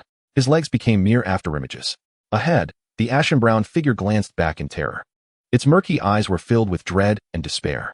It could not comprehend how such a seemingly fragile youth could harbor such relentless killing intent. What kind of living hellspawn is this? I only called him Midnight Snack, and now he is chasing me for dozens of blocks. Zai twisted and turned, weaving through the labyrinth of abandoned factories and tangled pipes. Each time he looked back, the black silhouette drew nearer. Nearer still. The bone-chilling, murderous intent threatened to drive him insane. He clenched his broken teeth and darted into a narrow alley flanked by towering brick walls. At its end hung a rusted iron gate, secured with chains. In the dim moonlight, four-peeling characters loomed above. Zhangshi Meat Processing Plant. Qin Sheng's pace faltered briefly. The Zhang family's estate. He regarded the trapped prey with unruffled eyes. Why don't you run anymore? The boy's voice echoed through the empty alley. Zai spun abruptly, chest heaving violently, confronting the advancing Qin Sheng. On his grotesque face, terror was replaced by maddened desperation. You damn brat, are you trying to get yourself killed? Fine, then we'll go to hell together. At his words, his body flushed red, and, like a gecko, he wildly leapt between the brick walls on either side. Utilizing this grotesque locomotion, he became a blur and vanished within the high walls. Disgusting. Qin Sheng's gaze turned icy. Who said I wanted to keep you company? The concrete shattered beneath his feet as he lunged forward like a ferocious leopard, his black blade unsheathed with a sharp hiss. The iron chain snapped instantly. The heavy iron gate was kicked open with a grinding roar. Qin Sheng stepped over the threshold, circumventing a massive water tank. The meat processing plant's unloading area was brightly lit. Beneath a huge rain shelter stood rows of steel racks. The air was thick with a peculiar stench of blood mingled with formalin. Qin Sheng's gaze swept beyond the shelves. The Calamity, which had just been struggling desperately, astonishingly regained a human form. It knelt on the ground, trembling violently. Before it stood a middle-aged man in ordinary blue work attire, his left sleeve hanging empty. The Calamity swallowed hard, about to plead for mercy. The one-armed man raised his remaining right hand, silencing it. I ask, you answer. With its forehead pressed firmly against the concrete floor, the Calamity trembled as it spoke. Yes, yes, San Yi. Unauthorized entry into this area. Do you know the consequences? Qin Sheng stood several meters away, his brow furrowed. He presumed the one-armed man was merely a security guard from the meat processing plant. Although uncertain if the Calamity was merely acting or had other intentions, he stepped forward and cautioned, be careful. That person is a transformed Calamity. The one-armed man turned his head, revealing an ordinary face that would be indistinguishable in a crowd. However, he cast a fleeting glance at Qin Sheng, which set off alarm bells in Qin Sheng's mind. Extreme danger. The man remained silent and pointed a single finger at Qin Sheng. Qin Sheng halted, puzzled by the gesture. He squinted, gripping the hilt of his knife, and observed the unfolding situation.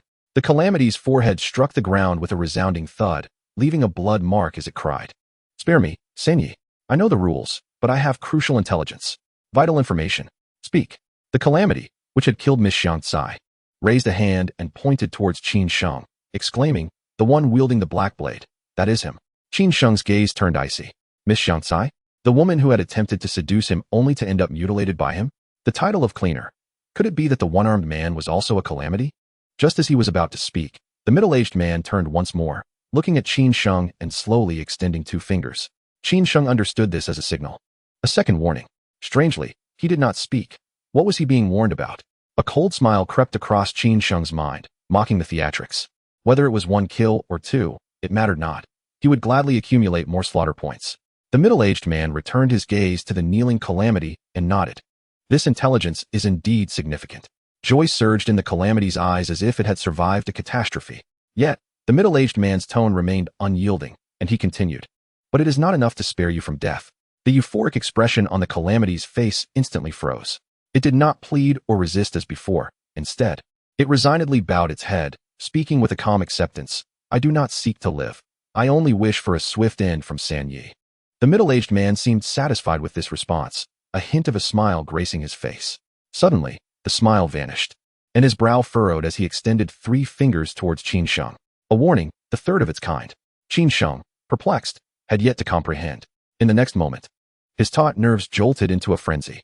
A fierce wind surged from below, tightening around him. Without warning, the hard concrete shattered explosively, and a colossal, pale bone spike erupted from the ground. It was too swift. so fast that Qin Sheng could not evade. The bone spike, with terrifying piercing power, struck him between the legs, propelling him several meters into the air. If not for the protection of Copperskin Iron Bone, this blow would have skewered him completely. Midair, Qin Sheng forced his body to twist, his muscles tensing as he spun like a top, landing with bent legs. His formidable physique absorbed the impact. He reached down to feel his trousers, discovering a large hole torn from the force, cold air rushing in. A cold sweat broke out on Qin Sheng. What kind of bizarre attack was this? He snapped back to reality, glancing at the calamity that had been kneeling just moments ago. Unbeknownst to him, it had been pierced by a similar bone spike and was now suspended in the air. At that moment, it was visibly withering, crumbling to ash and scattering in the wind. Resounding footsteps approached. The middle-aged man was slowly walking towards Qin Sheng, a formidable enemy, an unprecedented threat. Qin Sheng gripped his black blade tightly, every muscle in his body coiling with tension. However, the anticipated thunderous strike never came. The middle-aged man did not even spare him a glance as he brushed past, heading straight for the water tank around the corner. Qin Sheng's pupils constricted, veins bulging in his hand. What was happening? He abruptly turned, following the man's figure, only to discover two identical bone spikes had erupted from the ground. The sharp tips had impaled two men in jackets, piercing their throats and spraying crimson mist from their necks. The middle-aged man approached the two, his brows furrowed, his tone dripping with impatience. I told you not to make noise, yet you insisted. You wanted to provoke my anger, didn't you? The two men were not yet dead. Their legs dangled helplessly in the air, desperately clawing at the bone spikes that had pierced their throats. Their eyes wide with terror and disbelief at their impending doom. Crimson blood trickled down the stark white spikes, dripping rhythmically. One of the thin men emitted a gurgling sound from his throat, fixated on the middle-aged man, as if unable to comprehend how their simple assignment to surveil a student had led to their demise. 10 seconds later, their lifeless bodies, drained of vitality, disintegrated into ash like the calamity. Having completed this, the middle-aged man slowly turned back, his emotionless gaze scrutinizing Qin Sheng. It seems you do possess some skill. There was a hint of surprise in his voice. No wonder so many shadows were released without a reply. Shadows? Who were these two? Countless thoughts flickered through Qin Sheng's mind, but with a formidable foe before him, he had no time for contemplation. With a roar, Qin Sheng propelled himself forward, the black blade slicing through the air with a near-silent whoosh, aimed directly at the middle-aged man's throat. Yet, just as the blade was about to strike, the middle-aged man's figure flickered, almost ghost-like, retreating several meters in an instant. So swift. Young man, your impatience is ill-advised. The middle-aged man stood with his hands clasped behind his back, observing the tense Qin Sheng, and sighed. You possess a weapon, yet I am empty-handed. This is hardly fair. As his words fell, the 4 bloodied bone spikes suddenly writhed as if alive, swiftly retracting into the ground. Then, from the fissure at the middle-aged man's feet, a fist-sized pale flesh orb slowly emerged. Its surface was covered in fine barbs, as if it had its own life, quivering in the air. It crawled up the middle-aged man's pant leg, finally slipping into his empty left sleeve. It writhed, reconstituting. The sounds of bone grinding echoed. The deflated sleeve swelled, as if inflated. Countless sharp bone shards pierced through the fabric, weaving together at a visible pace, ultimately forming a brand new, stark white arm. The middle-aged man raised his newly formed hand, slowly flexing his fingers. His face exhibited an extreme and morbid flush of satisfaction, as if the agony of physical reconstitution was, for him, an unparalleled delight. At this moment, fairness had been restored. He lifted his head, fixating intently on Qin Sheng, a smile curling at the corners of his mouth. Qin Sheng, however, was disinclined to engage in idle chatter. He summoned all his agility, his form transforming into a fleeting shadow of darkness, charged with a fierce aura of impending death, and surged forth once more. This time, the middle-aged man did not retreat but advanced. His pale, newly formed arm morphed into a razor-sharp bone sword, striking down fiercely against Qin Sheng's blade. The clash of metal rang out in a deafening cacophony. Qin Sheng's swordplay was expansive and ruthless, each strike imbued with lethal intent. The black blade shimmered with a crimson hue, and wherever it passed, the air radiated a searing heat. Yet, the middle-aged man's swordsmanship carried an inexplicable strangeness. The bone sword was an extension of his very being, whether slashing or blocking. It always found a way to thrust at astonishing angles. With a sharp sound akin to tearing fabric, the keen bone sword narrowly grazed Qin Sheng's chest, rending a massive gash in his black hoodie.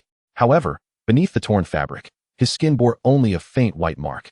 The middle-aged man's gaze seemed to ignite with interest. Could he truly cultivate a body impervious to blades?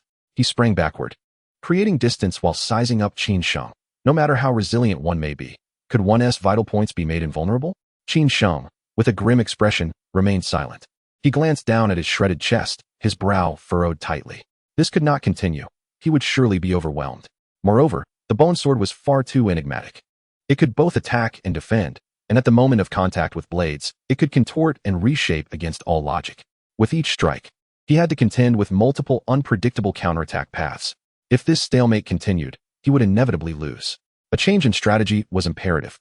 Qin Sheng took a deep breath, gripping the black blade tightly, and gradually adjusted his stance. If speed was not an option, then he would exchange injury for injury.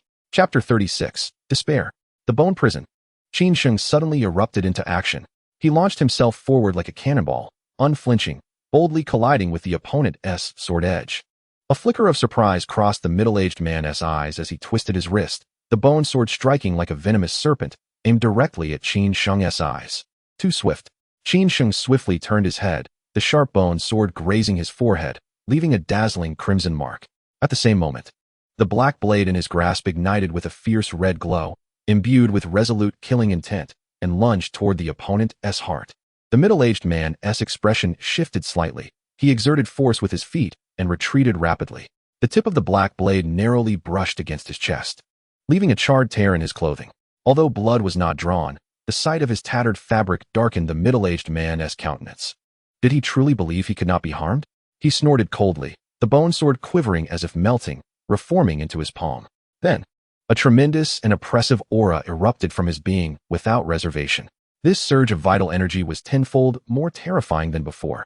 In a flash, his form vanished into thin air. The next instant, that grim visage was mere inches from Qin Sheng's face. So fast, Qin Sheng's pupils constricted. His perfected agility was propelled to its utmost limit, contorting his body at an astonishing angle to narrowly evade the palm aimed at his chest. With the first strike missing, the middle-aged man's second palm followed with even greater speed and force. There was no way to escape. Bang! The thunderous impact resonated through the night. Qin Sheng braced himself with his left shoulder, as if struck head-on by a speeding bullet train, violently spitting blood as he was sent flying. With a resounding crash, he slammed into a steel shelf behind him, debris erupting as it collapsed. Coughing amidst the dust, Qin Sheng knelt on one knee, expelling another mouthful of blood onto the ground, his face as pale as a specter. That strike's force was not normal. It entirely disregarded the superficial defenses of his toughened skin, directly penetrating flesh and bruising his internal organs. The insidious energy within him wreaked havoc, surging wildly through his veins. Qin Sheng struggled to lift his head, fixating on the figure drawing nearer. This man's lethal techniques were more peculiar than those of a beast. He wiped the blood from his mouth with the back of his hand, gripping the black blade, and staggered to his feet. It seemed he had no choice but to employ that technique. He inhaled deeply, his chest heaving violently, mimicking the earlier calamity, and suddenly threw back his head, his eyes glowing crimson, releasing a furious roar. Good. Since you insist on pushing me, let us fight to the death today. The middle-aged man's advancing footsteps paused momentarily. He gazed at the bloodied youth before him, whose fighting spirit remained undeterred, and a rare flicker of appreciation shone deep within his eyes. To reach such a level of proficiency in martial arts at this age, coupled with such audacity, the middle-aged man nodded slightly, his tone seemingly indifferent. Yet it pronounced the cruel death sentence of a genius. I acknowledge that you have earned the right to die by my hand. He slowly raised his hand. Within his palm, a suffocating and terrifying dark energy began to coalesce once more. In the next moment, his figure vanished again. Here it comes. Qin Sheng's pupils constricted, his hands gripping the black blade's hilt tightly, summoning all his strength to position it defensively across his chest. Bang! A colossal palm struck down upon the black blade. The terrifying force surged forth like a torrent, and Qin Sheng was inevitably sent sprawling backward once more, but this time suspended in midair. A cunning smile crept upon Qin Sheng's lips. He utilized the overwhelming recoil to execute several backflips with remarkable fluidity, perfectly dissipating the force. Landing, he pivoted and fled. Swish! Qin Sheng dashed forth with the speed of a black leopard, not looking back as he burst through the meat processing plant's entrance, vanishing into the vastness of the night. His movements were seamless, his escape decisive, without a trace of hesitation. A textbook example of a swift retreat. The middle-aged man maintained his raised hand, frozen like a statue. In the silent air, the The echoes of Qin Sheng's fervent declaration of a fight to the death lingered. Several seconds passed before the corner of the middle-aged man's mouth twitched. This brat, does he truly have no regard for his own life? Adaptable and resolute, intriguing indeed. However, a glimmer of cold malice flashed in the middle-aged man's eyes. Did he truly believe he could escape? Under the shroud of night, Qin Sheng gritted his teeth, sprinting through the desolate streets of the industrial district. The injuries within him were far more severe than anticipated. The residual dark energy from that palm raged through his meridians. And with every step, his internal organs felt as if they were being scorched. Yet, he dared not halt. To stop was to invite death. That middle-aged man's capabilities utterly surpassed his current realm. Engaging him head-on was futile. Escape was his only option. Just as Qin Sheng rounded a street corner, he abruptly halted. Under the streetlight ahead, a little girl clad in a gray hoodie squatted by the roadside, fiddling with a twig as she observed a line of ants transporting cockroaches. It was her, the girl from the arena? What was she doing here alone in this remote industrial district at such a late hour? Where was that suited man with the slick-back hair? Countless questions flickered through Qin Sheng's mind, yet he had no time to ponder as a lethal threat loomed behind him like a thorn in his back. In a swift motion, he dashed forward and scooped the little girl into his arms. Be silent. The girl suddenly leaped, instinctively raising her head. Her dark, expressive eyes gazed at him quietly, devoid of tears or words. Clutching her tightly, Qin Sheng continued to sprint through the labyrinthine alleys, concealed by the shadows of the buildings. He himself could not fathom why he felt compelled to carry her. Perhaps it was simply because she appeared so small and innocent. He could not bear the thought of this untainted life being caught in the crossfire of his escape. After traversing an unknown number of streets, only when he felt the suffocating aura of danger dissipate completely did Qin Sheng finally come to a halt. Leaning against a wall, he gasped for breath, looking down at the little girl before him. Where's your home? The girl remained silent, extending a delicate hand, palm upward, quietly presenting it to him. Qin Sheng paused, hesitating for a moment before retrieving two slightly melted candies from his pocket and placing them in her palm. The girl's face blossomed with a sweet smile at the sight of the candies. However, in that instant, a thunderous rumble erupted beneath his feet. Boom, boom, boom. 5 ghastly bone spikes, exuding an aura of death, erupted from the ground. Chapter 37. The arrival of the underworld executioner in the dark alley. The stark white bone pillars burst forth, intertwining in midair. In the blink of an eye, an indestructible cage of bones formed, trapping Qin Sheng and the little girl in its midst. Again with this trick, Qin Sheng's expression changed dramatically. He gripped the black blade tightly, his muscles taut with tension, and roared as he swung at the bone pillar before him. Clang! Blinding sparks erupted in the dim alley. The once invincible black blade only left a shallow white mark on the bone's surface, failing to sever it. Why aren't you running? At the end of the alley, the figure of a one-armed middle-aged man gradually emerged. He moved like a reaper amidst the night, his remaining hand slightly open, a lethal and silent power brewing between his palm, capable of shattering internal organs. It was at this moment that Qin Sheng truly grasped why Hou Xuejian had warned him that only a third-tier martial artist could act against such calamities. For this entity could not be measured by ordinary logic.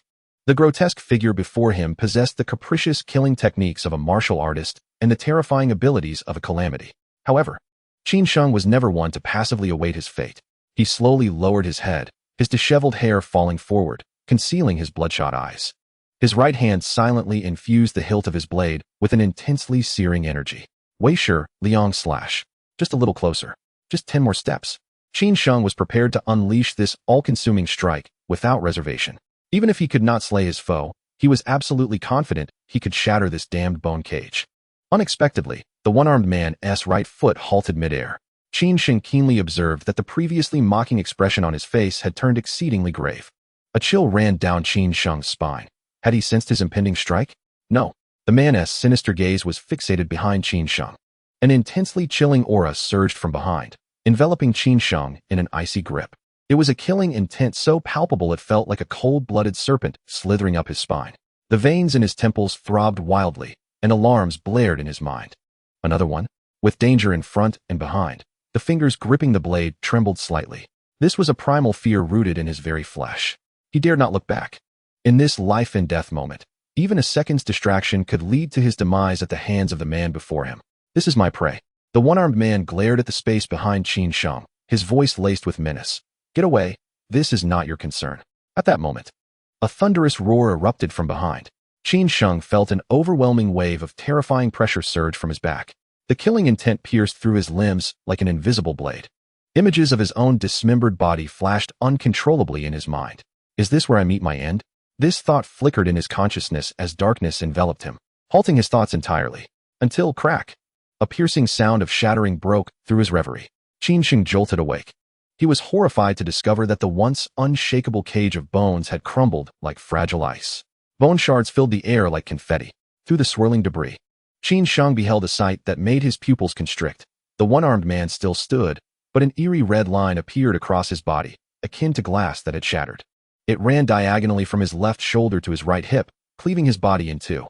In the next moment, Qin Sheng watched in stark clarity as the upper half of the man's body slowly slid down, collapsing to the ground. Blood gushed forth from the lower half like a burst dam, instantly staining the gray concrete beneath him a deep crimson. With a thud, the remaining half of his body fell limply to the ground. Qin Sheng stood frozen in place. What just happened? The bizarre entity that had manipulated bone spikes and cornered him into despair was simply dead? His heart skipped a beat as he turned to look. The newcomer was none other than him, the man in a suit from the arena, who had been with the little girl. Qin Sheng struggled to swallow, his throat dry, as he attempted to speak but found no words escaping his lips. The man in the suit looked past Qin Sheng, his calm gaze settling upon the little girl in his arms. "Uncle," the girl called out sweetly, peering from Qin Sheng's embrace. The suited man approached, the river of blood flowing along the street, curiously avoiding his polished black shoes. Coming to a halt before Qin Sheng, he extended a gloved hand. Instinctively, Qin Sheng handed the girl over. The man nodded graciously. "Thank you for the lollipops." "Not at all," Qin Sheng managed to stammer, forcing out the words. In the next instant, the man's form blurred and vanished as if he had teleported from Qin Sheng's sight. Only a faint breeze remained in the air. Qin Sheng stood there, dazed for a long while. If not for the nearby still bleeding corpse, he might have believed he had just experienced a surreal dream. With a long exhale, Qin Sheng released a pent-up breath. He glanced down at his hands, still trembling uncontrollably. Was this the true power of a formidable warrior? A single strike, and those who oppressed him could be reduced to nothingness. Such power. Qin Sheng clenched his fist slowly. One day, he too would stand at that height. However, for now, he needed to leave this perilous place. As Qin Sheng turned to take a step, a strange sound suddenly echoed behind him. Creak, creak. It was as if some sharp bones were grinding against each other. Qin Sheng halted, turning his head gradually. His pupils dilated in shock. The one-armed man, who lay in a pool of blood, was not entirely dead. No, it was not that he was merely alive. The mangled half of his body was undergoing a horrifying transformation. From the originally gruesome and bloody incision, countless fine granulations suddenly emerged.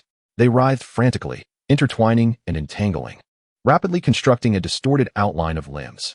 Yet, what had grown anew was far from human appendages.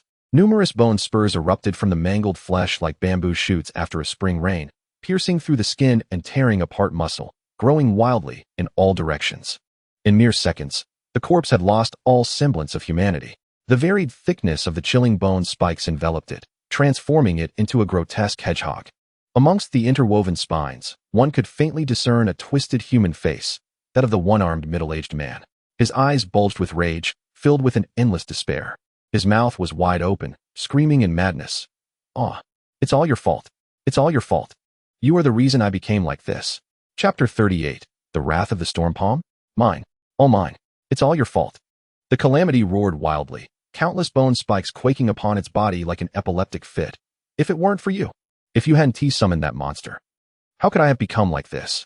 It poured out all its resentment, fear, and hatred onto Qin Sheng with unrelenting fervor.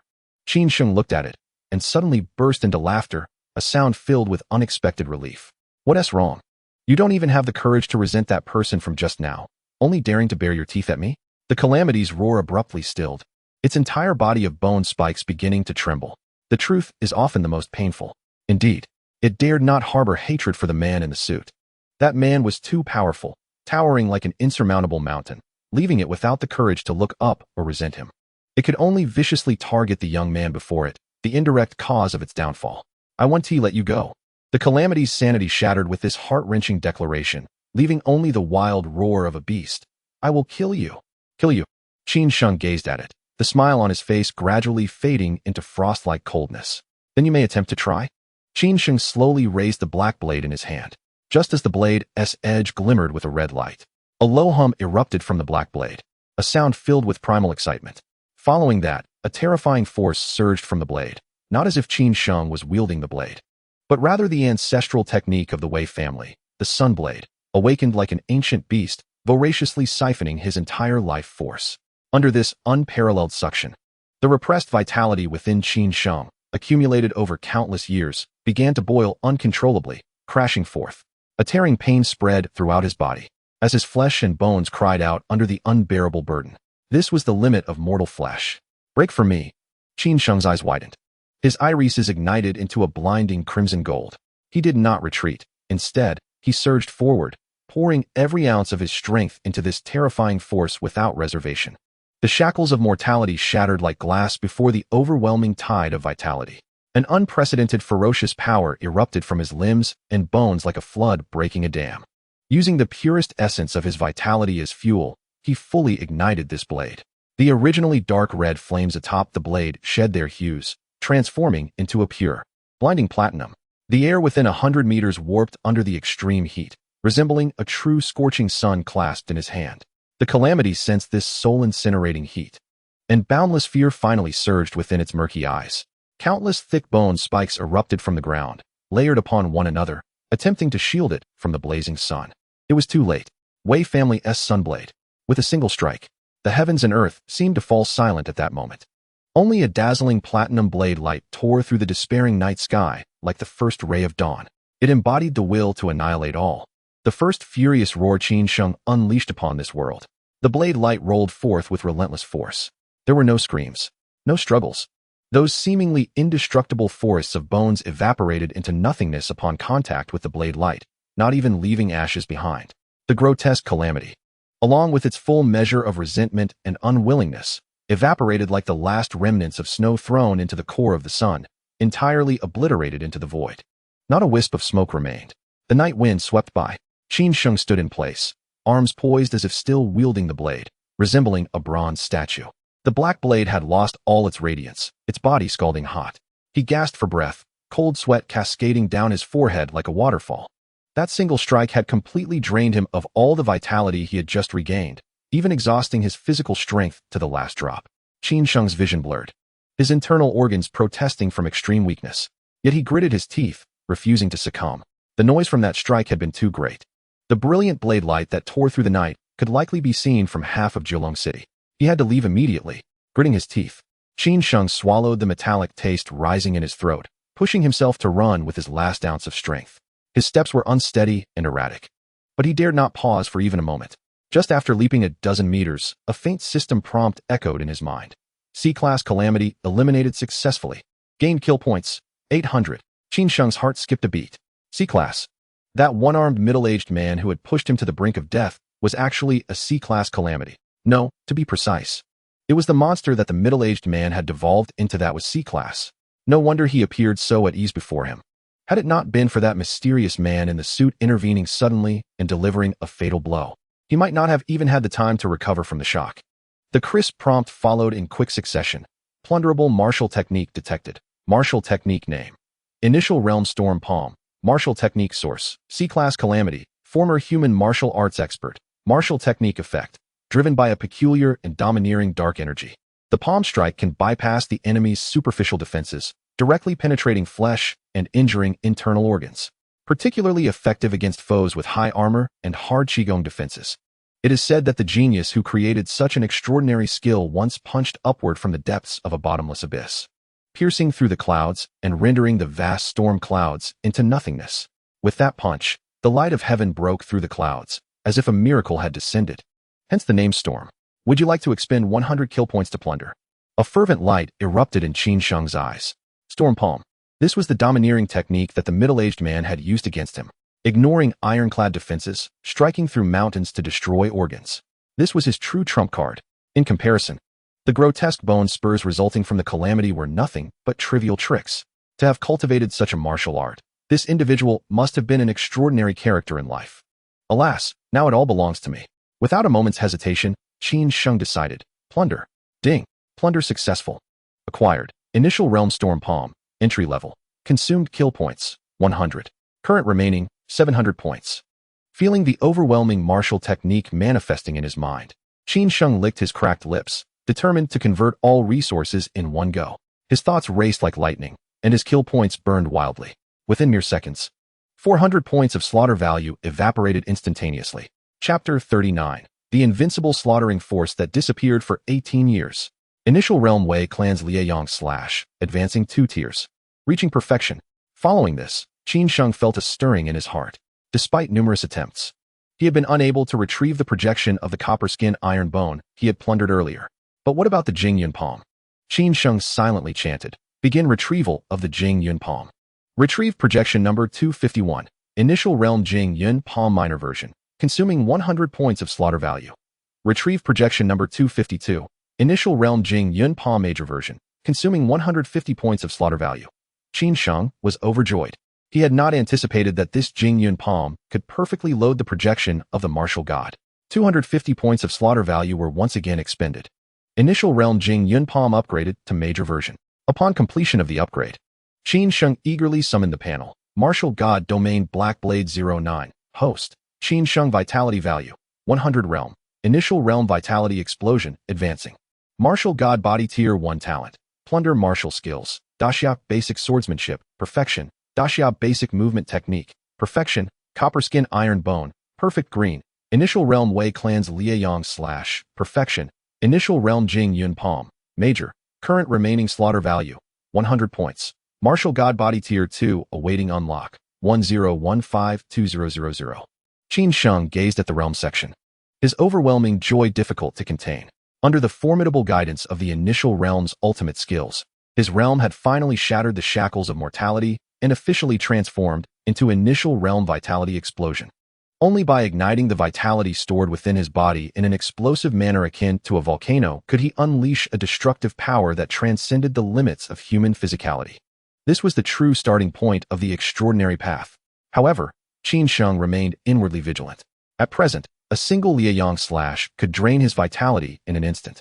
This reckless fighting style was undoubtedly a fatal flaw in actual combat. He must master every ounce of power from the vitality explosion with exquisite precision to be able to navigate this cannibalistic apocalypse and truly remain invincible. In the dilapidated alleys, the air remained oppressively hot. Qin Sheng's figure had long since vanished into the depths of the night. Just moments after his departure, the previously tranquil night sky suddenly swirled violently, without warning. Boom! A blinding pillar of lightning tore through the night, striking the very spot where the suited thug had stood. The dazzling light illuminated the entire alley as if it were day. In the blink of an eye, a magnificent beast, its body entwined with azure arcs of electricity, crushed the pavement beneath it. Its fur stood on end, hooves dancing upon the flickering lightning, resembling a divine being's companion, its amber vertical pupils vigilantly scanning the shadowy corners around. Moments later, a muffled rumble echoed from the heavens above. An even more ferocious thunderous punishment descended. As the lightning subsided, a pair of heavy military boots crashed onto the ground. With a crack, the cement pavement below was seared and cracked by the violent current. Lei Ming's robust figure slowly emerged from the lightning, arcs of electricity still crackling across his square jaw. He surveyed the empty street, his chest heaving violently, hands clenched at his sides, tightening little by little. That murderous aura. Lei Ming's voice was hoarse, tinged with a barely contained tremor. 18 years. That unparalleled oppressive force was something he could never forget, even if he were ground to a pulp. The Lei beast emitted a low, rumbling growl, striding directly to the spot where Qin Sheng had just executed the Liaoyang Slash. The cement ground there was already a charred pit, melted by the terrifying heat. It leaned in to sniff, then abruptly turned its head, growling lowly at Lei Ming. Lei Ming stepped forward swiftly. He half-squatted, his rough hand pressing heavily against the still remarkably hot blackened ground. Moments later, the fervor in his eyes, which seemed ready to ignite, gradually extinguished. It wasn't him. Lei Ming murmured softly, as if speaking to the Lei beast. This slash was too immature. The utilization of vitality, the control of the blade's intent, merely scratched the surface. Supporting himself on his knees, he slowly rose. Gazing into the profound and boundless night sky, Lei Ming exhaled deeply. In the desolate alley, only a heavy sigh remained.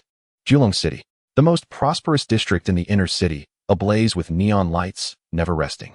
At this moment, the Long Palace Hotel, under the Zhang Group, was brilliantly lit. Outside the hotel, rows of security personnel clad in black suits, adorned with the Zhang family's golden red emblem, stood solemnly.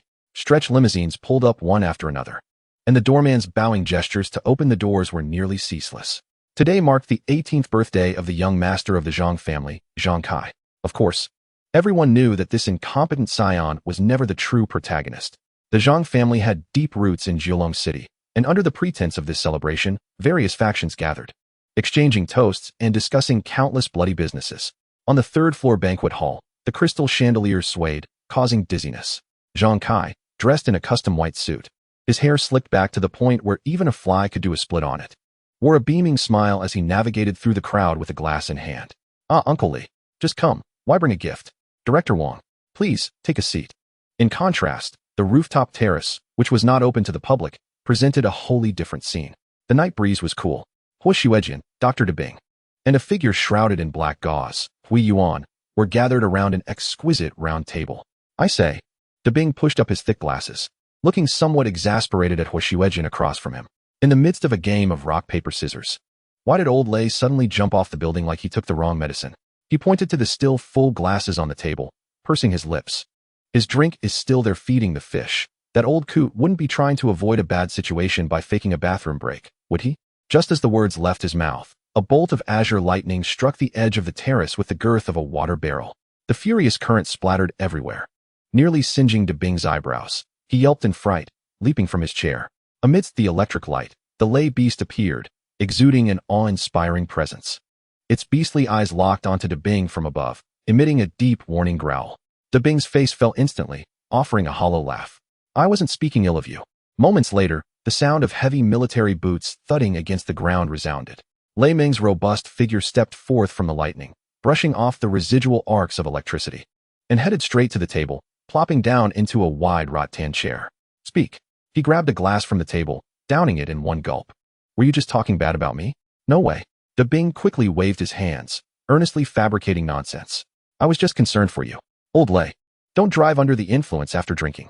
Air traffic safety is also very important, all right?" Lei Ming ignored his playful banter. He swirled the liquid in his glass. "Just now, I sensed an extremely familiar aura. I must go confirm it." Chapter 40. The sealed SSS level void suppression passed, however. It seems it was merely an illusion. As he spoke, his brow suddenly furrowed tightly. He abruptly pressed his hand to his chest and began to cough violently, a wave of acidity washing over his rugged face. De Bing's playful demeanor instantly vanished, his brow furrowing slightly. "The hidden injuries from the SSS level void have yet to heal properly. You should hold back a bit. Using power recklessly like just now, your body simply cannot withstand it. You're a walking dead man." Lei Ming wiped the blood from the corner of his mouth, raised his glass, and downed it in one go. "All right." He slammed the empty glass down, producing a dull thud, rolling up his sleeves to reveal his muscular forearms. He shot De Bing a challenging look. "Who just said I was avoiding alcohol? Come, unless I make you completely inebriated today, I, Lei, shall write my name backward." De Bing opened his mouth and let out a helpless sigh. "Come on, who's afraid of whom? Brothers are good. The 5 great leaders. The 8 horses." After 3 rounds of drinks, Lei Ming suddenly halted his hand in a game of finger-guessing. He turned his head to look at Huo Xuejian, who had been relatively quiet, and abruptly inquired, "Director Huo, what do you think of that fellow named Qin Sheng?" Huo Xuejian's fingers paused slightly as she held her wine glass. She did not respond verbally, but instead lifted her chin and nodded towards the side. There, Hui Yuan was still frantically showing off his food. The 3rd plate had already been cleared, and he was launching an assault on the 4th plate with his chopsticks. Upon hearing Lei Ming's question, he did not even look up, his cheeks puffed out like a hamster. Huo Xuejian furrowed her brow. "Hui Yuan." "Huh?" Hui Yuan replied vaguely. "I'm asking about you." Hui Yuan struggled to swallow the meat in his mouth, took a large gulp of wine to ease his breath, and then slowly put down his chopsticks. "That guy." He poked at the leftover food on his plate, unusually serious. "He's far stronger than he looks." "How so?" Lei Ming squinted.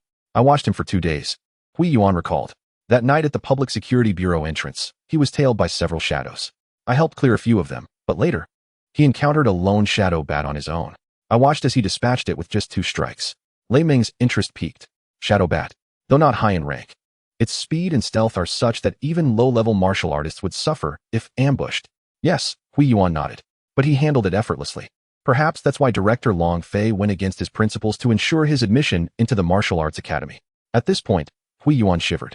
He suddenly realized that mentioning Qin Longfei in this context was rather inappropriate. He cast a furtive glance at Huo Xuejian, who remained unperturbed. She set down her goblet and gently traced the rim with her fingertip. Talent is one aspect. However, what truly makes him unsettling is that extraordinary temperament. She raised her eyes, her gaze profound. His past has been classified at the highest level by the military. However, I spoke with his former classmates. Qin Sheng, bearing the title of a worthless with a blood value of 0.5, endured for a full decade in school, always at the bottom of the class, ridiculed and bullied. Even cut in line at the cafeteria. Yet he never successfully fought back. The 0.5 blood value might be a facade someone is helping him maintain. Hua Xuejian's voice was cold, but the restraint and inhuman endurance within him were unmistakably real. This is what makes him most terrifying. Both Lei Ming and De Bing fell silent. Maintaining such a facade for over a decade is not something an adolescent could possess. After a moment, Hua Xuejian turned to De Bing. De Bing, a sudden order has come from above to hold a special martial examination in Jiulong City, even offering sequence-level ability liquid as a reward. What could be the reason for this? De Bing grimaced and spread his hands. Miss Hua, you're putting me in a difficult position. I'm just a grassroots worker. How dare I speculate on the intentions of those above? If you want to inquire, you might as well ask Uncle. I would like to. Hua Xuejian leaned slightly forward, but the KDC's encrypted line can only be used once a month. My quota is exhausted. De Bing's hair stood on end, and he instinctively recoiled 2 meters with both himself and his chair. Well, digging a pit for me to fall into. Don't even think about it. My encrypted line is for emergencies. De Bing shouted. You know that once the line is used, the frequency is rendered completely useless. With the evolution speed of void creatures being so outrageous, even human communications can be mimicked. I know. Then you still. That's why I'm borrowing from you, Hua Xuejian asserted confidently. De Bing nearly choked. Just as the two were at an impasse, the balcony door was gently knocked twice. Hui Yuan grabbed a damp towel from the table to wipe his hands, stood up, and opened the door. Upon seeing the person outside, Hua Xuejian's brow tightened immediately, revealing her irritation at being disturbed. Lei Ming raised his chin. Brother Zhang. The visitor, dressed in an exquisitely tailored suit with an impeccably styled hairdo, exuded a refined and elegant demeanor. He was none other than Zhang Xiaohan, the second brother of the birthday celebrant downstairs. Unlike his inept younger brother, Zhang Xiaohan held a prominent reputation in Jiulong City, known for his meticulousness and widely regarded as the future successor of the Zhang family. Zhang Xiaohan stepped onto the balcony, first giving a slight bow to Lei Ming, then nodding in greeting to Hua Xuejian and De Bing. Several esteemed guests have arrived. My brother Tianyu was supposed to personally come and toast you, but he is unfortunately tied up with mundane matters tonight. He specifically arranged for me to come and apologize on his behalf. He raised his right hand and lightly snapped his fingers. The waiter outside immediately filed in, clearing away the remnants of the meal and replacing them with top-tier delicacies and several bottles of aged wine covered in dust. A small token of goodwill. Zhang Xiaohan personally took the wine bottle and placed it on the table. Lei Ming glanced at the bottle with brightening eyes. Hua, Romani Conti. After the void eruption, this will become a rarity. Brother Zhang, you are too generous. I'm glad Commander Lei likes it. Zhang Xiaohan smiled as he pulled out a chair to sit down, pouring himself half a glass and raising it. A toast to everyone. In the future, if you find yourselves in need of the Zhang family in Jiulong City, please feel free to speak up. The glasses clinked, and they drank in one go. After a few rounds of drinks, the atmosphere on the balcony finally lifted. Zhang Xiaohan, adept in gauging the mood, noticed the atmosphere had lightened somewhat and boldly turned his gaze to Lei Ming. Commander Lei, having experienced numerous battles, I have long been fascinated by the events regarding the void. However, Jiulong City is rather remote, and I have never witnessed it firsthand. May I inquire if the commander would be willing to share tales of the past when we fought against the void? After all, it was humanity's first successful campaign against an SSS-level void. Chapter 41. The Truth Unknown to All. Having had a bit too much to drink, Hui Yuan's eyes brightened as he set down his chopsticks, ready to chime in. I'm curious too, old Lei. Just how formidable can an SSS-level void creature be? Before he could finish his sentence, Hui Yuan felt a cold, frosty gaze upon him. Hua Xuejian shook her head at him. Hui Yuan swallowed the latter half of his sentence back into his throat. Zhang Xiaohan, a man of keen perception, instantly sensed that the atmosphere had shifted awkwardly and quickly plastered a smile on his face. I was being too presumptuous. If it's inconvenient, please disregard my question. You wish to hear? Lei Ming interrupted him. Zhang Xiaohan was taken aback for a moment, then hesitantly nodded. If the commander is willing. Lei Ming raised the glass of Romani Conti, tilting his head back and forcing the blood-red liquid down his throat. His Adam's apple bobbed violently. That void creature. Lei Ming gripped the table tightly, his veins bulging. It was just a cub at the time. But that single cub. Suddenly, Lei Ming raised his head and covered his eyes with his palm. All my good brothers never returned. Zhang Xiaohan, holding his wine glass, froze momentarily, his expression frozen in the air. The smile on his face faded thread by thread. He had expected to hear a legendary tale of a savior. How the divine warrior of the great Xia suppressed the SSS-level void single-handedly. How he vanquished countless otherworldly beasts. How he turned the tide of despair. He had heard that textbook-like majestic narrative countless times. But he had never heard that phrase. Just a cub. Just a cub. And it necessitated the deployment of a team composed of humanity's top fighters? Zhang Xiaohan felt his throat dry as though he had swallowed a handful of sand. He observed as Lei Meng's hands, which had once torn apart countless high-level otherworldly beasts, trembled uncontrollably at that moment. At this moment, they trembled uncontrollably. Old Lei. Dabing put down his wine glass. Before he could speak, he was interrupted by Lei Meng raising his hand. He slowly lowered his hand, his rugged, rock-like face showing bloodshot eyes. Yet, there were no tears. Due to his tears, which had long since dried up during that year of darkness. The world believed that Lei Meng had finally spoken. During the campaign against the SSS-level void, the Xia deployed only one martial deity, Wei Beiqin. As this name was uttered, a tone of reverence, etched in blood, accompanied Lei Meng's words. Unrivaled in this age, the martial deity held dominion over the world. Alone, with one sword, he suppressed the SSS-level void.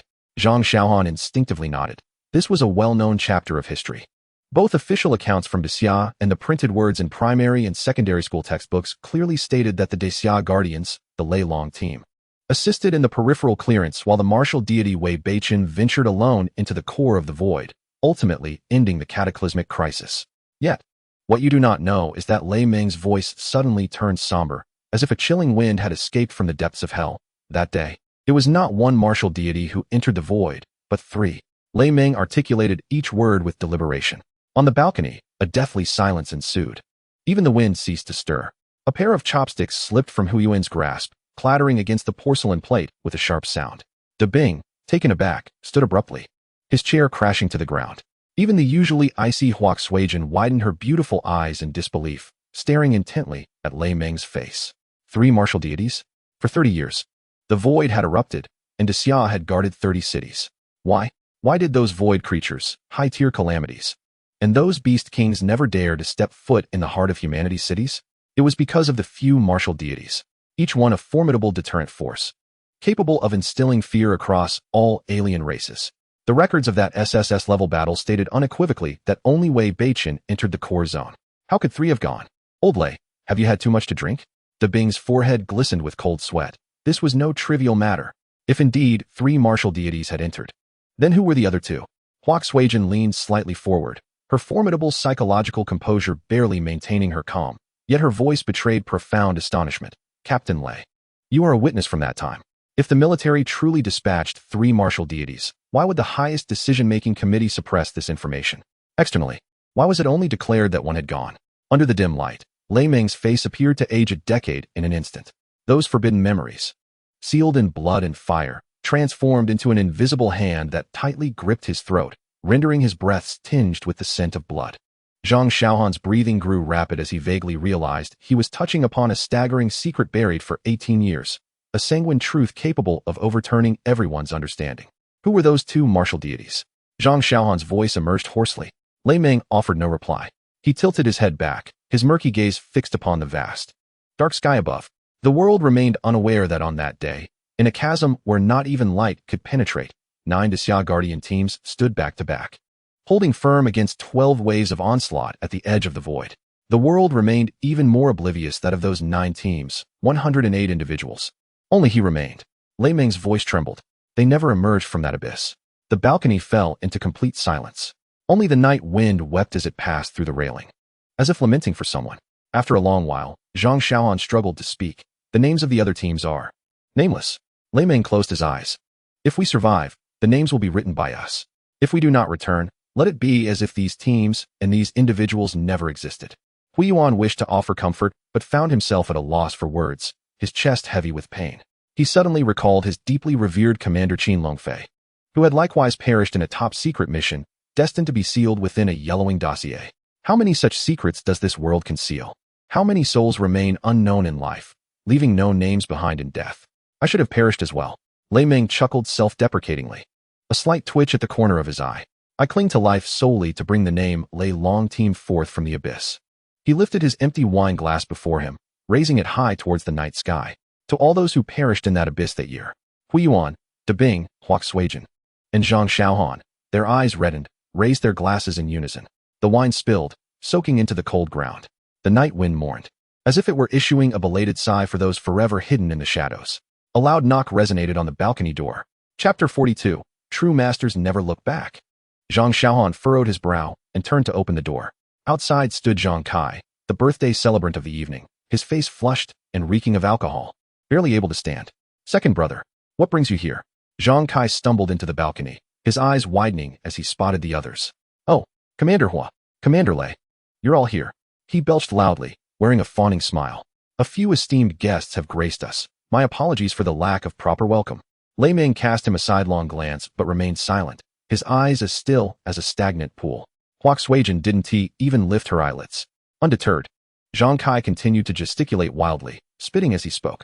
I told you that guy must have cheated. Damn it, I used to win every time. Who does he think he is? A Kai? Zhang Xiaohan interjected. Listen to me. That kid, absolutely. You're drunk, he continued, standing up and firmly grasping Zhang Kai's shoulder, his fingers pressing down hard. I will escort you to rest. I'm not drunk. Second brother, I can still drink. Zhang Xiaohan, uninterested in further discussion, roughly pushed him outside. He then turned to deeply bow to Lei Ming and the others. Esteemed officers, my brother has had too much to drink and has spoken nonsense. Please forgive our folly.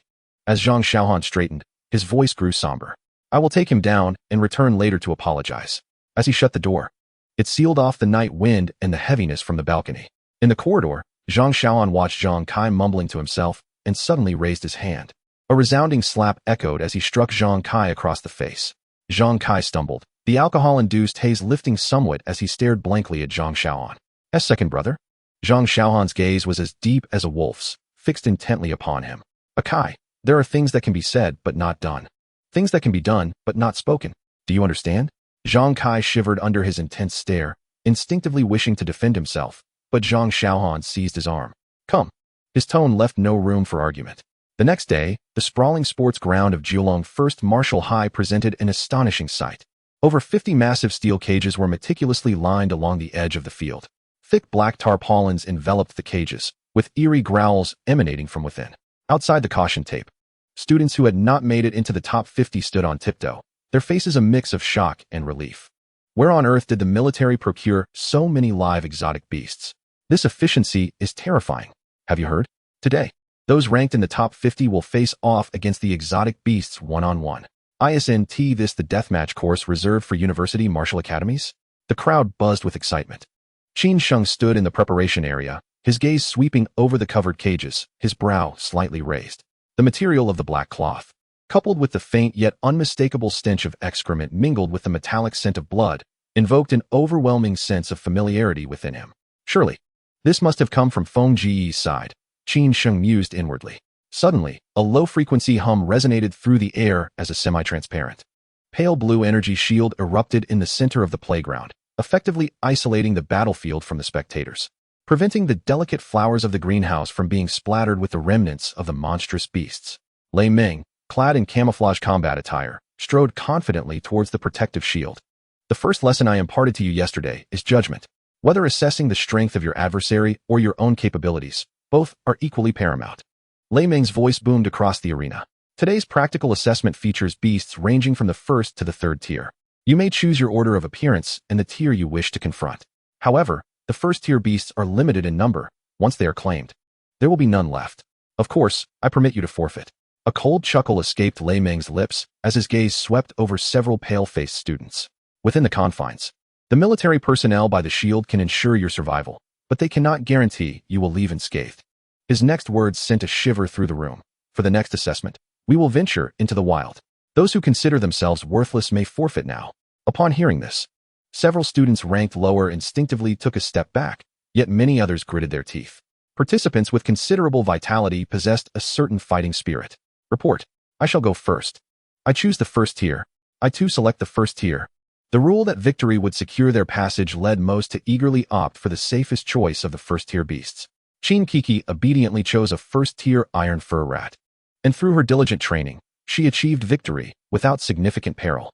Li Changsheng, with a fierce determination, charged and wielding a freshly sharpened standard knife, engaging in a life-and-death struggle with a first-tier spotted leopard. When he emerged victorious, his school uniform lay in tatters, his face marred. Yet he radiated the exuberance of a triumphant rooster. "Did you see that, old Qin? I am now a combatant." Li Changxing grinned widely. As the first-tier beasts were swiftly depleted, the atmosphere in the arena grew increasingly tense. At that moment, a tall figure emerged from the preparation area. Shen Hui. Eschewing her school uniform for a sleek, all-black combat suit today, her slender waist and long legs were accentuated, while her cold, stunning visage, clad in the aura of lethal intent, instantly captivated the attention of the male spectators. She cast a disdainful glance at the boys who had opted for the first-tier beasts, her eyes betraying no hint of concealment. "I choose the second tier," she stated calmly. The gate opened. With a thunderous noise, a massive creature, the Yin Jiazhu, covered in stones, charged forth like a heavy tank.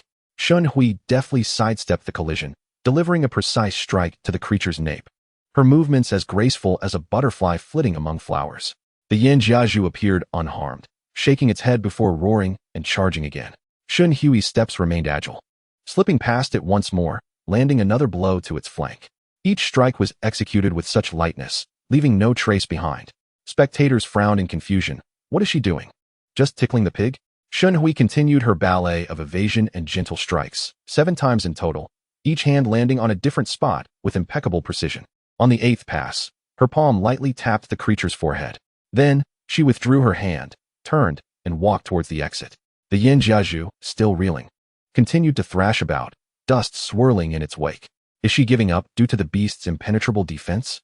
murmured someone from the sidelines. "Indeed, just a pretty facade. Lacking substance," another commented. Suddenly, a series of muffled explosions interrupted the spectators' whispers. The once aggressive Yin Jiazhu froze in place, and then, blood gushed from its 7 orifices as its massive form collapsed with a resounding thud. The stands fell into a stunned silence. "It is the Shun family's unique martial art," Bagua Rochuan, a knowledgeable student, exclaimed. "This ultimate technique focuses on discreetly channeling internal energy into the opponent during combat, layer upon layer, culminating in a dramatic explosion." Leaning against the railing, Qin Sheng stroked his chin thoughtfully. The application of internal energy bore some resemblance to the Jingyan palm, yet the latter was evidently more domineering, aiming for instantaneous devastation. On the high platform, the chief examiner, Lei Meng, erupted into hearty laughter. "Excellent. Impeccable. This is the lethal strike a martial artist should possess." He waved his hand. "Next. Don't dawdle, hurry." Just then, an incongruous slurping sound caught Qin Sheng's attention. He turned to see Li Changxing staring intently at Shen Hui's graceful silhouette, nearly drooling. Meanwhile, Zhang Kai, seated in front, also craned his neck, eyes gleaming. Qin Sheng sighed in exasperation and patted Li Changxing's shoulder. Li Changxing seemed to grasp the cue, promptly shouting forward, "Hey, Zhang Kai, wipe your drool. Don't obstruct everyone's view." Qin Sheng sighed again. "You should wipe your own first." Li Changxing's face flushed crimson as he hurriedly rubbed his chin with his sleeve. Zhang Kai, stung by the public ridicule, snorted coldly, seemingly intent on redeeming himself in front of the goddess, and boldly stepped out of the preparation area. "I also choose the second tier." A collective gasp swept through the crowd. Did this fool dare to challenge the second tier? In the next instant, everyone watched as he leisurely retrieved a military-grade high-frequency pulse rifle from his weapon box. With a deafening crack, the unfortunate second-tier beast that had just been released fell victim to the high-energy beam, collapsing instantly. What the hell? Is this cheating? Using firearms for the martial arts assessment? How shameless. In the face of the resounding wave of dissent from the stands, Lei Meng remained unfazed, simply raising a hand to silence them. Within the rules, any weapon is permitted. Once you are in the wilderness, as long as you can complete your task alive, no one will question your means. A win is a win. Zhang Kai, brimming with pride, pretended to disperse non-existent smoke from the rifle's muzzle and shot a provocative glance at Qin Sheng. As time passed, most of the students completed their assessments. The preparation area now housed only 3 individuals, Jiang Yichen, Hui Yuntian, and Qin Sheng. The genius Jiang Yichen from Kyoto stretched leisurely and sauntered up to Lei Meng. "Teacher, I'm in a hurry. Just release a first-tier beast for me." Lei Meng rolled his eyes. "All first-tier beasts are gone. The second tier will have to suffice." Jiang Yichen's smile faltered. "Are you serious?" Lei Meng waved his hand dismissively. "Open cage number 1. Let this young master from Kyoto face a third-tier beast." With a thunderous sound, the heavy iron bars lifted, revealing a massive Xinyuan Yu, comparable in size to a small delivery truck, its body dripping with dark green slime. What the hell? A third tier? ISNT, the highest level of beasts near Julong City, also third tier? Are they really using this as a test for high school students? A nearby teacher attempted to intervene, but was met with Lei Meng's piercing gaze that silenced him. Qin Sheng leaned against the railing, his expression weary. He had delayed his appearance until the end, not out of bravado, but because he was still nursing injuries from 2 strikes of the Jingyun palm he received the previous night, which were still throbbing. Earlier, he had dismissed the first-tier beasts as too weak, unaware that they had all been claimed. Facing a third-tier beast, should it possess any troublesome abilities, it could spell trouble for his old wounds. Meanwhile, Hui Yuntian stood nearby, arms crossed, his gaze unreservedly fixed on Qin Sheng. In the course of daily movement, one merely employs an exceedingly subtle yet continuous flow of vital energy to maintain agility. This approach not only allows for a sudden eruption of unparalleled destructive force, but also significantly reduces overall consumption, thereby extending the duration of the explosive state several-fold. At this moment, Qin Sheng fervently absorbed the combat techniques of these elite science, for the legacy of prestigious families undoubtedly possesses extraordinary attributes. The last contender, Qin Sheng. The robust voice of Lei Meng jolted Qin Sheng back to reality. Rubbing his subtly aching chest, he leisurely ascended the arena. I choose the second tier. Upon uttering these words, a chorus of jeers erupted throughout the venue. Hui Yuntian, with unabashed disdain in his eyes, scoffed at the audacity of someone with a record-breaking vitality of 100 to lack the courage to face a third-tier challenge. Very well, Lei Meng nodded. Just as Qin Sheng believed he could easily evade scrutiny, Lei Meng abruptly shifted his tone, but there are no second-tier opponents left. Before Qin Sheng could voice his protest, several heavy machines rolled forth, pushing a pitch-black, fully enclosed iron box that rumbled ominously into the arena's center. The entire box emanated a chilling aura of death. Lei Meng flicked his fingers, unleashing a violent current that struck the iron container with a crackling sound. Hiss, accompanied by the spine-tingling sound of carapace scraping, a gargantuan centipede, exceeding 15 meters in length and covered in a tough, dark red exoskeleton, erupted from the top of the shattered box. Its countless limbs, resembling sickles, flailed wildly in the air, menacingly hissing at the surrounding crowd. Following this, it expelled a foul, scalding breath before burrowing into the ground, vanishing without a trace. Beast! Lei Meng cursed under his breath, vaulting into the arena. His entire body crackled with electricity as he struck the ground with a single hand. Boom, boom, boom.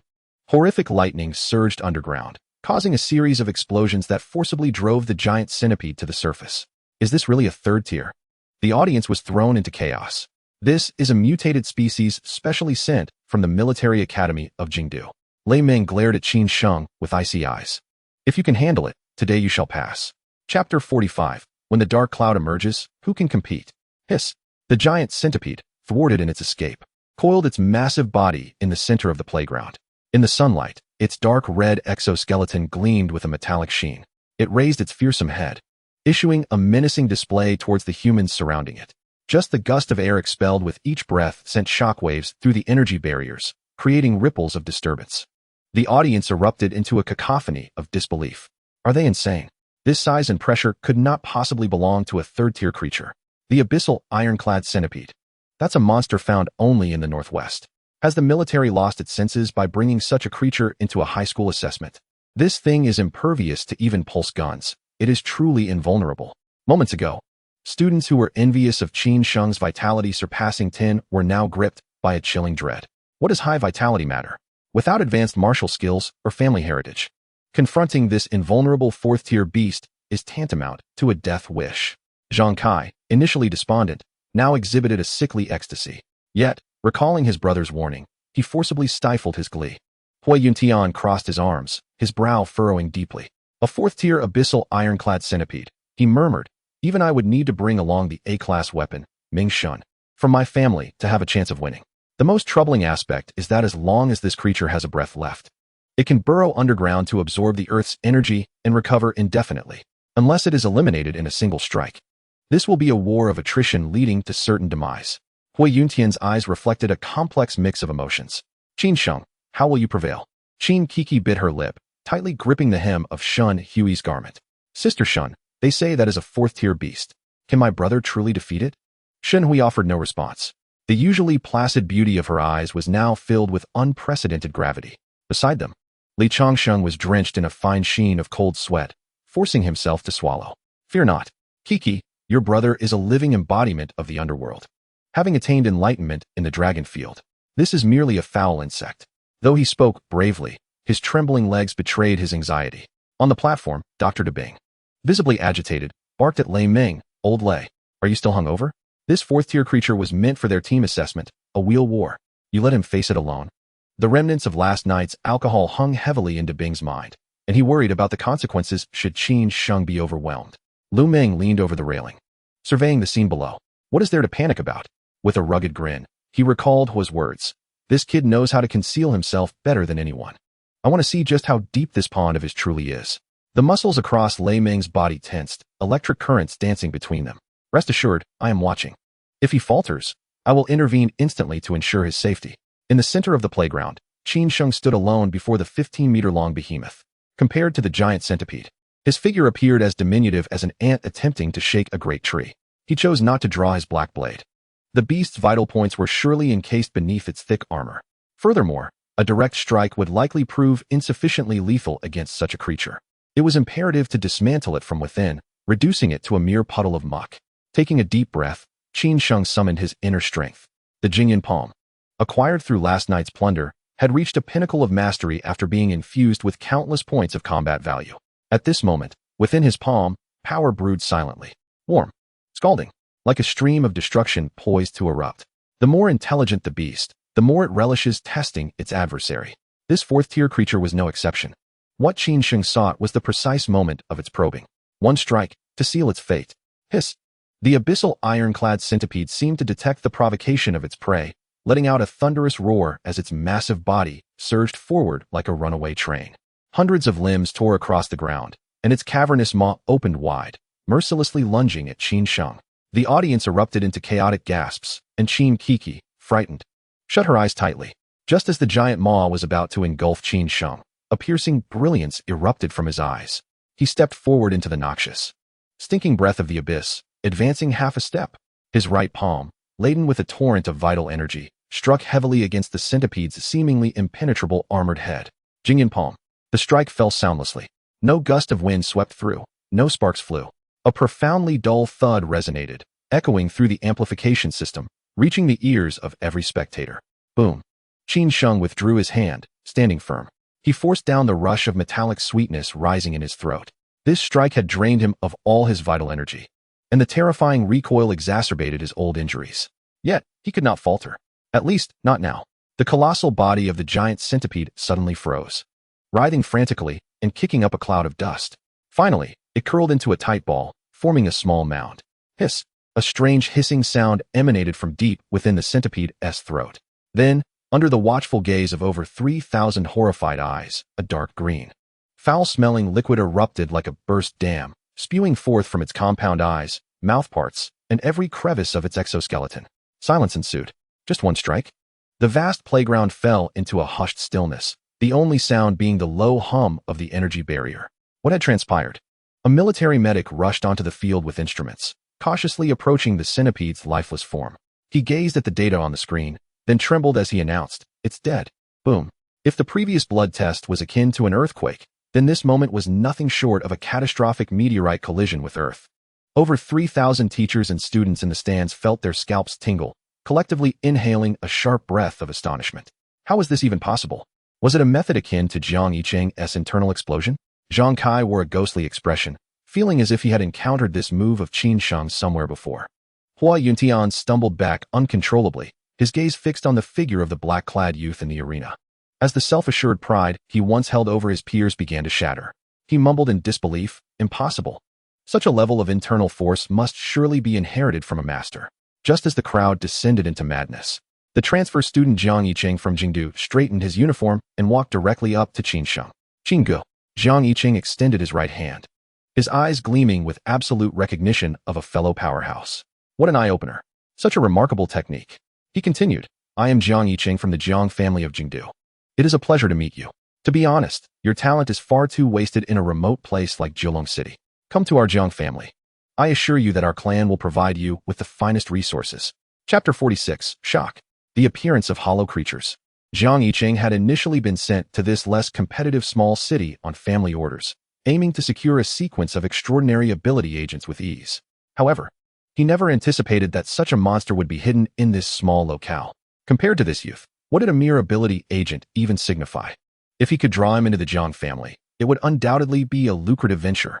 Furthermore, regarding abilities, the Jiang family needed only him. Qin Sheng glanced at him, just as he was about to extend his hand when a figure suddenly lunged from behind, grabbing his shoulder and nearly causing him to stumble. "Old Qin, you are simply incredible," Li Changsheng exclaimed, his face flushed with excitement, his words slightly tangled. He leaned closer to Qin Sheng's ear, lowering his voice with a mischievous chuckle. "That brat Zhang Kai was so full of himself earlier. I intentionally bumped into him, and his face turned green. You'll have to cover for me later." Qin Sheng disdainfully pushed his face away, then nodded slightly at Jiang Yiqing. "Qin Sheng."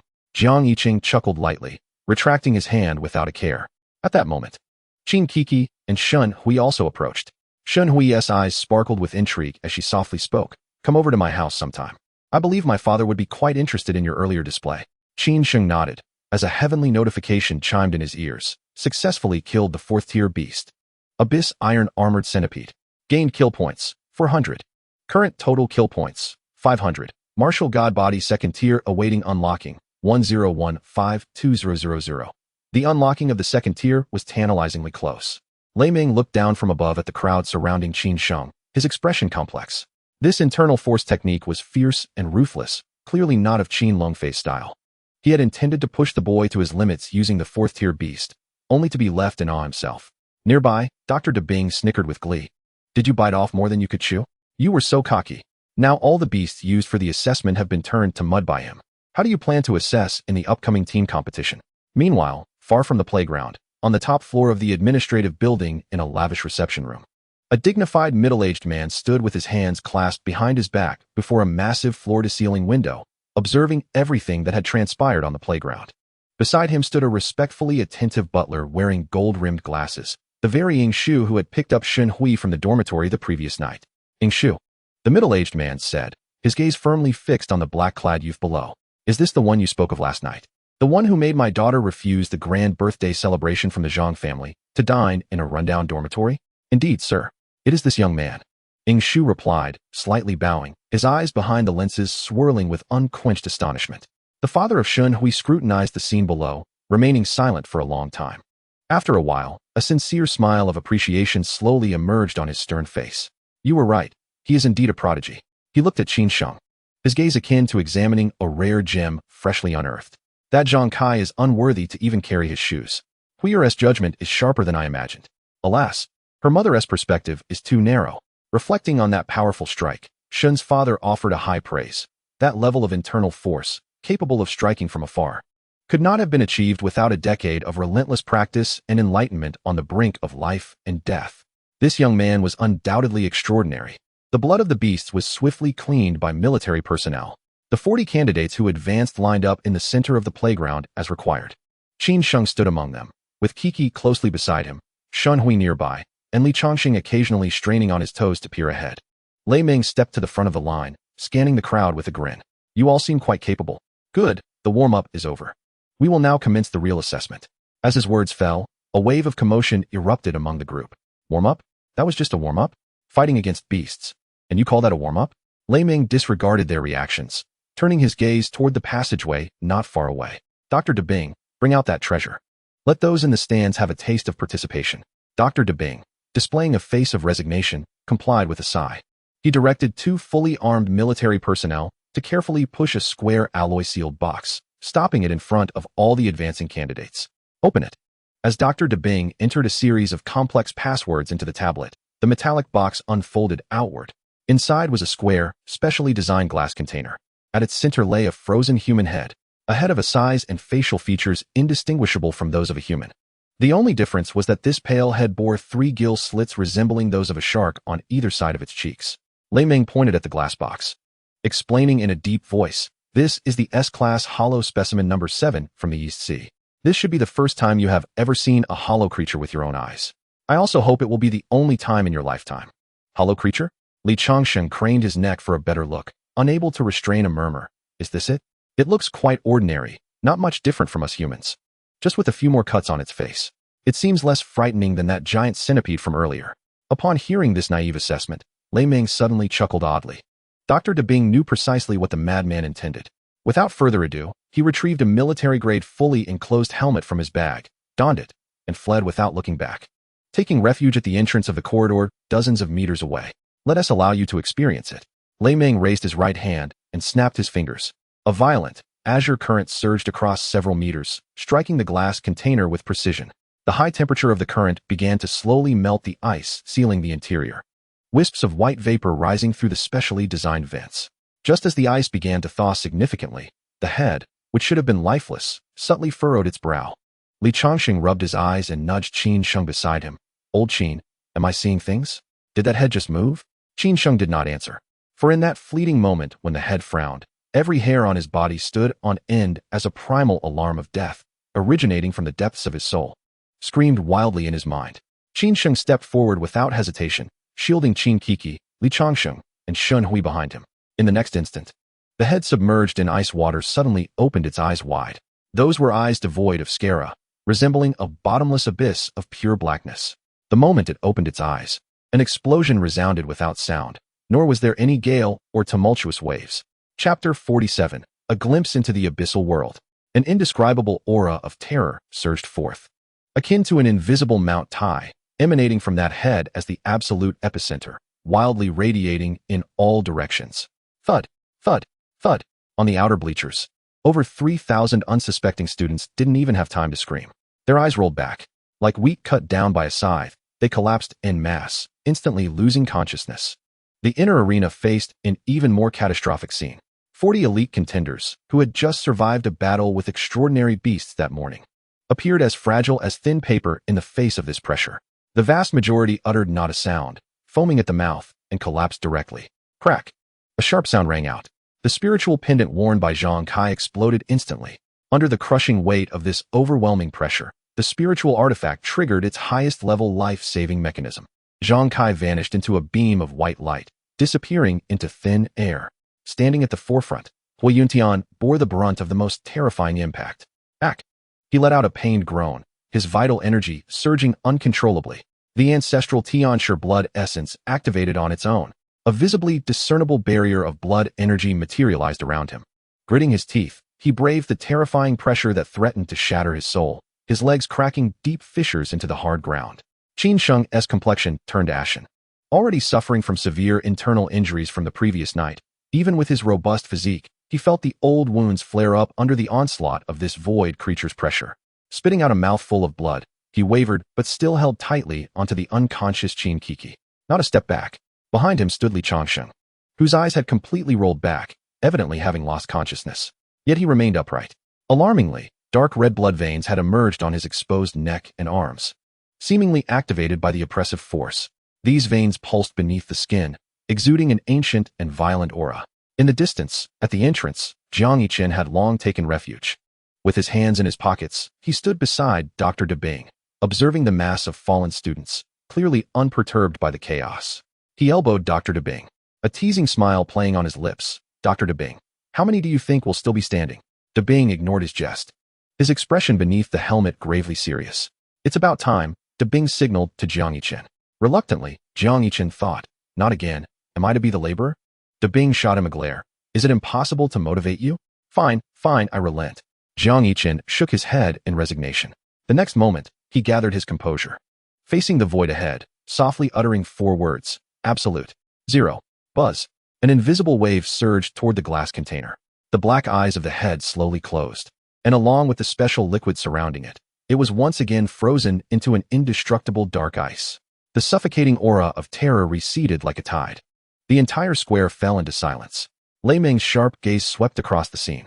In the center of the inner arena, Hui Yuntian knelt on the ground, gasping for breath like a bellows. Qin Sheng wiped the blood from his lips, forcing himself to stabilize his swaying form. As for the unconscious Li Changsheng, the blood veins quickly faded away once the pressure lifted, and he fell straight to the ground. Aside from these 2 awakened anomalies, surprisingly Lei Ming's gaze suddenly fixed on the back of the crowd. There stood a single individual, a boy of utterly ordinary appearance, one who would be indistinguishable in a crowd. Wang Hai, the 51st ranked student from Class 7 of the 3rd year, who had previously ranked at the bottom in the blood energy test. Facing Lei Ming's oppressive scrutiny, Wang Hai's expression remained impassive. Lei Meng turned his attention to the over 3,000 sprawled students and the elite contenders foaming at the mouth in the inner arena, casually remarking, "Sleep well." With that, he gestured for the soldiers nearby to enter and assist. "You few." Lei Meng turned his head, his piercing gaze sweeping over Qin Sheng and the others, ultimately glancing at Jiang Yichen, who was casually strolling back with his hands in his pockets. "Go to the hall and wait for me." Qin Sheng gently laid Qin Kiki down on the ground, whereupon a medic rushed over to attend to her. Hui Yuntian, wordless, took the lead and followed. Wang Hai remained like an invisible man, silently bringing up the rear. Jiang Yichen jogged over, casually patting Qin Sheng on the shoulder. "Brother, can you still hold up?" In the far distance of the playground, the head of the Shin family looked gravely concerned, while the butler's expression shifted slightly as he spoke in a low voice. "This Lei Meng is truly a madman." Shin Fu furrowed his brow, refraining from responding, and quickly turned his head to give instructions. "Use every means possible to contact the main family in Kyoto immediately." The butler's expression turned serious as he promptly replied, "Understood. I will arrange it right away." With the butler's departure, Shin Fu's heart surged with tumultuous waves. He pondered that something monumental must have occurred in Kyoto. The impromptu special martial examination, the living void creature specimen, the enigmatic Dr. De Bing, and even the sequence ability agents. All of this conveyed an extraordinary and ominous signal. Inside the spacious hall, Qin Sheng turned to Jiang Yichen, lowering his voice to ask, "Is that creature in the glass box alive?" Judging by Jiang Yichen's earlier demeanor, he undoubtedly knew some core secrets. Jiang Yichen shrugged and nodded unreservedly. "Yes, it's alive." He nonchalantly added, "Moreover, it is merely a subordinate." Subordinate. Just as Qin Sheng's mind churned with tumult, a steady and powerful sound of footsteps approached from outside. Lei Meng pushed the door open and walked to the front of the crowd. To maintain such composure in the face of the pressure from a void creature for the first time is quite commendable. Lei Meng's voice was rough, laced with a hint of admiration. "Very good." Even some of the prodigies emerging from martial universities would falter upon their first encounter. He halted, his gaze gradually growing colder. Becoming accustomed to their pressure in advance is an essential lesson. Only by maintaining clarity in the face of absolute fear will you know what to do and what not to do when you truly encounter them in the wilderness. Qin Sheng took a deep breath, voicing the doubt that lingered in his mind. Is the vitality of void creatures truly so tenacious? Can a mere head still survive? Not necessarily. Lei Meng shook his head. The characteristics of each void creature are entirely different. There was once a void creature that appeared in the North China Plain, its defining trait being immortality. A flicker of caution crossed Lei Meng's eyes. No matter how many times humanity had attempted to conquer it or destroy it, it always returned. Among them, there are still too many secrets yet to be unveiled. Some are exceedingly powerful, some entirely mad, and some are eternally undying. Leaning forward, Lei Meng's voice grew low and powerful. Some may even give you the illusion that they possess humanity. But Lei Meng suddenly raised his voice. "Remember this. Those not of our kind must have different hearts." Chapter 48. The world yearns for the Wu Xin Pavilion. As the atmosphere grew tense, Lei Meng picked up a thick stack of printed papers from a nearby table and casually tossed them across the room. "Once that group outside awakens, you shall form your own teams," he spoke calmly. "You four will serve as captains of your respective squads." Qin Sheng received the papers, and his gaze swept across them, his heart suddenly racing. This was no mere assessment document. It was unequivocally a death warrant. The stark black letters on the white page declared, "Voluntarily participating in the wilderness combat assessment. Any injuries or fatalities incurred shall be borne solely by the participant, with no liability to the school or military." At the bottom, a line of bold, blood-red text read, "This contract holds legal validity. Signing shall render it effective." "Choose your teammates," Lei Meng commanded coldly. "Each individual must sign this contract." His gaze passed over the group, his voice devoid of warmth. For the next assessment would thrust them directly into the true wilderness. Life and death. Each must accept their fate. The phrase true wilderness struck like a hammer upon the hearts of all present. Qin Sheng clutched the paper, falling into deep contemplation. During his time in this world, he had hunted calamities in the shadowy corners of the city and fought exotic beasts within the iron cages of the arena. Yet, those had been controllable environments. The true wilderness was the domain of exotic beasts, a no-man's land shrouded in mist, a death trap where even military patrols dared not linger overnight. Hui Yuntian scrutinized the contract, his brow furrowed, yet he remained silent. Wang Hai maintained his impassive expression, as if the contents of the paper bore no relevance to him. Jiang Yichen glanced at the contract with indifference, folded it into a paper airplane, twirled it on his fingertip, and with a casual smile remarked, "The wilderness, huh? Birds shouldn't be caged." Observing the varied expressions on their faces, Lei Ming spoke again. Of course, high risk ensures high rewards. His voice lowered. If you perform well, I shall submit a letter of recommendation to the Xia Wushan Pavilion. My influence still holds some weight. In that instant, Hui Yuntian abruptly lifted his head, his eyes narrowing. Jiang Yichen's paper airplane paused mid-air, the casualness on his face momentarily halted. Even Wang Hai, who had remained expressionless, exhibited a slight twitch of his eyelids. Wushan Pavilion. Xia Wushan Pavilion. Every student at Wu Gao learned of the legendary tales surrounding this name in their very first class. It was the military's highest sanctuary for martial arts advancement, a place where the most elite techniques, the most erudite martial masters, and all the coveted resources that martial artists dreamed of were gathered. The extraordinary, scarce abilities that could incite bloody disputes among noble families were merely standard provisions for internal members there, provided one possessed the capability to wield them. Historically, only the military's most elite and promising prodigies had the opportunity to be exceptionally promoted and sent there for further training. It was a realm that could elevate a genius to new heights, transforming them profoundly, paving their path toward divinity. Seeing the shock on their faces, Lei Ming revealed a knowing smile. Of course, this is merely a letter of recommendation.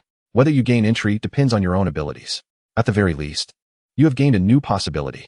Qin Sheng's grip on the death warrant tightened slightly, and a flicker of fervor ignited in his gaze. He cared not for fame or power, but the profound foundation of Wushan Pavilion struck precisely at his Achilles heel. He had grown amidst the life and death struggles of the lower tiers, his combat experience sharp, yet his foundation remained too fragile. What he desperately lacked was the vast, boundless martial techniques. With an abundance of top-tier martial arts at his disposal, combined with the rapid evolution mechanism of the Wushan domain, his strength could undoubtedly experience explosive growth in a remarkably short period. At that time, no shackles would be capable of restraining him, and he would dare to sever the heads of even the most forbidden beings lurking at the end of the void. Lei Ming waved his hand. All right, go choose your teammates. Once that group wakes up, form your teams swiftly. The expressions of the group varied as they clutched the contracts, turning to leave. Wait. Lei Ming's voice suddenly broke the silence. Qin Sheng, Wang Hai, you two stay. His gaze swept past them, indicating that the others could leave.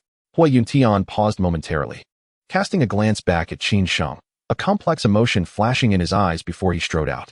Jiang Yichen shrugged, stuffed the paper airplane into his pocket, and sauntered out while whistling. The hall's doors slowly closed. In the vast space, only Lei Ming, Qin Sheng, and Wang Hai remained. Lei Ming approached the two, his gaze scanning their faces before he spoke slowly. Both of you hail from illustrious families with profound foundations. Your paths in martial arts have guidance. This seems somewhat unfair to you. Qin Sheng raised an eyebrow, but remained silent. Wang Hai maintained his stoic demeanor, as though the conversation was entirely irrelevant to him. If you are not averse to it, Lei Ming spoke in a low voice, I possess a unique martial technique of my own creation that I can impart to you. He wore a confident smile. This set of techniques will benefit you throughout your lives. The difficulty is somewhat high. It depends on your capacity for comprehension. Qin Sheng's heart stirred. The martial technique devised by Lei Ming? For a powerhouse of his caliber to claim it would be beneficial for life was assuredly no ordinary matter. He nodded earnestly. Thank you, Commander Lei. Lei Ming turned his gaze to Wang Hai. Wang Hai remained silent for a few moments before shaking his head. Thank you for your kindness, Commander Lei, but it is not necessary. His voice was hoarse, exuding a sense of aloofness that kept others at bay. Lei Ming was momentarily taken aback, then waved his hand dismissively. Fine, you may leave. Wang Hai inclined his head slightly and turned to exit, his steps resolute and unwavering. The door closed once more. Within the hall, only Lei Ming and Qin Sheng remained. Lei Ming stared at the closed door, narrowing his eyes thoughtfully. This young man, he murmured softly before shifting his gaze back to Qin Sheng. Wait a moment. He called out towards the corner. De Bing. As his voice fell, a small door in the corner opened, and Dr. De Bing, sporting a head of hair flattened by a hat, poked his head out. I'm coming. He hurried over, clutching a silver metallic box. Lei Ming extended his hand. Where's my medicine? De Bing opened the box to reveal a single injection gleaming with a reddish hue. He skillfully loaded it into a syringe and prepared to administer it to Lei Ming's arm. However, Lei Ming raised his hand, pointing at Qin Sheng. Administer it to him. De Bing's hand froze midair. He stared blankly at Lei Ming, then at Qin Sheng, his eyes widening behind his glasses. Are you insane? This stuff is extremely precious. You use one less, and you have one less. The military only allocates you 1 vial a month. You want to give it to a student? Chapter 49, Wushan Pavilion S-Class Martial Technique. For manifestations of heavenly thunder. Lei Ming disregarded De Bing's outburst. He addressed Qin Sheng. Your injuries are severe. Qin Sheng's pupils constricted as he hurriedly concocted an excuse, preparing to speak. But Lei Ming waved his hand, cutting him off. Long Fei is an old friend of mine. Consider it a favor, do not overthink it. De Bing, anxious, interjected, Old Lei, please come to your senses. Without this super ability recovery agent, your injuries. This thing is of little use to me. Lei Ming interrupted, it's just this once. It won't make a difference. De Bing opened his mouth, but ultimately sighed deeply. Fine, fine, you're the boss, what you say goes. He grumbled as he approached Qin Sheng, exasperatedly instructing, extend your arm. Qin Sheng gazed at the injection, the needle piercing his vein. The icy liquid coursed through his bloodstream, swiftly spreading to every corner of his body. The hidden pain within his internal organs melted away like remnants of snow meeting boiling water, instantly dissolving before the overwhelming potency of the medicine. The residual dark energy obstructing his meridians was cleared away entirely. The circulation of qi and blood flowed more smoothly and powerfully than before. Qin Sheng lifted his head, his eyes filled with unmasked astonishment. Is this truly the level of military technology? It is overwhelmingly formidable. Last night, when struck by that one-armed man, Jinyan Palm, he suffered severe internal injuries. He had assumed it would take at least a month of recuperation to recover. Yet, in less than 10 seconds, he was restored to full health. Dr. De Bing pushed up his glasses and snorted haughtily. Did you really think otherwise? Da Xiao's ability to hold 30 cities after the hollow outbreak relies on more than just martial artists' fists. This is a special privilege reserved for members of the Wushan Pavilion. Lei Ming waved his hand, signaling De Bing to leave. As De Bing packed away his metal case, he muttered, spendthrift, truly a damn spendthrift. The door closed behind him. Lei Ming turned to face Qin Sheng. Are you ready? Qin Sheng, confused but obedient, nodded. In the next instant, Lei Ming raised his right hand. Within his palm, a cluster of ethereal blue electric arcs materialized out of thin air. The electric arcs danced and condensed until they formed a miniature humanoid figure, no larger than a palm. Composed entirely of pure lightning, its limbs and features were indistinct. Yet it radiated an intimidating pressure that quickened Qin Sheng's heartbeat. His pupils contracted sharply. Lei Ming offered no explanation. With a flick of his finger, the electric humanoid transformed into a streak of light, shooting directly into Qin Sheng's forehead. Boom. Qin Sheng's consciousness was instantly drawn into an endless void. Within this void stood a towering figure formed from lightning, silently poised. The face was indistinct, yet the aura it exuded was identical to Lei Ming's, ferocious, domineering, and unquestionable. Before this terrifying pressure, Qin Sheng's consciousness momentarily blanked. As the apparition dissipated, Qin Sheng abruptly opened his eyes, gasping for breath. Cold sweat pouring down his forehead like rain. Yet beneath the shock, an uncontrollable wave of exhilaration surged within his heart. What did he lack most now? What he most desperately needed was boundless martial techniques. Lei Ming watched him with a satisfied smile. This is my spiritual imprint, he rasped. It will gradually guide you. This martial technique is called Tian Lei Si Xiang. After a brief silence, Lei Ming added with rare seriousness, Tian Lei Si Xiang is extraordinarily difficult. It is normal to spend years just to grasp the basics. Do not lose heart. Qin Sheng took a deep breath, suppressing the tumult within, and nodded solemnly. Thank you. Officer Lei. Lei Ming waved his hand dismissively. Enough. Let us go? Qin Sheng turned and reached the door. Wait. Lei Ming's voice came from behind. Qin Sheng paused and looked back. Lei Ming's tone was unexpectedly grave. Li Changxing's life and death agreement must be signed by his family. Remember, it must be. Though unsure why, Qin Sheng nodded solemnly and pushed the door open to leave. The auditorium was left with only Lei Ming. Moments later, the door in the corner opened again, and Dr. De Bing peeked in. Gone. Gone. De Bing strolled over and plopped into a chair, crossing his legs. Old Lei, your Tian Lei Si Xiang may be your own creation, but it's long been recorded in the Wushan Pavilion, right? Shouldn't you have applied with the elders before teaching it? Lei Ming snorted coldly. I am the founder. What application? I teach whoever I want. De Bing was momentarily stumped, then shook his head in resignation. All right, you're awesome. He changed tack. But this martial technique is rated S-class in the Wushan Pavilion. Many have tried to learn it over the past decade, yet none have even grasped the basics. He looked at Lei Ming seriously from behind his glasses. Even with the spiritual imprint passed down, do you really think that kid Qin Sheng has the ability to enter the beginner stage? Lei Ming was silent for a moment before speaking slowly. That is no concern of mine. His voice deepened, tinged with an indescribable emotion. But I trust Qin Longfei's choice. Outside, the students in the outer stands gradually awoke. Qin Sheng strode across the plaza. the cold air filling his lungs but unable to quell the wild beating of his heart. He sat at the edge of the arena, took a deep breath, and without hesitation silently commanded within his heart, "Open the Wushan domain." A luminous screen, visible only to him, erupted open. His gaze swept downward, finally settling on the flickering azure glow at the base of the martial skills list. Tian Lei Si Xiang, not yet initiated. Holding his breath, Qin Sheng attempted to retrieve information on this martial technique. The system screen flickered faintly. Then 4 rows of glaring crimson warnings popped up. Projection 911. Tian Lei Si Xiang. Divine Speed. Initiated. Projection failed. Requires 2,000 kill points. Projection 912. Tian Lei Si Xiang. Thousand Birds. Intermediate. Projection failed. Requires 3,000 kill points. Projection 913. Tian Lei Si Xiang. Thunder Emperor. Advanced. Projection failed. Requires 4,000 kill points. Projection 914. Tian Lei Si Xiang. Myriad Thunder Heavenly Prison. Perfected. Projection failed. Requires 5,000 kill points. Qin Sheng stared at the numbers in horror. 2,000, 3,000, 4,000, 5,000. Altogether 14,000 kill points. This was no mere projection. It was outright robbery. Normally, killing a low-level calamity beast yielded only dozens of points after exhausting effort. To refine this technique to perfection, he would have to slaughter endlessly in the wilderness, until exhausted and perishing. Yet the more absurd the upgrade conditions, the more it proved the technique's apocalyptic potential. Gritting his teeth, Qin Sheng resolved that no matter the cost, he must find a way to advance it. Whether venturing into the wilderness or continuing as a remorseless butcher under Feng Gu's tutelage, he would do whatever it took to master it. As he frantically contemplated how to accumulate kill points, a crisp system alert suddenly rang in his mind.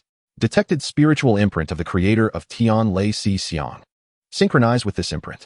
Chapter 50. The Thunder That Slaughters 10,000 in One Battle. Qin Sheng was stunned. The image of the tiny electric figure Lei Meng had flicked into his brow moments ago instantly surfaced in his mind. His body trembled slightly, teeth clenched, and he let out a hysterical roar within his heart. Synchronize immediately. Boom. The latent electric apparition deep within his mind shattered instantly, transforming into countless raging blue streams of data that surged through his entire body like a tsunami. Synchronization successful. Current martial skill level. Tian Lei Si Xiang. Divine Speed. Initiated. Skill effect. Utilizing the power of thunder to deeply stimulate muscle and neural cells, synchronizing muscle responses and nerve transmissions into an overclocked state. Greatly enhances agility and shortens reaction time. Cautions. 1. Enormous physical strain. The host must strictly limit the duration of overclocking. Prolonged overload will cause bodily collapse. 2. Metabolic rate surges. Energy consumption accelerates rapidly in divine speed state. Excessive high-energy food intake is required post-battle. Skill creator, Lei Meng, Guardian of Daxia. In the past, Lei Meng assisted General Wei Wuxian in conquering the SSS-level Hollow. Facing a nation-destroying beast tide, Lei Meng fought fiercely on the front lines for 7 days and nights. Amidst mountains of corpses and seas of blood, he suddenly comprehended this thunder secret. In that battle, he wielded thunder as his blade, summoning the heavens' mighty lightning to cleanse the land, single-handedly slaughtering over 10,000 calamities and strange beasts. The sky turned dark blue, the earth scorched to ashes. This feat earned the technique immediate inclusion in the Wushan Pavilion. Rated as an S-class martial skill, Qin Sheng swallowed hard, his throat dry. A single battle, slaughtering 10,000. The brief lines exuded a chilling aura of bloodshed and oppression that sent shivers crawling across his scalp. Truly deserving of the title Killing God forged on the front lines. Qin Sheng murmured to himself, a glimmer of ethereal blue lightning flickering in his eyes.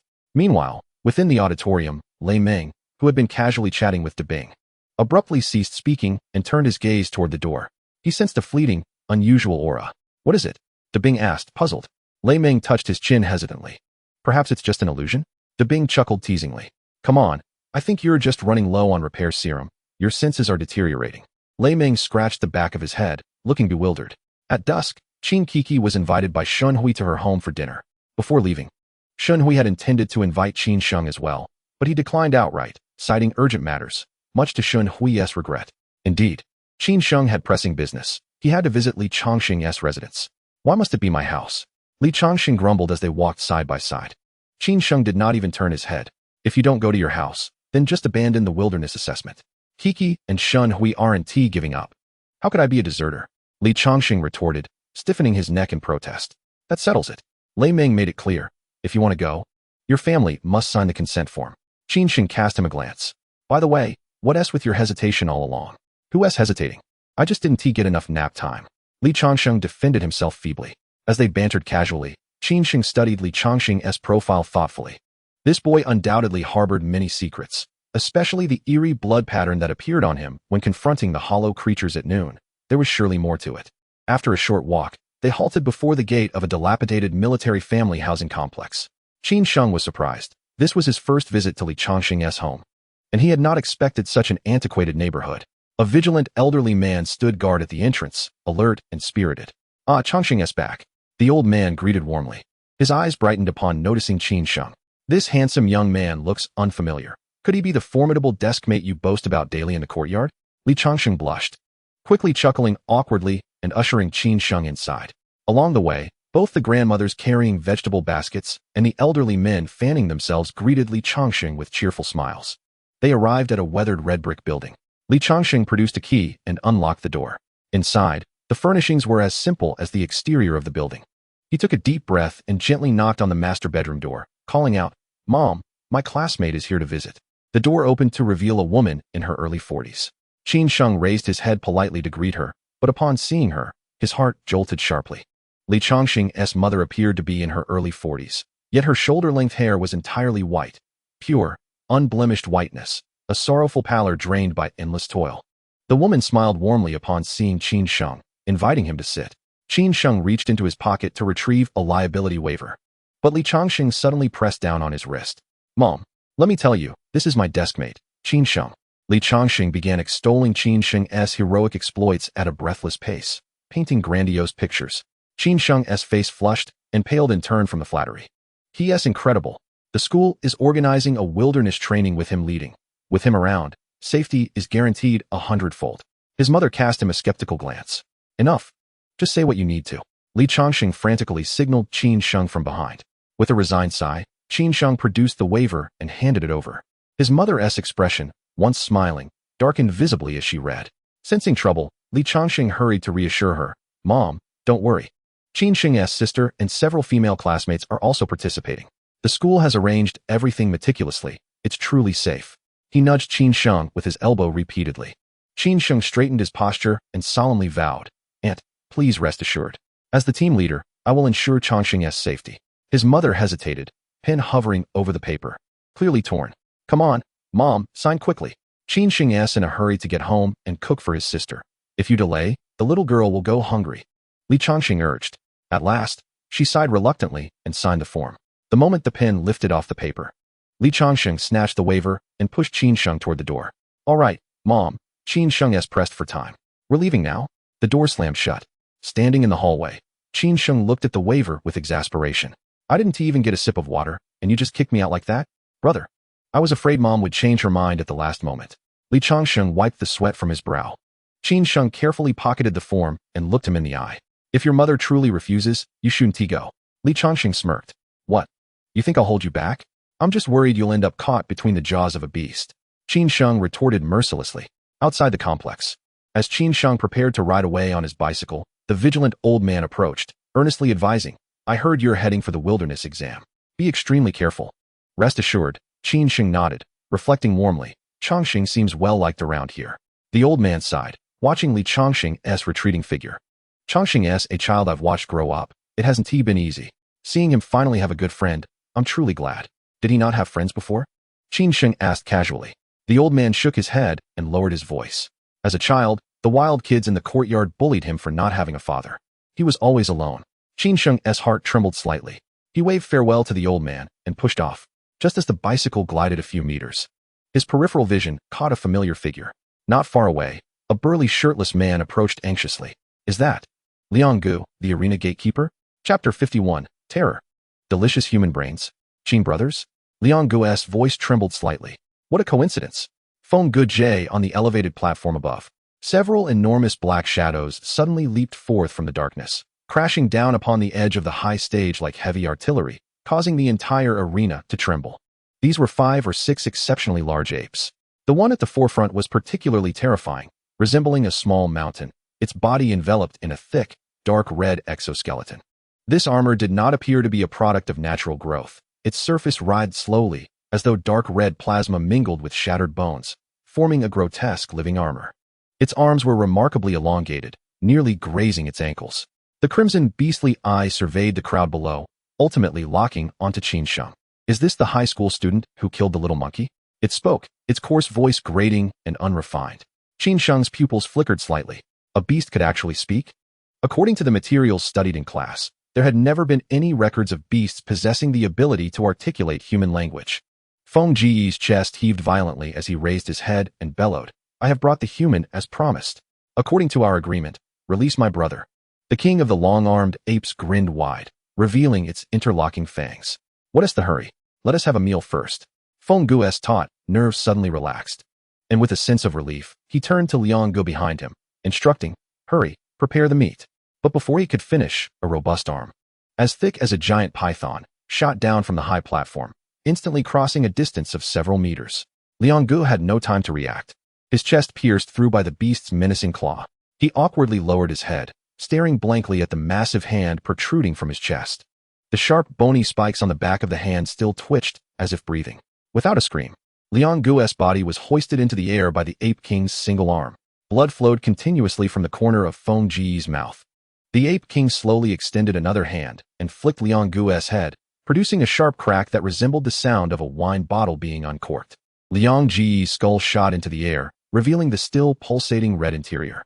The Ape King unceremoniously plunged its thick fingers into the crimson mass, extracting a large chunk of steaming brain matter and sending it directly to its mouth. The nauseating sounds of chewing echoed throughout the arena as the Ape King squinted its eyes, a look of rapture on its face. Delicious. No wonder you humans enjoy eating monkey brains. This is indeed a delicacy. The other massive apes nearby, witnessing this scene, immediately erupted into excited, ear-piercing screeches, leaping down from the platform to pounce upon the iron cage containing the humans. The men within the cage recoiled in terror, their desperate cries ringing out in unison. Bastards! Tiger Gu has set the rules. You are absolutely forbidden from slaughtering humans here. Feng Ji's eyes threatened to burst from their sockets, blood vessels engorged.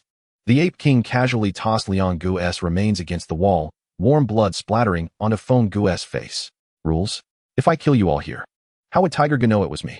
Feng Gu ceased his idle talk, abruptly reaching into his pocket to grasp a handful of red pills, hastily swallowing them. The moment the drug coursed through his body, his muscles swelled in an unnatural manner, veins protruding, and a surge of violent energy erupted, sending the two apes charging at him flying. He exerted force beneath his feet, sprinting towards the iron cage, attempting to break the chains. The Ape King let out a sinister laugh, twisting its wrist to pick up Liang Gu's skull, using it as a projectile, hurling it with ferocity. Bang! The whistling bone shard struck Feng Gu squarely in the back. Feng Gu spat out a mouthful of blood, his body collapsing before the cage door. His trembling fingers reached just an inch away from the cold chains, yet he could muster no more strength to grasp them. An ape seized the opportunity and lunged at him, its sharp claws clamping down on Feng Ji's shoulder, muscles bulging, poised to tear him apart. Just at that critical moment, a shadow streaked by like a specter. Howl! The ape, prepared to rend Feng Gu, suddenly emitted a piercing shriek, its arms detached from its body without warning. Crimson blood gushing forth like a high-pressure water gun. The speed was so rapid that it had no time to comprehend what had occurred, until its severed limbs crashed to the ground, writhing in agony. Meanwhile, Qin Sheng had quietly positioned himself before Feng Gu. The intense, acrid scent of blood did not deter the beasts. Rather, it incited their ferocity. The remaining giant apes, eyes ablaze with crimson fury, charged towards Qin Sheng. Retreat! The king of the long-armed apes bellowed like thunder, its scarlet eyes clearly recognizing Qin Sheng's extraordinary prowess. Yet, its warning came too late. Qin Sheng's form blurred without warning, darting between the giant apes. Thud! Thud! Thud! A series of dull thuds reverberated as sharp blades precisely severed flesh and bone, erupting in a cacophony. In the blink of an eye, all the charging apes emitted agonized cries. Without exception, their arms were completely severed, spurting blood that instantly drenched the entire arena in a shocking red. Roar. Chapter 52 Lord Hu, Zhang Corporation. The king of the long-armed apes was engulfed in a frenzy of rage. Its massive form plummeted from the high platform, shaking the ground as it charged towards Qin Sheng like a speeding tank, intent on crushing everything in its path. Qin Sheng remained unfazed, twisting his wrist to deliver a powerful strike. Clang! The obsidian blade struck the chest of the king of the long-armed apes, erupting into a brilliant burst of yellow sparks. The dark red exoskeleton merely bore a faint mark. I had already warned the little monkeys, don't engage in flashy tricks. Strengthening one's own body is the true path. The king of the long-armed apes glared down at Qin Sheng, admitting, I acknowledge your strength. You are worthy of me exerting my full power. The moment the words left its mouth, the ape king's eyes were completely consumed by red. Its entire armored body emitted a series of distressing cracking sounds. Flesh beneath its ribs was forcibly torn apart by some terrifying power. Blood gushing forth as four additional robust and fearsome arms erupted from its body. 6 arms unleashed. Those 6 long limbs, like 6 pure steel whips, cut through the air with a thunderous sonic boom, weaving an impenetrable net of death that descended upon Qin Sheng. The blade clashed against the armor, sparks flying. Qin Sheng, at the center of the storm, deflected several strikes, maneuvering gracefully. Feng Gu, lying in a pool of blood, struggled to catch his breath. Watching the blurred figures in the center and the deafening clashes, anxiously shouting, Brother Qin, be careful. This is a 4th-tier beast. Find an opportunity to escape. After uttering this, he gritted his teeth against the agony in his back, picked up a nearby iron tool to smash the chains, swiftly distributing the remaining pills to his freed brothers within the cage. A group of men, their eyes ablaze with fury, turned and plunged into battle with the armless apes. Before the relentless onslaught, Qin Sheng halted his steps. 4th tier? Escape? He stood his ground, lifting his gaze to regard the king of the long-armed apes, which resembled a demonic deity. It was indeed formidable. Both its explosive speed and impenetrable defense were a notch above his own from the previous week. However, Qin Sheng gently closed his eyes, his spirit sinking into an inner sea, acutely sensing the flicker of a serene blue electric spark lying dormant within him. This was his first time utilizing this martial skill in a genuine battle. If that is the case, let us give it a try. Qin Sheng abruptly opened his eyes, the azure arcs of electricity exploding within the depths of his pupils. Thunderous speed of the 4 directions. Activate. In the next instant, a crackling sound erupted. A ghostly blue electric arc suddenly illuminated the arena. After Feng Gu and his companions painstakingly managed to shove the incapacitated monkeys back into their cage and lock it shut, they turned around, gasping for breath, only to witness a scene that would be forever etched in their memories. The once imperious Tong by Yuan Wang was now kneeling, both knees on the ground. Its 6 arms, severed at the shoulders, still oozed dark red blood from the jagged stumps. For the first time, a look of sheer terror appeared on its grotesque face, a terror that penetrated to the bone. Qin Sheng stood before it, gripping its fur atop its head with one hand, forcibly lifting its massive head. The ghostly blue arcs of electricity continued to dance around him, crackling ominously. The bone armor of the Tong by Yuan Wang bore deep imprints of powerful strikes, and it coughed up blood. Its face twisted with malice as it glared at Qin Sheng, declaring, the retribution of humanity is upon you. Qin Sheng looked down at it, his gaze devoid of any emotion. Retribution? I do not consume monkey brains. With a resounding thud, the creature's blood and flesh erupted like a watermelon crushed by a heavy hammer. The massive form of the Tong by Yuan Wang collapsed with a thunderous crash, sending tremors through the arena floor and a foul mist of blood and dust into the air. The entire arena fell into a deathly silence. Feng Ji's legs buckled, and he crumpled into the pool of blood, his mouth agape as he struggled to produce a single word, his throat rasping. The brothers beside him fared no better. Some covered their mouths, retching violently, while others stared blankly at the severed limbs, as if their souls had fled. After what felt like an eternity, Feng Gu finally managed to swallow a mouthful of the metallic-tasting saliva. He looked at Qin Sheng, furrowing his brow as he wiped away the filth on his hands. You. What the hell? Feng Ji's voice trembled uncontrollably, the latter part of his sentence caught in his throat. He could not comprehend it. This was a 4th-tier beast. The terrifying bone armor that even heavy pulse rifles could not penetrate had just slaughtered them like mere snacks. How could it be kneeling now? The 6 arms, akin to alloys, lay neatly on the ground, their severed ends so smooth it sent chills down his spine. Feng Gu recalled the blinding blue electric light that had struck so swiftly that his retina could not even register Qin Sheng's movements. Just days ago, this young man, though ruthless, had not exuded such a soul-crushing aura. His current strength was unfathomable. The sound of crisp footsteps echoed in the empty arena as Qin Sheng strode forward, his deep gaze fixed on Feng Gu and the others. Feng Gu shuddered violently, as if plunged into an icy abyss. He was instantly reminded of his 2 betrayals and schemes against Qin Sheng. Before overwhelming power, all explanations seemed pale and laughable. Without hesitation, Fenggu scrambled to his knees, striking his forehead against the hard stone floor with a thud, blood immediately trickling down his cheeks.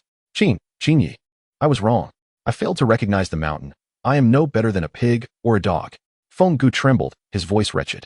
Qin Sheng halted a couple of steps away, looking down at him with an unsettling calmness, devoid of any murderous intent. Who is Hu Yi? Fenggu shivered violently. Too fearful to lift his head.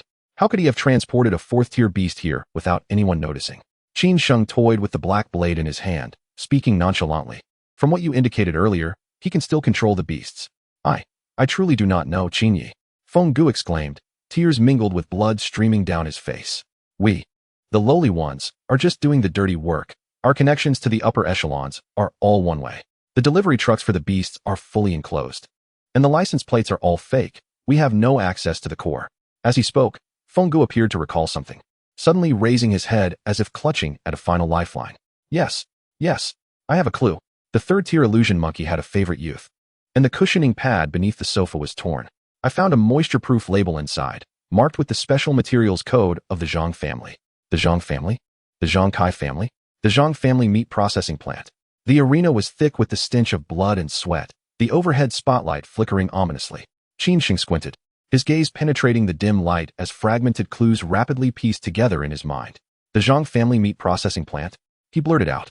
At that instant, Feng Ji's pupils flickered as he knelt in the pool of blood, though he feigned calmness, attempting to conceal his emotions in the shadows. The brief lapse was already evident to Qin Sheng. Without uttering a single word, Qin Sheng swiftly turned his wrist, the black blade gleaming with a chilling light. The cold edge did not point at Fenggu, but rather indicated the group of kneeling henchmen behind him. It seems you lack sincerity. Qin Sheng's voice was flat, yet it bore the weight of an invisible mountain pressing down on everyone.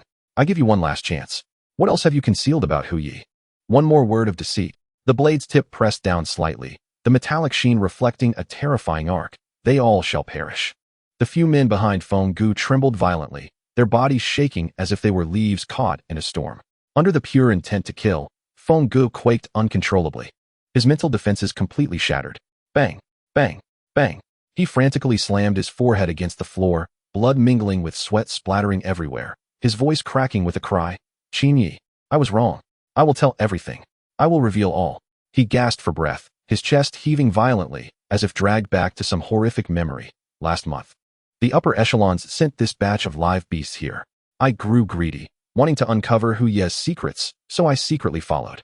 The driver's counter-surveillance skills were remarkable. Within 3 blocks, I was already shaken off. But Fenggu swallowed hard, his voice trembling, after being a wilderness hunter for so many years. The details of recording have become instinct. There was a very distinctive barb-shaped scratch on the left rear fender of that truck. One day, I passed by the back door of the Zhang family meat processing plant warehouse and saw that truck again, though the license plates were completely changed and the body repainted. I could never mistake that scratch. That batch of live beasts was secretly transported out from the Zhang family's meat processing plant. As he uttered those last words, Fenggu slumped despairingly into the sticky pool of blood. Qin Yi. He forced a bitter smile, his eyes clouded with despair. I intended to take this secret to the grave. Hu Ye's power is too formidable. Today, my brothers and I can no longer remain in Jiulong City. Clang. The black blade slid smoothly back into its sheath. Qin Sheng gazed down at him. You want to escape the city? Not escaping means death.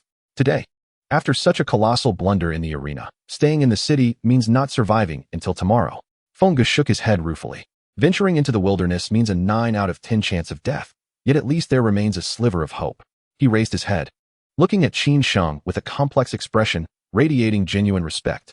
Qin Yi, I know your strength is unfathomable. But heed my advice. Do not wade into the murky waters of the Zhang family and Hu Yi. In the past, my brothers and I were free men, hunting low-tier beasts on the fringes of the wilderness. But 3 years ago, Hu Yi appeared on the scene. Employing brutally bloody means to forcibly recruit all the wilderness teams outside the city. Those who resisted were ground into meat paste to feed the beasts. To be able to raise beasts under the watchful eyes of Jiulong City, there must be someone of immense power orchestrating this. After speaking, Fenggu let out a long sigh. He reached into his blood-soaked lining and retrieved a small sealed iron bottle, cradling it with both hands and presenting it to Qin Sheng with utmost respect. Qin Yi, if we can salvage our lives today, it is entirely thanks to your benevolence.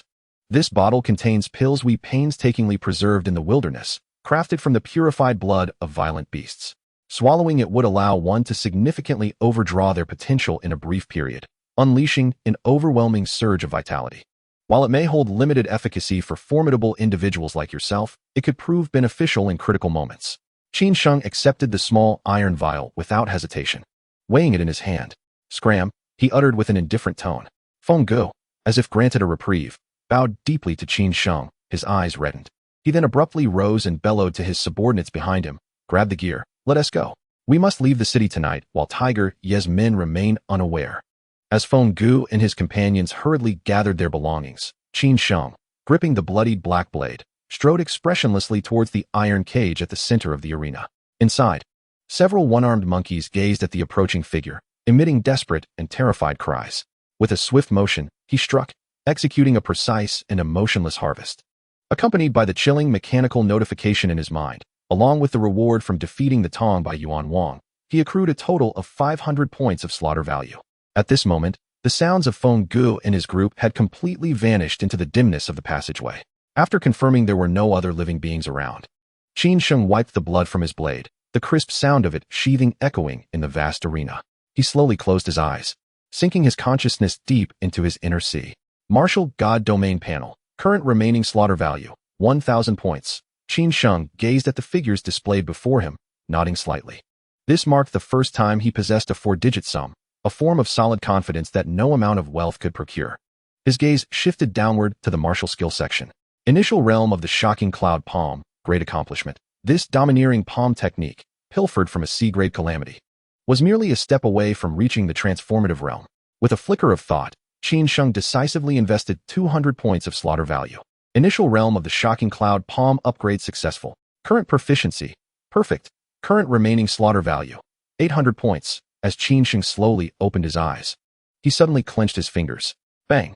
An explosive sound erupted from his palm, akin to a thunderous roar. The destructive power of this perfected technique had more than doubled compared to its previous state. He retracted his hand, his gaze sweeping to the crimson progress bar at the bottom of the panel. Martial God Body Second Stage awaiting unlock. 1215-2000. Only 785 points remained. Qin Sheng focused intently on that figure, his brow furrowing slightly. 800 points of slaughter value may seem trivial, yet it failed to meet even the threshold for the second stage of Tian Lei Si Xiang Shen Su Li. This S-grade martial skill, while immensely powerful, loomed before him like an insurmountable mountain. The entry requirement stood at 2,000 points, 3,000 for minor accomplishment, 4,000 for great accomplishment, and 5,000 for perfection, a bottomless beast that devoured wealth. Qin Sheng exhaled a heavy breath.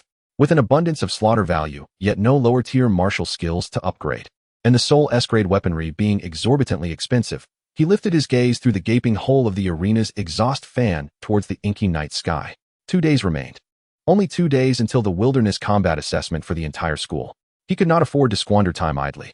The Zhang family's meat processing plant, Tiger Yi, the blood-soaked wild hunters, and the living exotic beasts surreptitiously transported into the inner city. Qin Sheng mentally revisited the clues left by Feng Gu. These seemingly disjointed pieces of information gradually formed a chillingly vast web of conspiracy. The Zhang family, the enterprise belonging to the incompetent second-generation heir, Zhang Kai. Qin Sheng dismissed the foolish visage of Zhang Kai entirely. Yet, the depths of the Zhang family ran far deeper than that imbecile's demeanor suggested. Anyone capable of breeding and covertly transporting high-tier exotic beasts under the watchful eyes of the military and the Countermeasures Bureau in Jiulong City was undoubtedly formidable. More importantly, the meat processing plant. He was all too familiar with that place. The peculiar, mutated one-armed middle-aged man from a few days prior. The harrowing battle that nearly cost him his life. All sources pointed back to the Zhang family's meat processing plant. Qin Sheng pressed his hand against his chest. Although the advanced healing agent from Lei Meng had completely cured his internal injuries, the chilling suffocation he felt on the brink of death remained etched in his memory. The despairing image of that one-armed man transforming into a bone-spike monster just before his demise lingered vividly. What grand conspiracy lay hidden there? Qin Sheng's fingers unconsciously stroked the hilt of the black blade at his waist. The murderous intent in his eyes sharpened. Rather than wait passively, it was better to take the initiative. He would venture to the meat processing plant. Even if he could not discern Tiger Ye's complete background, as long as he could locate a few isolated calamities or exotic beasts there, he could gather the remaining slaughter value to forcibly unlock the Martial Godbody second stage. With that, he would be poised to dominate the Wilderness Combat Assessment in 2 days. Chapter 54, Underground Transfer Station. Half an hour later, torrential rain poured down, cleansing the muddy streets of Jiulong City. Qin Sheng concealed himself in the shadows of an abandoned factory, his black attire blending almost seamlessly with the night. Rainwater trickled down his chin as he focused on the Zhang family meat processing plant 200 meters away. Unlike the profound silence during his previous late-night reconnaissance, the factory yard was now illuminated by several powerful searchlights, their blinding beams slicing through the darkness. Outside the massive iron gate, for men clad in black waterproof raincoats stood like iron towers. Rain pelted them, splashing murky water around. Qin Sheng cast a quick glance, his brow furrowing slightly. Lowering his shoulders and dropping his elbows, he kept his right hand subtly concealed at his lower back, his gaze scanning the surrounding corners like a hawk. These were no ordinary security guards. They were seasoned fighters, likely the wild team Feng Gu had mentioned that had been conscripted. Inside the iron gate, 8 fully enclosed heavy-duty trucks roared to life, lined up in a row. Qin Sheng's eyes narrowed as he spotted a gap of over half a meter between the chassis of the last truck and the muddy ground. After a moment's contemplation, he moved like a weightless specter, utilizing the cover of the rain and thunder to glide along the flooded ground. Just as he approached the blind spot of the searchlight at the rear of the truck, he executed a low roll. Mud splattered everywhere. He melded into the darkness beneath the vehicle, gripping the main beam of the chassis tightly, with his legs contorted backward, coiling around the drive shaft, suspending himself in midair. 3 minutes later, the engine roared deafeningly as the truck, part of the convoy, slowly entered the factory. Sounds from outside vibrated through the chassis, merging with the noise of heavy footsteps, labored breathing, and frantic shouts. The one-armed Lao San suddenly lost contact. We can't find him alive or dead. And the higher-ups are in a frenzy.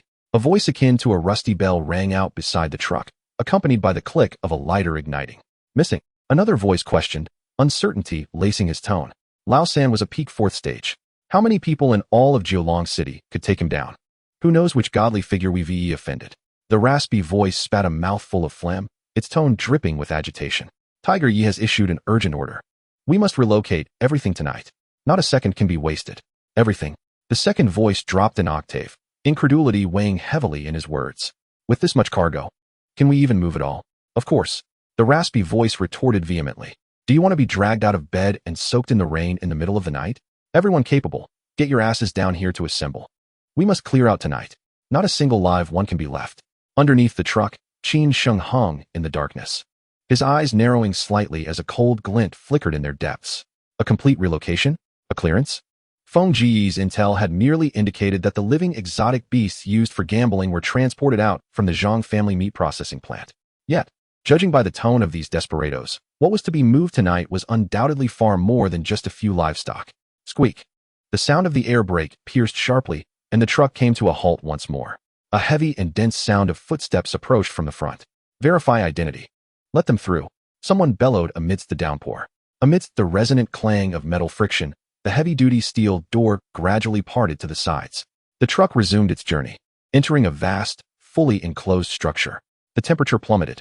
Qin Sheng, hanging beneath the chassis, instantly felt a bone-chilling coldness seep through his pores, a characteristic dryness of a cold storage facility. The vehicle did not halt, but continued straight into the depths of the cold storage. After traveling approximately 20 meters, a dull sound of hydraulic machinery engaging echoed from the depths below. In the next moment, the light filtering through the gaps in the chassis altered. The harsh, glaring incandescent light of the cold storage was abruptly replaced by an eerie green glow. Qin Sheng turned his head, scanning the space from the angle formed by the tires and the ground towards the cold storage's end. The metal wall, adorned with rows of grotesque, eviscerated beast carcasses, was shifting sideways from the center. It was not a mere wall. It was a hydraulic concealed door, over half a meter thick, masquerading as such. Behind this door lay a vast tunnel, unfathomably deep. The rough rock walls on either side were embedded with eerie green wall lamps every 10 meters. The ghastly hue illuminated the spiraling descent, resembling a soul-reaping path leading to the underworld. The truck tilted downward, entering the tunnel, the slope steepening incessantly. Beneath the vehicle, Qin Sheng silently counted seconds, calculating the depth of descent based on speed. After plunging nearly 500 meters, the jarring motion finally ceased. Then, Qin Sheng heard a sound. The heavy clinking of steel chains scraping against the rough rock floor. Not just one, but countless chains, colliding and pulling against one another, creating a cacophony. Intermingled were muffled coughs and anguished wails. Qin Sheng held his breath, focusing on the faint green light beneath the chassis, peering outside. At that moment, upon seeing the scene before him, his dark pupils constricted sharply. This was a colossal underground transfer hub, entirely hollowed out from the earth. It spanned the size of 2 standard football fields, with a dome rising over 20 meters high. Unrefined rocky walls were adorned with high-pressure searchlights. At the far end of his vision lay a surging underground river and a makeshift dock where several heavily laden black ships were moored. Yet, what chilled Qin Sheng to the bone was the sight at the center of the space. Hundreds of living souls, herded together like livestock awaiting slaughter. Thick black steel chains, as wide as a thumb, bound their necks and wrists. Dozens were tethered together like skewered candied fruit. Among them were ragged wilderness drifters, their eyes vacant and impoverished orphans. Skin stretched tightly over bones, exuding a foul stench. The atmosphere was suffocatingly oppressive. Not a single voice dared to rise above a whisper. A pervasive sense of death hung in the air. Move faster. Get your legs moving. If you delay the Tiger Lord's ship, I'll have you all chopped up. A brawny man clad in waterproof attire roared furiously. The electric baton in his hand crackled with a blinding blue arc, striking heavily against the back of a feeble old man at the edge of the line. The crack echoed as the blue light burst forth, the stench of burnt flesh permeating the air. The old man let out a heart-wrenching scream, his knees buckling as he collapsed forward. Yet, the chain around his neck tightened with the movement of those in front, leaving him suspended in midair like a skinned dog, gasping for breath, foam spilling from his mouth. The muscular man sneered, stepping forward to stomp his military boot onto the old man's face, crushing it mercilessly. You old fool, pretending to be dead? Let's see how tough your bones really are. The baton was raised high, coming down again and again. The old man's cries shifted from sharp to hoarse, dwindling to the final, unconscious convulsions of a dying creature.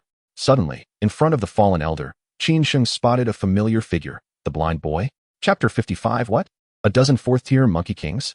A nearby guard smoking frowned. Old song. Enough already, don't really kill him. This batch needs to be counted personally.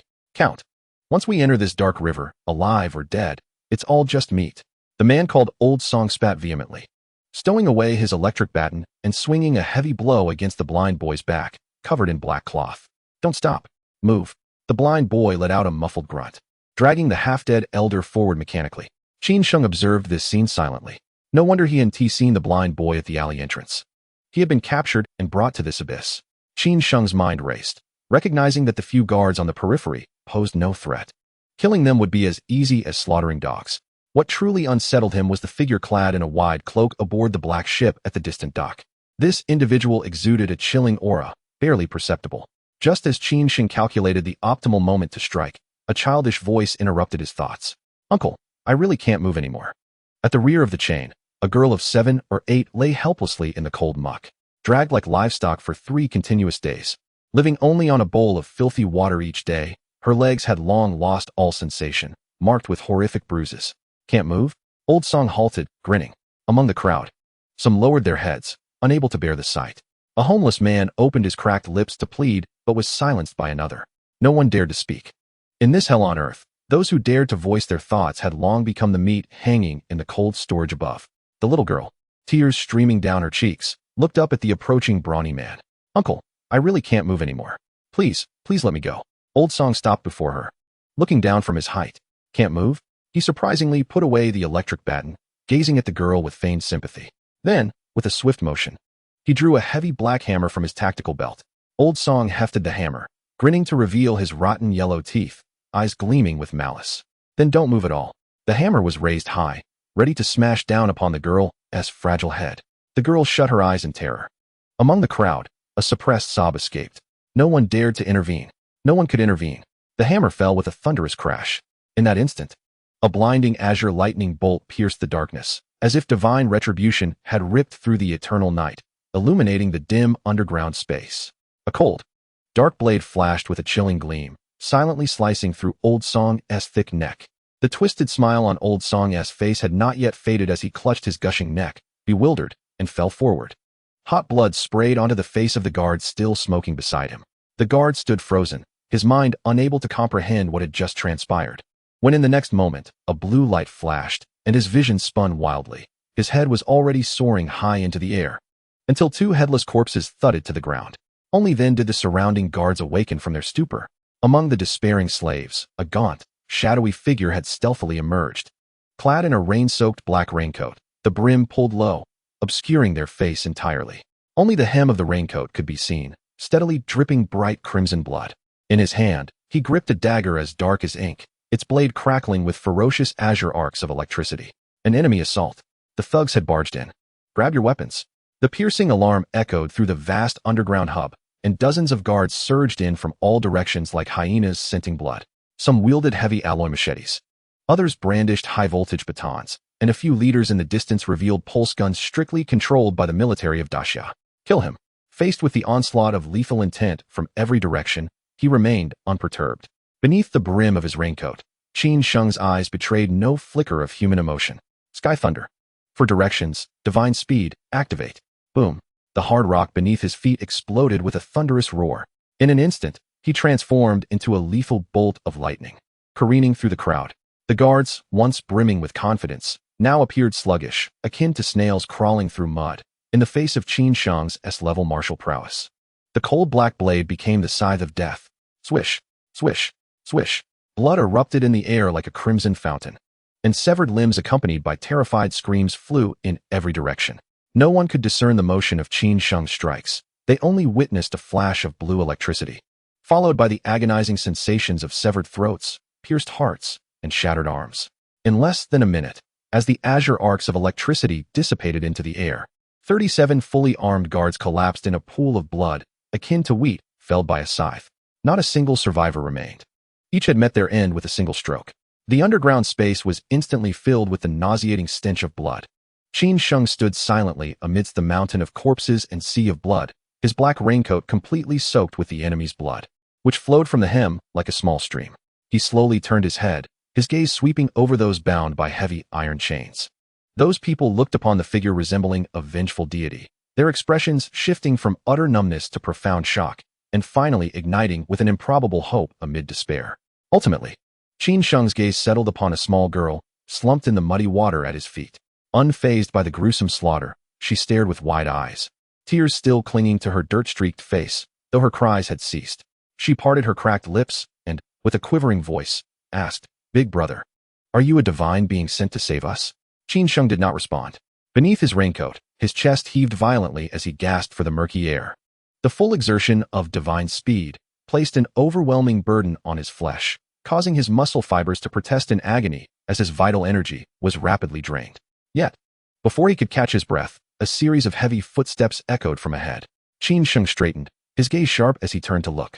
From the direction of the Anha port, on the deck of a massive black ship, in addition to the cloaked mysterious figure, several towering, terrifying silhouettes had silently emerged. Dark golden hair akin to steel needles, thick dark red bone armor, and unnaturally long arms. These were Fourth-Order Mutant Arm Kings. There were actually more than a dozen. Chapter 56, The Inheritance of Iron Sand Gate. They emitted chilling low growls, ready to pounce towards the shore to tear Qin Sheng apart. From beneath the shadow of the cloak, a pale hand without a trace of color raised slightly. The dozen or so frenzied third-order beasts, upon seeing this hand, suppressed their bloodthirsty instincts and halted their advance as if facing an unassailable tyrant. They obediently stood at the ship's edge, maintaining a distance of several meters, silently observing Qin Sheng on the shore, gazing at the scattered remains of the guards. The scene was eerily surreal. They did not appear as ravenous beasts preparing to feast, but rather as spectators of a grotesque farce of humans slaughtering one another in the arena. Qin Sheng raised his right hand, tilting the blade toward the ground. The dark blade, recently dimmed, once again emitted a disconcerting crackle of azure electricity. His gaze was fixed intently on the cloaked figure. Two individuals, separated by a dark river. The underground space was terrifyingly silent, save for the subtle sound of blood merging into the dark river. After a long pause, a voice finally emerged from beneath the expansive cloak. Interesting. Continue. At the very instant those words fell, boom, a colossal, terrifying figure crashed down from Qin Sheng's right side blind spot, accompanied by a deafening sound of air explosion. A massive palm, imbued with overwhelming dark energy, bore down upon Qin Sheng's head with the force of a mountain. Qin Sheng's pupils constricted, and his body executed a maximum lateral slide like a fish evading capture. Bang! The massive palm struck the ground with a resounding thud. creating a terrifying pit half a meter in diameter. Debris flew like bullets, ricocheting off the walls with sharp cracks. Qin Sheng steadied himself, a chill creeping into his eyes as he focused on the scene before him.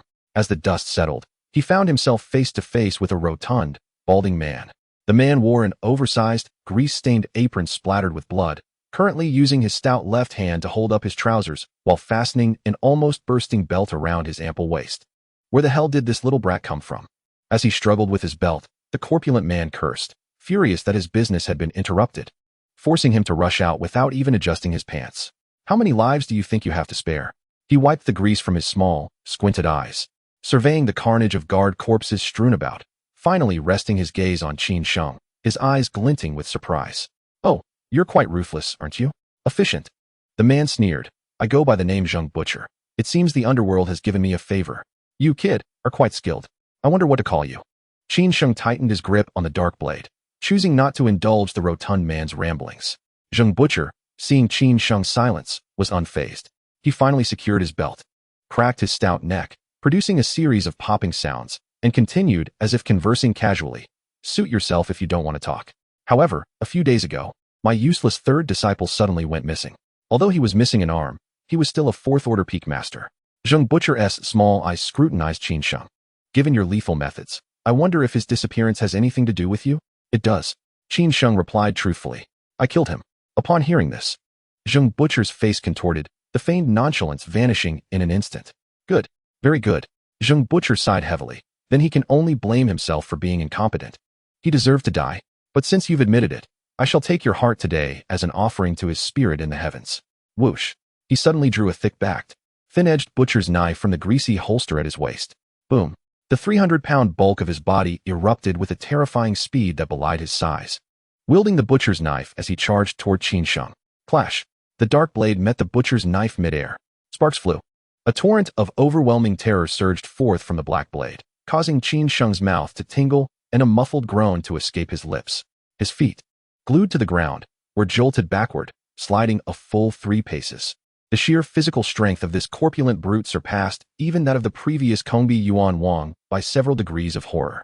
Zheng Tufu, emboldened by his advantage, wielded his cleaver with savage abandon, transforming it into a whirlwind of carnage, each strike aimed directly at Qin Sheng's vital points. A glint of cold light flared in Qin Sheng's eyes as his left hand's fingers curled sharply, his palm gathering a tempest of energy and blood, resonating with the faint echoes of thunder. In the face of the descending cleaver, Qin Sheng's left palm, infused with a dense and thunderous force, struck the broad spine of the cleaver. Jingyan palm. A resounding boom erupted as a ferocious spiral shockwave burst forth. Zheng Tufu felt the overwhelming spiral force surging violently into his right arm along the blade. His arm, thicker than an average man's thigh, convulsed uncontrollably, and the cleaver slipped from his grasp, crashing against the rock wall with a clatter.